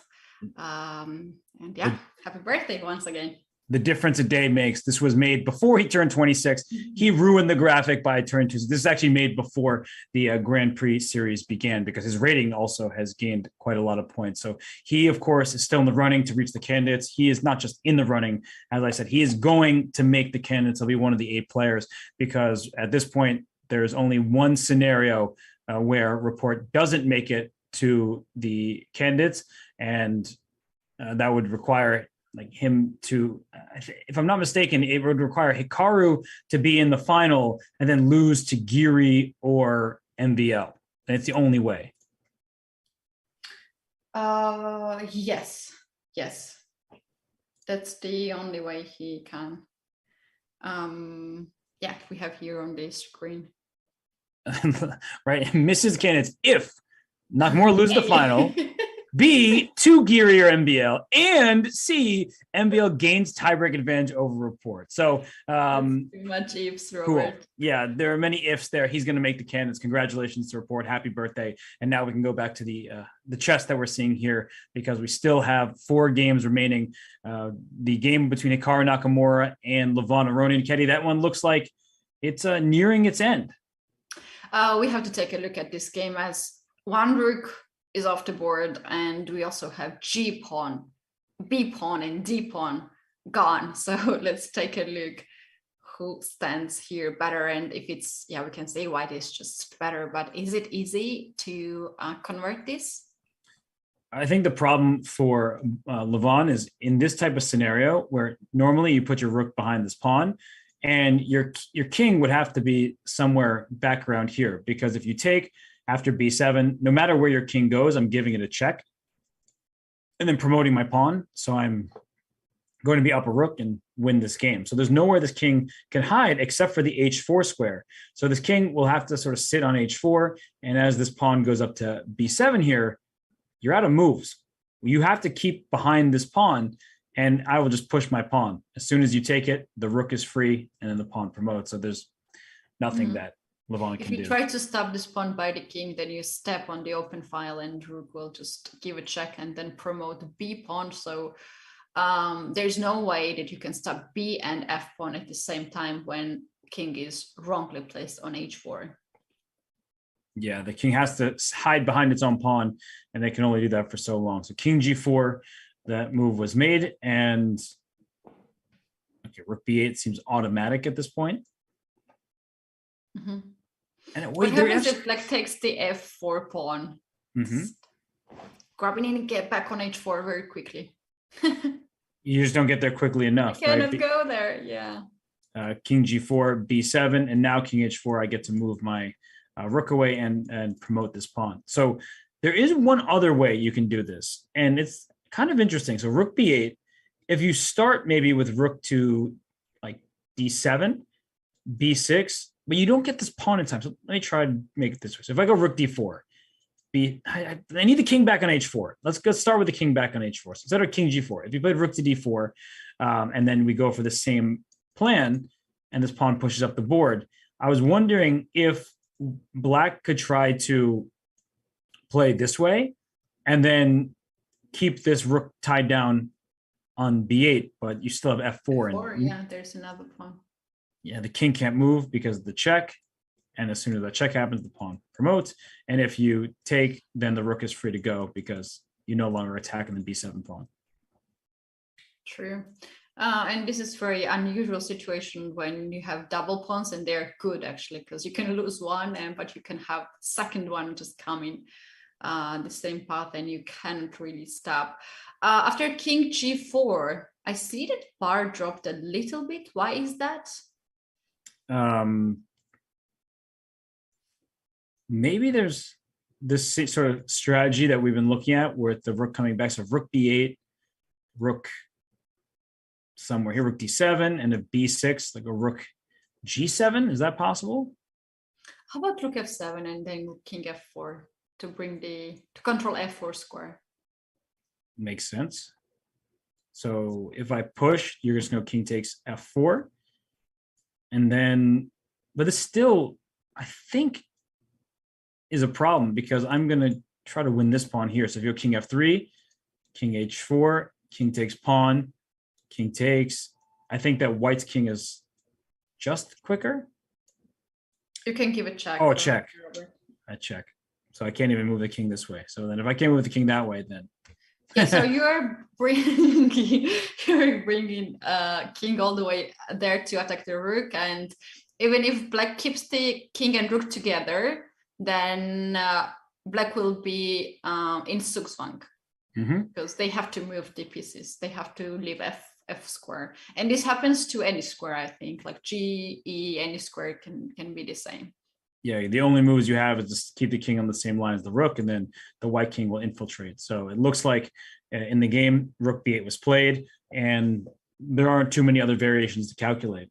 One other thing is maybe h4, because if you play b6, now there's h3 check. So that's the one last hope here, and you see the evaluation saying it's actually a level game, as the only move is king h2. It's the only legal try, and the king f3. So I'm hiding in between the white pawns, the king sandwich here. And what I want to do is after b7, now I play the move rook d7, like we were talking before. You can't take this pawn because you got checkmated. You can't move the rook because you lose this pawn on b7. And now black just waits.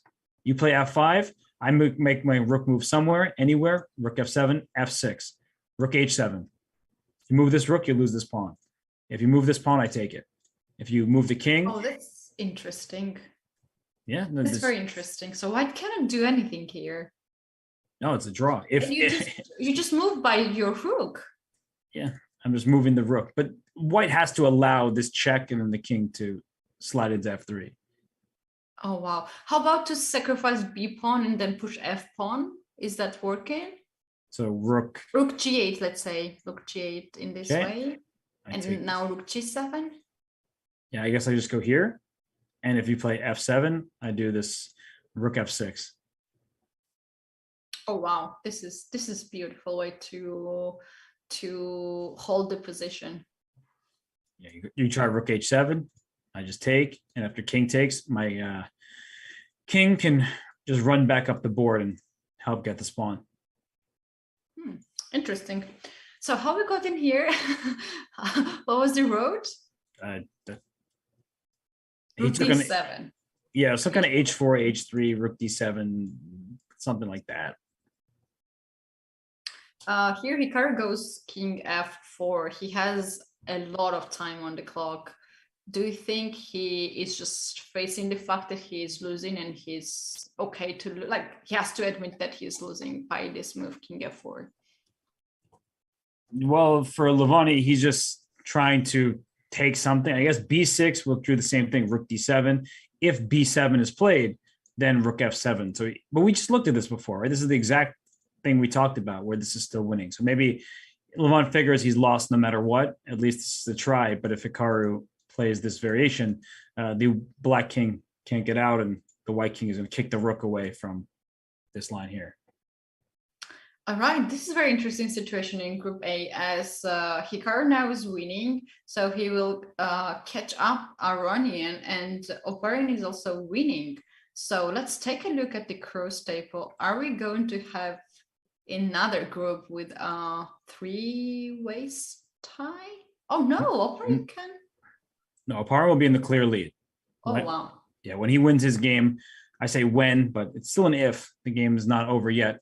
But Oparin, he actually has made a few moves, and he brought his knight back to c5. So he's exploiting the back rank check mate pattern with the king on h8. And I really like this move because what we were talking about before, even though white is still better here, I don't really like pushing this pawn because I see f4 coming at some moment and I need to play h6 first, but I'm worried about my king on h2. It just feels a little Yeah, bit I saw your face. You disliked this suggestion, but you were very polite and you're like, yeah, it's good.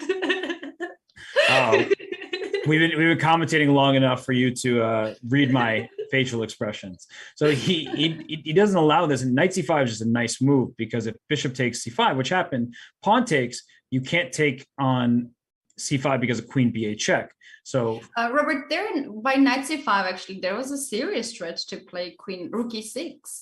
And if you trade all the pieces, this end game is losing for black, because knight and the pawn are very tricky, and there is no way that you can avoid this pawn going to the back rank and being promoted.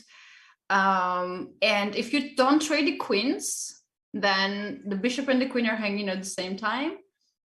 So you're pretty much forced to do such a thing.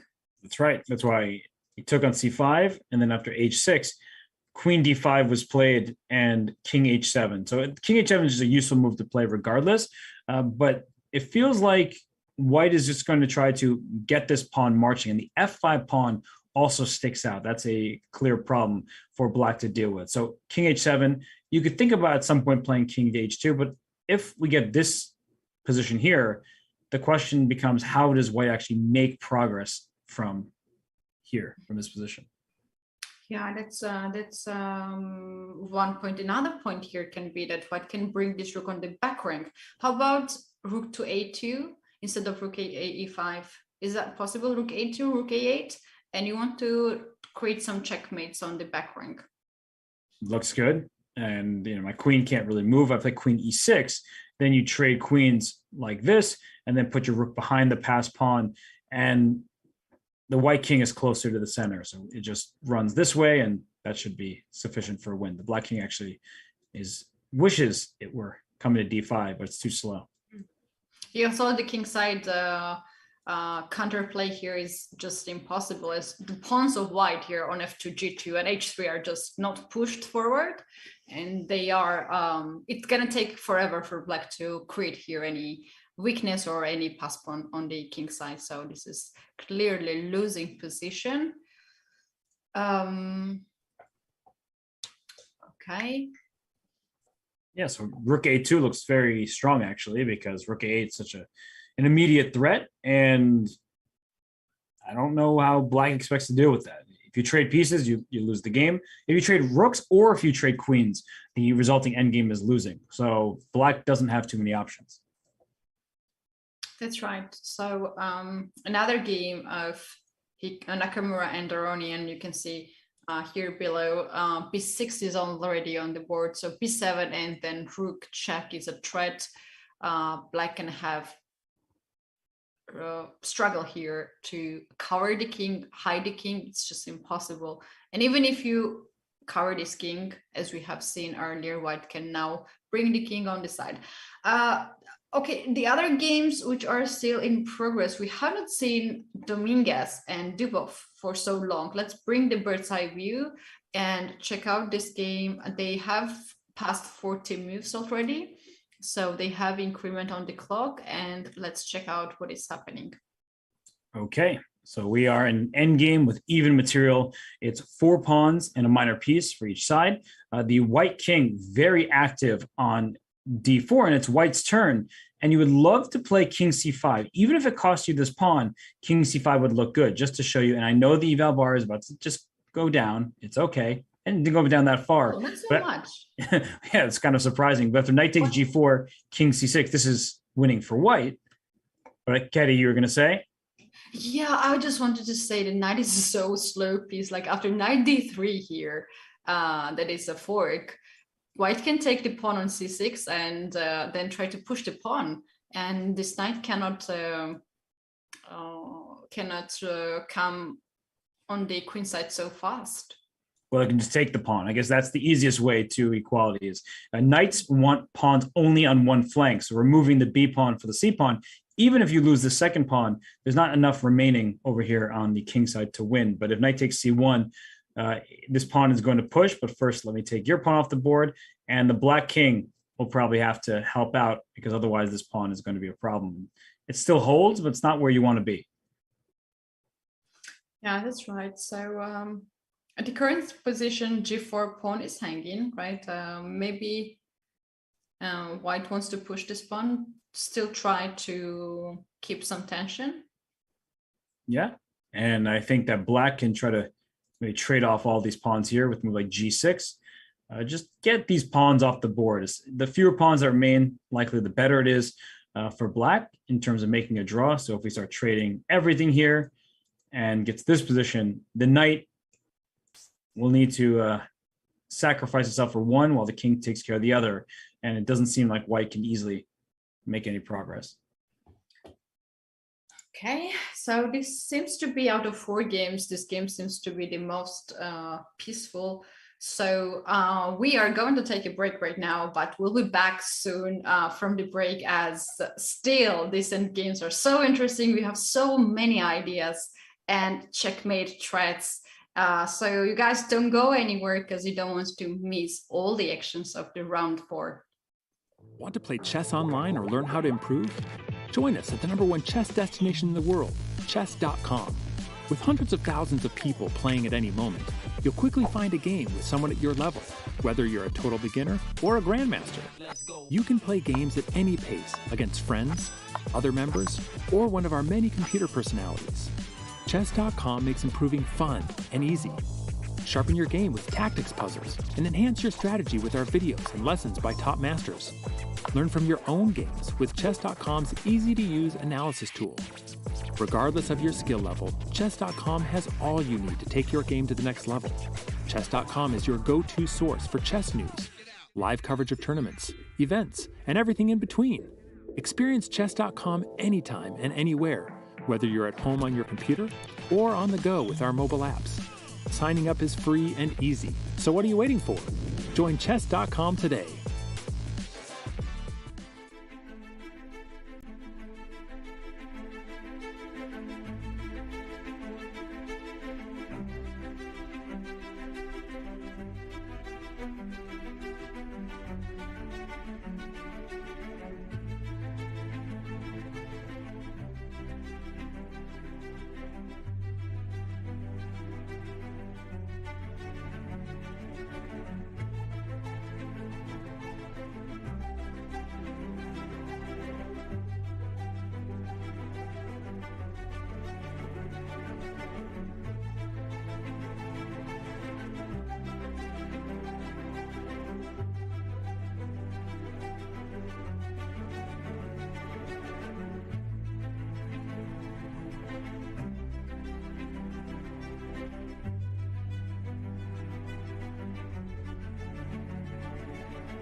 Magnus Carlsen is on the brink of adding 5 time to his World Chess Championship resume.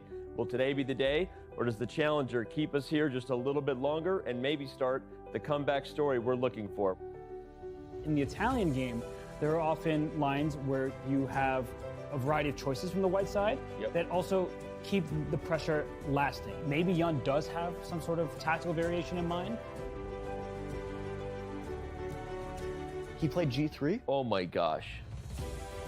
It could just be him saying, like, he understands this is the match, and he figures going for the exchange sacrifice is his only chance to do something.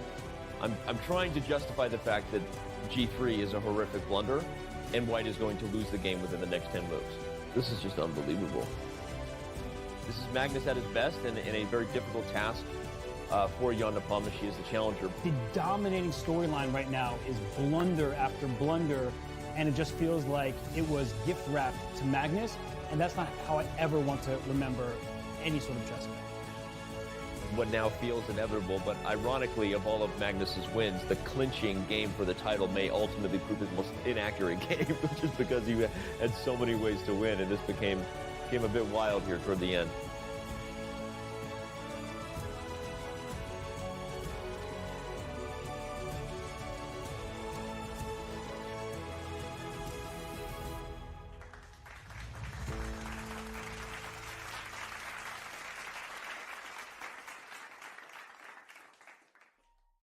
As we return, we should not forget what's at stake. 2 spots in the FIDE Grand Prix are up for grabs to the candidates, and then 1 spot by rating. All the players you see in front of you have chances to earn their way to the candidates.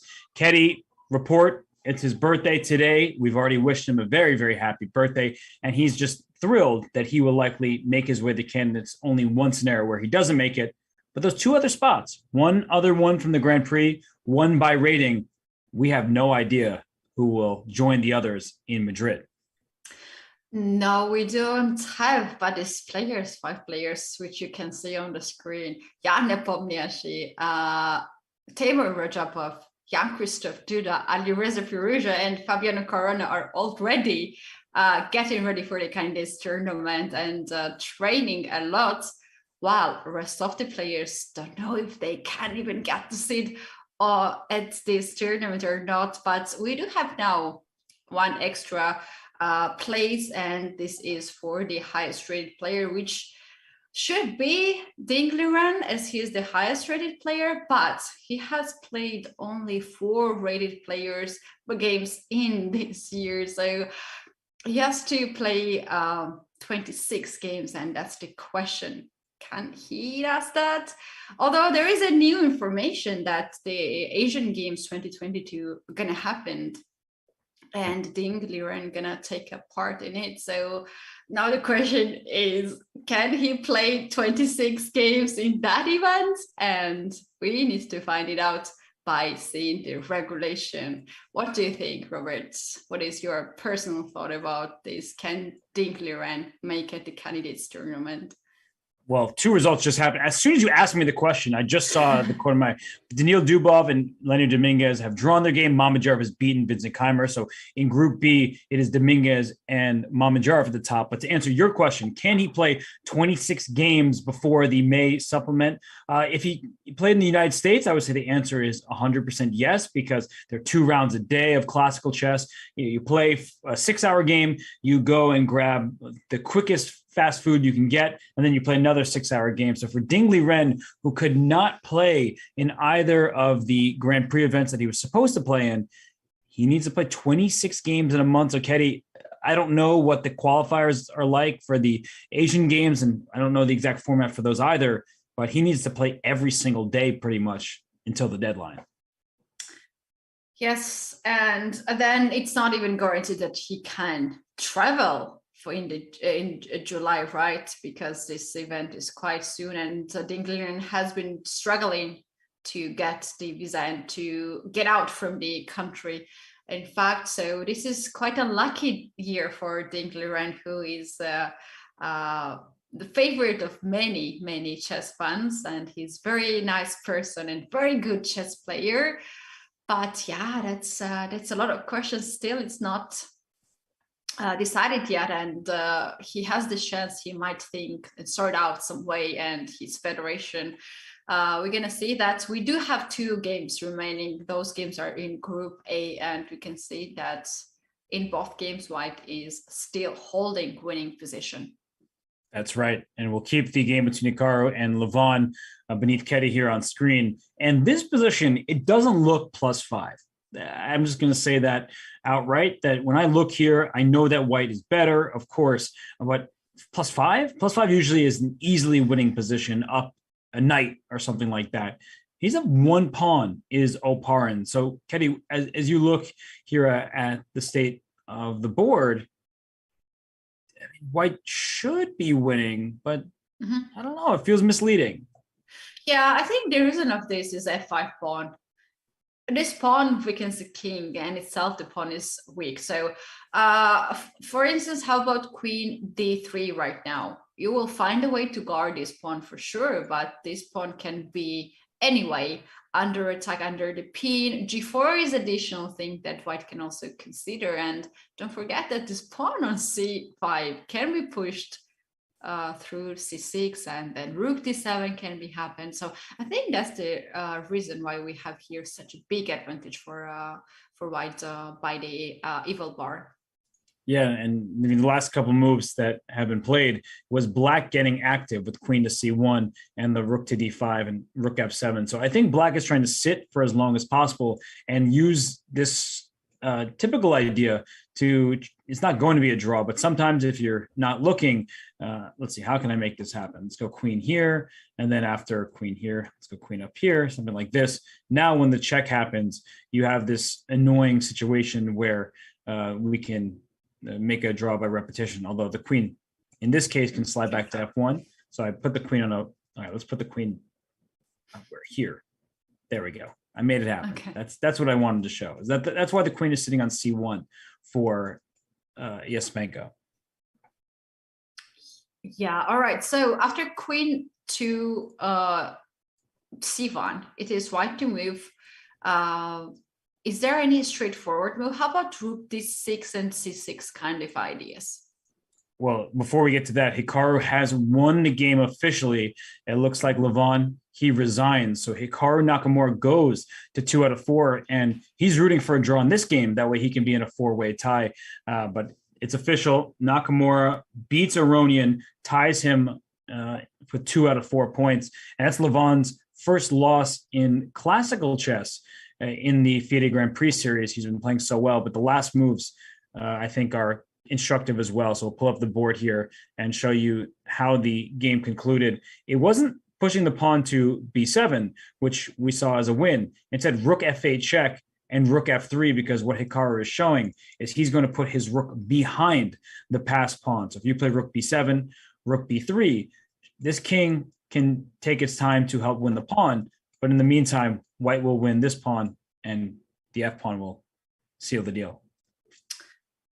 Yeah, very nice technique by Hikaru Nakamura. The moment he got the advantage, he never missed that advantage, and he just played so clean game here. Never gave a chance. He could play something better when there was like 4 rooks on the board, but anyway, it worked out, and it was still quite convenient way to win the game. Right. So he is tied with Levon. They beat each other with the white pieces. And now it's all up to Oparin to figure out, will we see a sole leader in the group, or will there be a 4-way tie, just like we've seen in group C and D? So the last few moves, Queen E5 played by Oparin, keeping an eye on the F4 square. And after Queen C2, he plays F3. And the reason he does that is the pawn was under attack. The queen covers the dark squares, and I think he's ready to try to get that pawn going. Yeah, Queen D6 and C6, right? So just like this. The pawn is pushed a little bit, then he can play Rook C5 to get this Rook on C5 just behind the pawn, and then push C7. And I think Black, would want to try to play F4 and get this queen to G3. I would already consider a Queen E4 check to trade the queens, but I don't think I'm worried about this anyway. Let's say okay, Queen E4 is just simple. So I want to make a point that I'm not actually scared of the queen coming to F2, because once the queen gets to f2 and goes to g3 check, with the queen on e5, you don't have any sort of repetition to make a draw. The queen covers e1, but yeah, queen e4 check would for sure be a good decision as you get to the end game, and now you have two separate pass pawns to work with. Yeah, that's right. Robert, we don't know much about Grigory Oparin. As we know, for instance, about Esipenko or about other participants at this event. Is there anything comes to your mind when we mention his name? He speaks a number of languages. I think, if I'm not mistaken, Russian, Spanish, Chinese, and there might be more. I hung out with him a few years back in Isle of Man, going to the rounds and meal, and he speaks many different languages, and English, of course. But he is polyglot. He is nearing 2,700. He is a player who really loves the game of chess, and he studied in the States, university, and he also did really well in Riga, Kevi. That's how he made his way here. He tied for second place with Fabiano Caruana. Yes, and he was very close to get the candidates tournament, Candidates 2022, if he was the one who qualifies. But Fabiano Caruana qualified from this, and now he's at this tournament. And now I have on my screen the player's profile open. This is possible to check out if you are curious. That is chess.com/players, and there are the information about the players. And I can see he's only 24 years old, and he was born in Germany, Munich, but he represents a Russian Federation, used to. Now it's a bit complicated, and we don't have much of the information about this player. I can read that he earned the Grandmaster title in 2013, and he is a Russian junior champion in 2014. So this is a period when he had really nice peak in his career, 2013 and 14.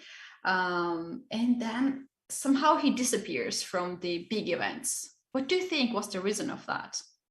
I have no idea, and I don't even know what to speculate about. I mean, sometimes people, they gain rating at a very early age, and then they sort of stop for a bit. They find themselves in a situation where they're busy with other endeavors in their life, or just the chess gets difficult. It's hard to win games when you're playing against these 2650 plus opponents. But I think Oparin has found his stride in the last couple of years, and now he has earned his right to the Grand Prix series, and he would love nothing more than to win his group here, especially because Hikaru beating Levon opens up the door for Oparin to take the lead.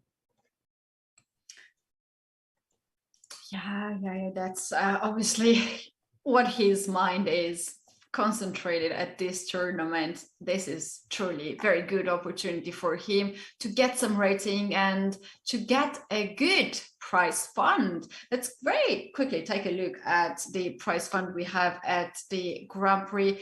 There is 150,000 euro prize fund in all the Grand Prix events, 3 of them separately, and the winner will get 24,000. The runner-up will get 18,000, and if you get out from the group, which is Oparin is very close to, if he wins this game, then these players gonna guarantee themselves for 12,000 euros. And also it really matters which place you take in the group stage, as it can be extra 2,000 euros. So this is the prize fund we do have here at the Grand Prix, and can be quite reasonable for these players to get some rating and also to get nice prize fund.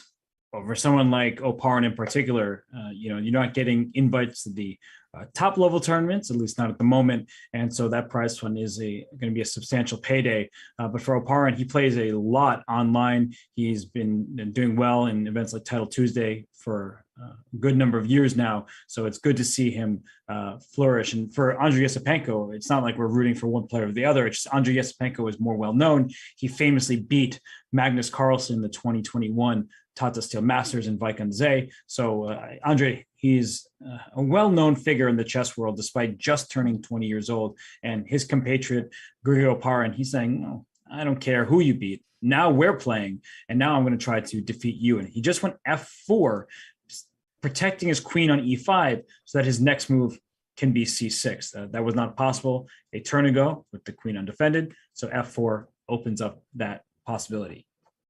Yeah, that's very interesting. First he played f3, now he goes f4. He could do it right away, f4. Do you think he's just trying to test Andrei, how he's passing these f3, f4 moves? I think he's just making good choices left and right. And well, what does black do here? You can't move this rook from f7. You lose the f5 pawn. If you move the rook to f8 to keep the f5 pawn defended, then here comes rook d7, threatening checkmate. And how do you stop checkmate? You bring your rook over, and now you do lose the f5 pawn with check, 2 extra pawns, too many for black to deal with. So yes, and c6 now is a threat. f4, guarding the queen. c6 is the next move that black can't really stop happening. White's king is safe right now with his pieces around. And after c6, you can go with d7 and slowly push the pawn on c7. And that's where Oparin wishes to have his pawn. That will be very hard to hold the position after. I really don't see a move for black here. Queen c7 maybe, but c6 is automatic. So Ketty, do you see any move for black that is the least bit appealing? No, unfortunately, I don't see. There is some ideas like maybe h4, h5 to get g3 square, but I'm afraid this kind of moves, pawn moves, gonna cause black even more weaknesses. Right. I mean, after h5, even if I play h4 or I do the MVL and go king g3, king h4, and say, I'm not afraid of you. You should be afraid of me. My king will be. King actually is very safe on h4. It's a bad move or something. You just look at the evil bar. It didn't even drop the beat. Yeah, it didn't flinch. So that just goes to show how winning the position is for Oparin. It's only one pawn, but pawns matter a ton at this level. And like I said, I don't see a move for Yesipenko. So Andrei, he was a last-minute replacement for Dmitry Andreikin in this tournament. And sometimes when you're fresh, you haven't been studying too hard, it can be good for your chess. Do you think, Ketty, that because he came to the event and on a moment's notice, perhaps that isn't suiting him so well right now? I think so. He was not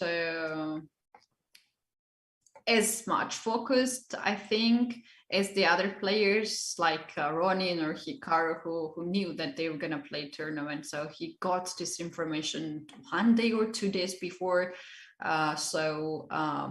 Maybe he was thinking that he had a chance to be a replacement, but he was not sure. So when you're not sure what's your next tournament, you never go wild and train a lot. So I think that can affect it, and Andrei Yesipenko. But anyway, he would always take this chance if you have an invitation at the Grand Prix, why to skip it? No, of course, he's a great opportunity for him. And so Andrei, not his game today, but he still will be a very important factor in the group because he still has yet to face Levon and Hikaru a second time. So both those players, they want to win their games, but Andrei, he may lose to Oparin, but he doesn't lose very often. Yeah, that's also true. So we do have the final game. It's not this final because the game of Dominguez and Dubov has already ended. All the games has been ended. So yeah, we're lucky that this is not boring end game where there's nothing happening. It's like still one side has a huge advantage. I wonder what's the time situation in this game. It looks like Oparin has more time than Yasipenko does, so that's good news for him as well. And C6, we've been talking about that pawn push. If you don't play queen takes e5, let's say you move your queen to c4, trying to stop the pawn, rook d7, you lose the pawn but win a rook if black's trying to take that. And otherwise, look at this rook attacking not just the rook trade, but checkmate. No, this is just losing because you try to stop the pawn here, and then white plays queen c7. Kind of a nice move defending both the f4 pawn and the promotion square. Mm-hmm. Yeah, it's just also very easy to find this kind of ideas, right? He doesn't really need to figure it out like Hikaru had to find the precise moves and not to miss the chances. It's just so risk-free position for Oparin. Robert, as we are having still some time here, these players are taking a little bit time. We have not checked out the game Wesley So and Sam Shankland at all, like not at all the last part. So let's take a look at that. Let's bring it on the big screen, and we're gonna keep the live game on the small board so we can see also the updates there. Okay, so around here we were saying that Shankland, he's a pawn down, but he has good chances. And Wesley brought his rook to d1, and Sam just decides to trade the bishop. So it says it's a slight advantage for black, but often what that means is that black's going to win the pawn back and have a little bit more activity. But with so few pieces remaining, it didn't seem to be an issue for Wesley. Knight to d7, attacking this knight on c3. You could even take it to win a2. You could play pawn d4 to get the knight. And after bishop e7, that's not even a move that I would have considered, but he's attacking this pawn on c5. So in the event of this trade, c5 is threatened. And after rook takes a2, we saw mass simplification, and the draw was agreed to after this move. Rook b1, rook takes, and draw is agreed. White takes back. Rook king 3, rook king 3, completely equal. That's right. I kind of have a feeling in this game that black went to the drawish end as he traded first light square bishop was not really must to do there. And then he traded bishop for the knight and he just got back the pawn. So I kind of have a feeling Sam wanted to make a draw and just have the rest day tomorrow, and then he could try his chances in the next games, the second part of the tournament. Yeah, there's an argument to be made that he could have played on, as you were saying, first by playing bishop g4, not completely necessary here. But it's one of these situations where maybe he was worried that if he plays for a win, he's actually risking something because black is down a pawn. So if he saw a straight path towards equality, he decided that's a good decision so I can not get myself in any trouble. But yeah, after the trades happened, it was too many trades. With bishop e7, you could play d4 to try to kick this knight out, but then knight e4 happens and c5 is threatened by 3 of white's pieces. So it looks like trades are going to happen whether or not you really want them to. Robert, do you think they are friends? If you have some information? I don't know. I mean, people tend to say that the U.S. team doesn't get along very well, the players. And I think some of them obviously do, but by and large, historically, that's been what's said about the team. I don't know the personal relationship between Sam and Wesley. Wesley is an extremely nice person, so I don't know how anyone could really dislike him. And Sam, he's outspoken. He really doesn't hold back in interviews, which makes him a great interviewee. But sometimes it can rub some people the wrong way. I don't know their personal relationship, but I don't know what to say. It's so peaceful, and in this position, I think it's very wild position when you sacrifice a pawn and you have some initiative, and then it ended in a way like they are friends and they wanted to hurt each other. But in high level, just I think they respect a lot, but they are not like besties. And even if they are besties, they are still trying to play. We have one example actually, Anish Giri and FIDE Gujarati. They are very close friends, right? But their games are not so friendly. Yeah, I know some the players who are very close. I mean, Fabiano and Levon Aronian are pretty good friends, and Maxime, the three of them are good friends. So, I mean, you can't expect everybody to be friends with everybody. Just because you do the same thing doesn't mean you're going to get along or hang out all the time. But obviously there are various friend groups at the top. So we do have just this one game. I'm going to pull it back up to remind everybody. But yeah, these two may be friends, but I don't think Oparin's being very friendly towards Yasipenko. Just imagine if their friendship ends after this game. You win a game and then you just say, "That's it. We're done." Wow, that's childish. That would make it very difficult. I don't know what you do. And I think if you're Oparin, say, "Yeah, your friendship wasn't really worth it anyway." I prefer my ratings and more money to earn. No, that's not happening actually. When just players are starting game, then you don't really consider that you are playing a game that are individual. You're just playing on the board, right, against the pieces. And have you ever played against your closest friends? Well, most of my closest friends don't play chess at all, but I have played some good friends, and one in particular, we were just laughing the whole time. It was really bad. We were probably 14 and he was 16 at the time, and I was higher rated, but we just couldn't stop laughing. So we like played for a bit, and then we made a draw. And yeah, it's not fun to play people you're close with. Yeah, I did. And I'm sure our chat would love to see a match between Robert and Dania. You guys, if you do so, make some noises in the chat. It can be a really epic match. Indeed. I'm actually going to open the chat right now, which I normally don't do because I'm assuming that my friend. Oh, there he is. Of course, there he is. Oh gosh, my buddy is in the chat, and so he knows exactly what I'm referring to because the two of us just laughing at the board. Yeah, indeed. All right. So, do we have any update? The pawn is already C6. So he managed to push this pawn. Next will be C7 square. Yeah, I think right now rook to D7 just sort of ends the discussion because if you take this rook, it looks like you have two pieces covering, and you do, but just because someone takes your piece doesn't mean you have to take back. Pawn takes D7 would allow queen takes D7 with equality. I take on F5 with check first, and then I take this rook next, and I'm up 2 pawns and about to promote. Oh, that's a very good idea here too.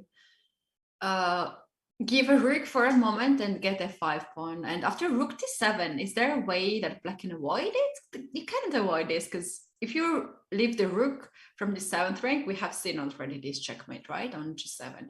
So queen has to play queen C4 or queen B3. Yeah, and then here you just trade and then push this pawn to C7. And after queen D7, so this is the last bit of work that needs to be done. The queen covers C8. And if you go to promote the pawn, the queen will block. And now you just bring your queen in to kick the queen out from C8 and then promote your pawn. There's no any single check here for white. Look at this pawn structure. F4, G2, H3, it's just they cover everything. Just very little that black can do besides wait and watch as the game concludes over there. Yeah. So queen A4, nice try to stop rook D7, but it's not really stopping. And it doesn't even threat check. So this is pretty much no risk at all for Grigory. And okay, another weird question, but the logical question.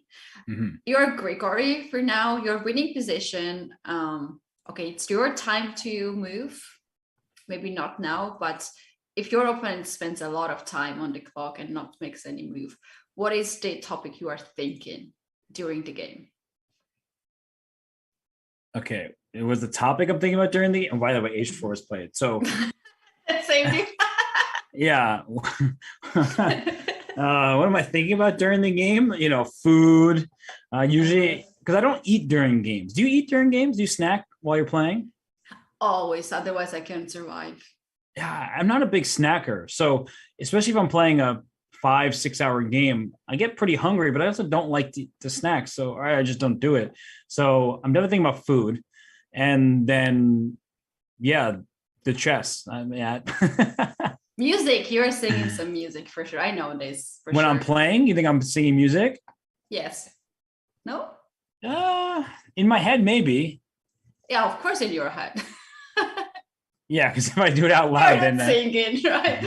Yeah. This is very often happens to the chess players that you listen to one song and it just sticks in your head. And during the whole game, you just repeat the lyrics and sing. Wait, so what song is in your head when you're playing?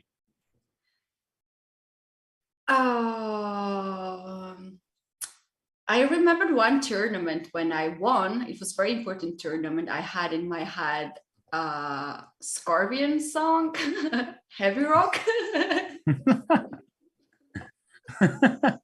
You're singing Heavy Rock in your head while you're playing? All lyrics, yes. Wait, but does it matter if it's a tactical game or a positional game? Like if you have a quiet game, it's strategic.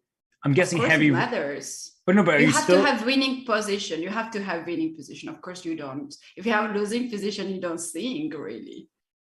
You cry inside. No, but let's say it's early in the game, right? And you're playing a Sicilian. Maybe you need some sort of heavy rock or maybe even heavy metal to get yourself pumped up. But what if it's just like a quiet, strategic battle early in the game? Now, what kind of music are you singing in your head?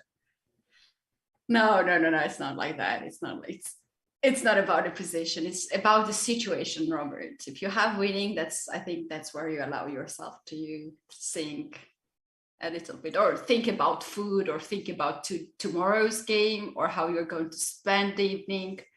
Yeah, I think all the chess players have similar thoughts at this stage. Okay, well, I'm here for it. What do I think about? I mean, what music am I? It really depends on the day. All sorts of different music. Like, if I'm winning and I'm probably happy, any song, even happy, can come into my head, that song is happy. It's catchy. I don't really love it, but sometimes it just pops in your head and doesn't leave. Why did this queen just come back to e3, I wonder? I don't understand this h4, h5 moves. It was so simple, rook d7, right? So I was sure that Hilparin was going for it.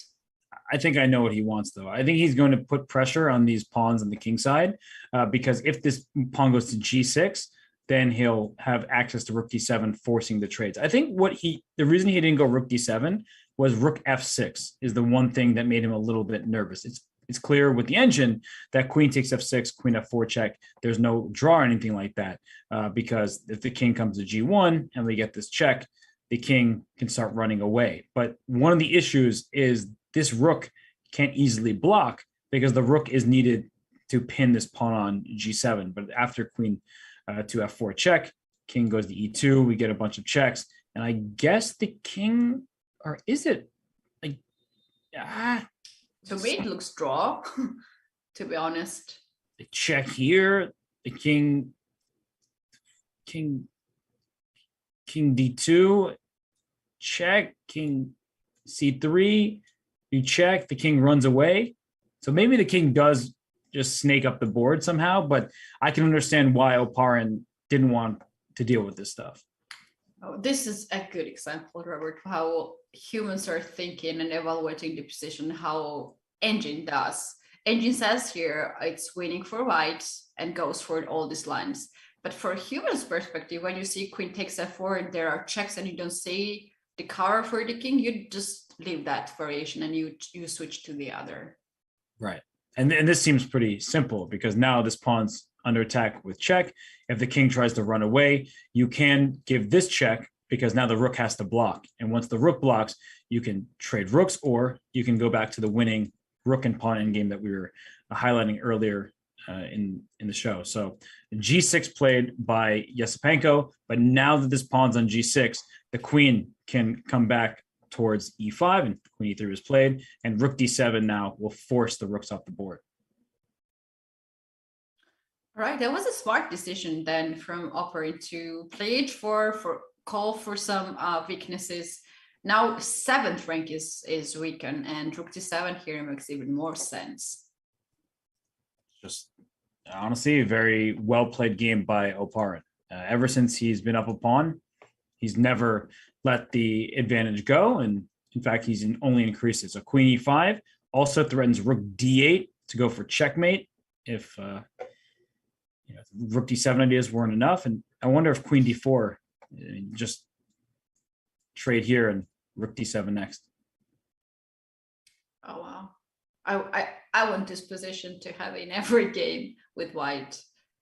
It's just perfect. There's no chance that black can survive here. In the game of Aronian and Nakamura, which we had earlier in the same group, there was some chances for Aronian, but this is just hopeless for Andre.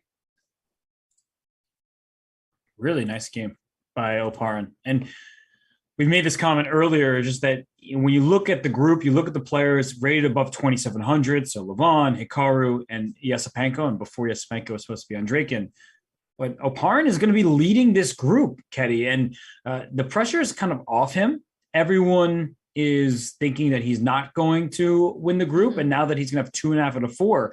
And he was beating Hikaru. We can't forget about that. In round 1, he drew against Yesepenko with the black pieces. Oparin didn't have really an issue. In round 2 against Levon Aronian, that was that crazy game where Levon sacrificed a pawn and then Oparin made that knight d5 move and held the balance. So it drew solidly with black in the first 2 games. Then he was crushing Hikaru and let Hikaru survive. And now he's beating Yesepenko. So Oparin, maybe he's playing even the best chess of anyone in his group.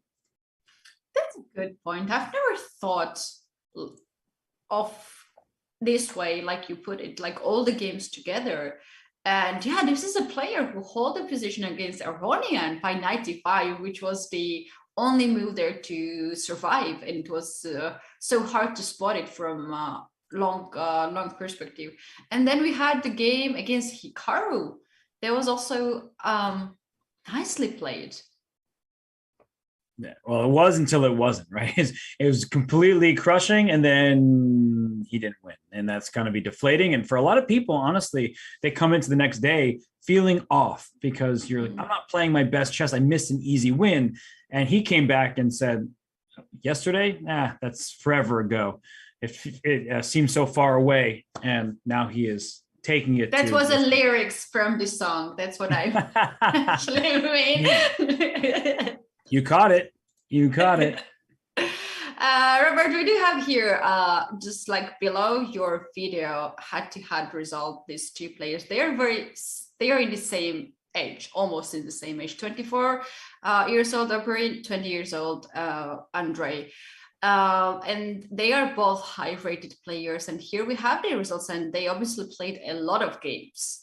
And classical chess, rapid chess, and blitz chess. So let's take a look who is leading in the match. It's Oparin. I mean, he's older, so it could be misleading a bit, because if Oparin played him when Grigory was 16 and Andre was 12, I need to know when the games were played. But Oparin's saying, I'm still not going to lose to him. 0 losses. All right. So in classical chess, he's leading as well as blitz, as I can see.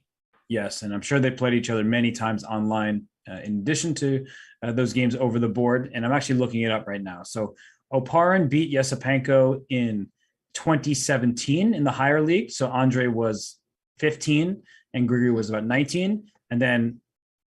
And the game is over here. It's a win for Oparin. So 2017, 2022, 5 years have passed, but the result remains the same. Another game has been won from Oparin. So we just learned that Oparin is really difficult opponent for Andrei Yesepenko for now, as he has lost several games in classical chess, and now this is the 3rd game. So here we have all games down, and that's what we want to see, Robert, every day. A lot of decisive results and few draws, just in case. 5 wins by the players of the white pieces. And that's good news if you like competitive standings, because as we bring up the cross table, Look at Group C and D in particular. All 4 players in joint first place. So for these players, it means that they are starting fresh tournament, new tournament with a lot of chances. In the other groups, Oparin, as we were saying, he is now in leader's position. He's playing amazing chess. He's playing really nicely. And we are talking about Aronian, Nakamura, and so on. And here we have Oparin on top of that with half a point ahead to these players. Let's take a look at the matchups and check out what they will be looking like and which will be the game that we're gonna focus the most. Well, thankfully, the players get a rest day tomorrow. So we will focus on these games on Sunday. But which games? Okay, well, Nakamura Oparin now has huge implications. And I'm looking over there in Group C, because now that everybody is tied for first place, Maxime Vachier-Lagrave and Wesley So, that's going to be a huge game. And not to be overlooked, Ketty, Group B, Dominguez, Mamedyarov, those players are sharing the lead in Group B. That's right, and Mamedyarov just won the game nicely, so it might be a push for him. In the Group D, that's still not so clear situation, right? Because Giri, Vichugov, they have made last 2 draws at the Grand Prix, and Tabatabai, Hyungi, it's also very interesting matchups. I still don't know what's going on in Group D. As well as the other groups. Yeah, I have no idea what's going on in this group. So we have to come back the day after tomorrow and check out the games. Tomorrow will be the day off. They're going to have rest. They're going to have some time to get ready for the next game. And we're going to have some rest as well for ourselves. So big thanks to our viewers on YouTube and also Twitch chat for being supportive, funny, weird, and all these things together. Just being with us. And also a big thanks to our producer for bringing up timely this Spider-Man rooks on the screen. And big thanks to, here we go again. Definitely the best part of the round. Definitely. And big thanks to you, Robert, for being amazing co-host and show us all these insights of the chess. Last words, as usually, is yours. Well, you know who I want to thank today are the underdogs. I want to thank Amin Tabatabai. I want to thank Grigory Oparin. Give Alexander Predke a shout out as well, the lowest rated player, and Vincent Keimer. I forgot about him for a second. And they're the lowest rated player in their groups, which means that when we were doing fantasy chess at the start of the Grand Prix, people weren't really choosing them or didn't really want to. But all 4 of those players have at minimum 2 out of 4. And Oparin is 2.5 out of 4 and leads his group. So we like to talk about the heavyweights, the Aronians, the Nakamuras, the Giris, and so on. And Wesley So. But what's happening right now is some of these players who are a bit lower by rating, they are giving it their all. They're fighting. And Amin Tabatabai had a great game today against Nikita Vitsugov. Oparin beats Yasipenko. Keimer, unfortunately for him, suffered defeat, as did Predke, but they had won a game earlier in the event. So today, I want to give a shout out to those 4 players. But of course, with so many tied standings in the Grand Prix final leg, there's so much left to play for after the rest day. Yes, guys, come back, please. Not tomorrow, but the other day, the day after tomorrow, same place, same time. And thanks a lot for being with us. Bye. This year's SCC is going to be one for the record books and one that people will not forget anytime soon. Oh, nice for Rook A5. Love that. C3. I love what Shakar is doing. So resilient. That is textbook right there. Yeah, that's incredible. That's perfect play. That's just it's over. And Ding Ren, all he needed to do was hold in the bullet. He moves on to the quarterfinals. But what a match this was, Danya. My head is spinning. And where's the mate? Rook G7? No. Oh my gosh, no, this eval bar. No. It's over, right? Oh, how do you stop this? God, this is insane. And look, E5, E5 ready, Knight G3. Hikaru is look at this final position, and this is just insane. This is indefensible with 10 seconds on the clock. Like King, man, I don't see a move. I don't see a move, and neither does Jeffrey. He's down. Okay, this is over. desperation, but you're getting crushed anyway. Too many pawns. And it's going to be a 4-point lead, and he Wow. resigns. What Wesley an incredible So. ending by Wesley. I mean, this is resignable, and the worst thing is that Nihal's going to win this with 3 seconds. Like, he's going to take on D3, he's going to go F5, and he's going to win the game. I'm speechless. In our final score, 18-9, Nihal exactly doubles Rehard Report's score. I'm watching the Have a clock, second. Benjamin. Somebody's going to flag Wait. here. Nah. Oh, Play with point, 1 second. 1 second. Oh, he flags again. Oh my gosh. Rook takes c4. He's trying to give away everything. Oh, there it is, Renegade Rook time. But here's what Black is going to do. Oh no, it's You're not gonna get. work. I think I'm a specialist in defending against. It's just King D6 and it's over already. It's over It's immediately. over before it began. Yeah, he tried, but Hikaru basically, in 2 moves, played instantly, just took your idea and said, yeah, that's not going to work around here. Hey, that's a really surgical move. You would never guess that this came from a Bonk class. Oh my god. Yeah, he just did it, folks. Yeah. And Fabi, Oh no. this, Oh no. we have our semifinal set: Nakamura against Ding and Nihal against Wesley. Can you take and go 95? Again, relying on that defensive knight. Oh, look at Wesley. this. I have no checks here. Oh my god. Bishop takes c4 and 92 interposing with check. And what an incredible win by Wesley. He gets that 2-point lead back in Unbelievable. incredible fashion. Wesley So wins the first semifinal. He's got 5 seconds. He's going to play instantly. Sack in exchange here. Whoa, Bishop C1. It was a mouse slip. Mouse slip. He was going to D2. Oh, it was going to D2, but it was still bad. Rook H7 check would have been terrible. Yeah. Oh my goodness. Hikaru saves the match with a win in the last game. And we're going to overtime. Oh. Repeating. Oh, everybody's Bishop dream come F4. true. More games. No, Ding wants Or- checkmate. I don't know if he does. He's got 12 seconds. He's got no time. I don't see the win. I don't know if I agree. Leave over to draw. We're going to Armageddon. We keep going. Unbelievable. Hikaru survives.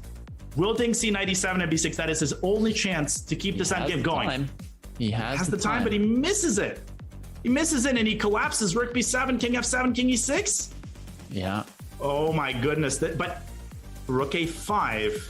Rook And A5. what the problem might be, the black is not going to give up the E4 pawn, and in that case, white's not winning that game. Ding overlooked it.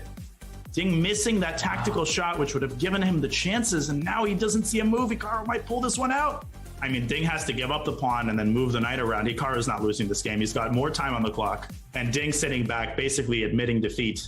And that's it. The match is over. Ding resigns. Yeah. And Hikaru Nakamura wins the Armageddon against Ding Liren to make it to the SEC finals. Oh, what a move. Finds him with Queen Wesley E6 with 2 and seconds. Queen F5 on the skin of his teeth. Queen Queen E7 F6 interposing. Queen and Queen E7 F8. Hikaru. Oh, and King F6. Hikaru's the king still has escaped. pushing for the win, but it should be Queen Queen G6 D6 and Wesley blunders at the last second. Oh Wesley my god. blunders at the last second. But still, it's got not the over king. yet. Hikaru still It's has not. to convert. King H3. No, but 1 second. Wesley's just going to flag here. Queen Queen G6. All the G6. pawns are falling. It's over. Oh my goodness. Oh. And Hikaru Nakamura, for the 4th straight time, he wins the Speed Chess Championship with one of the most commanding matches in SEC history.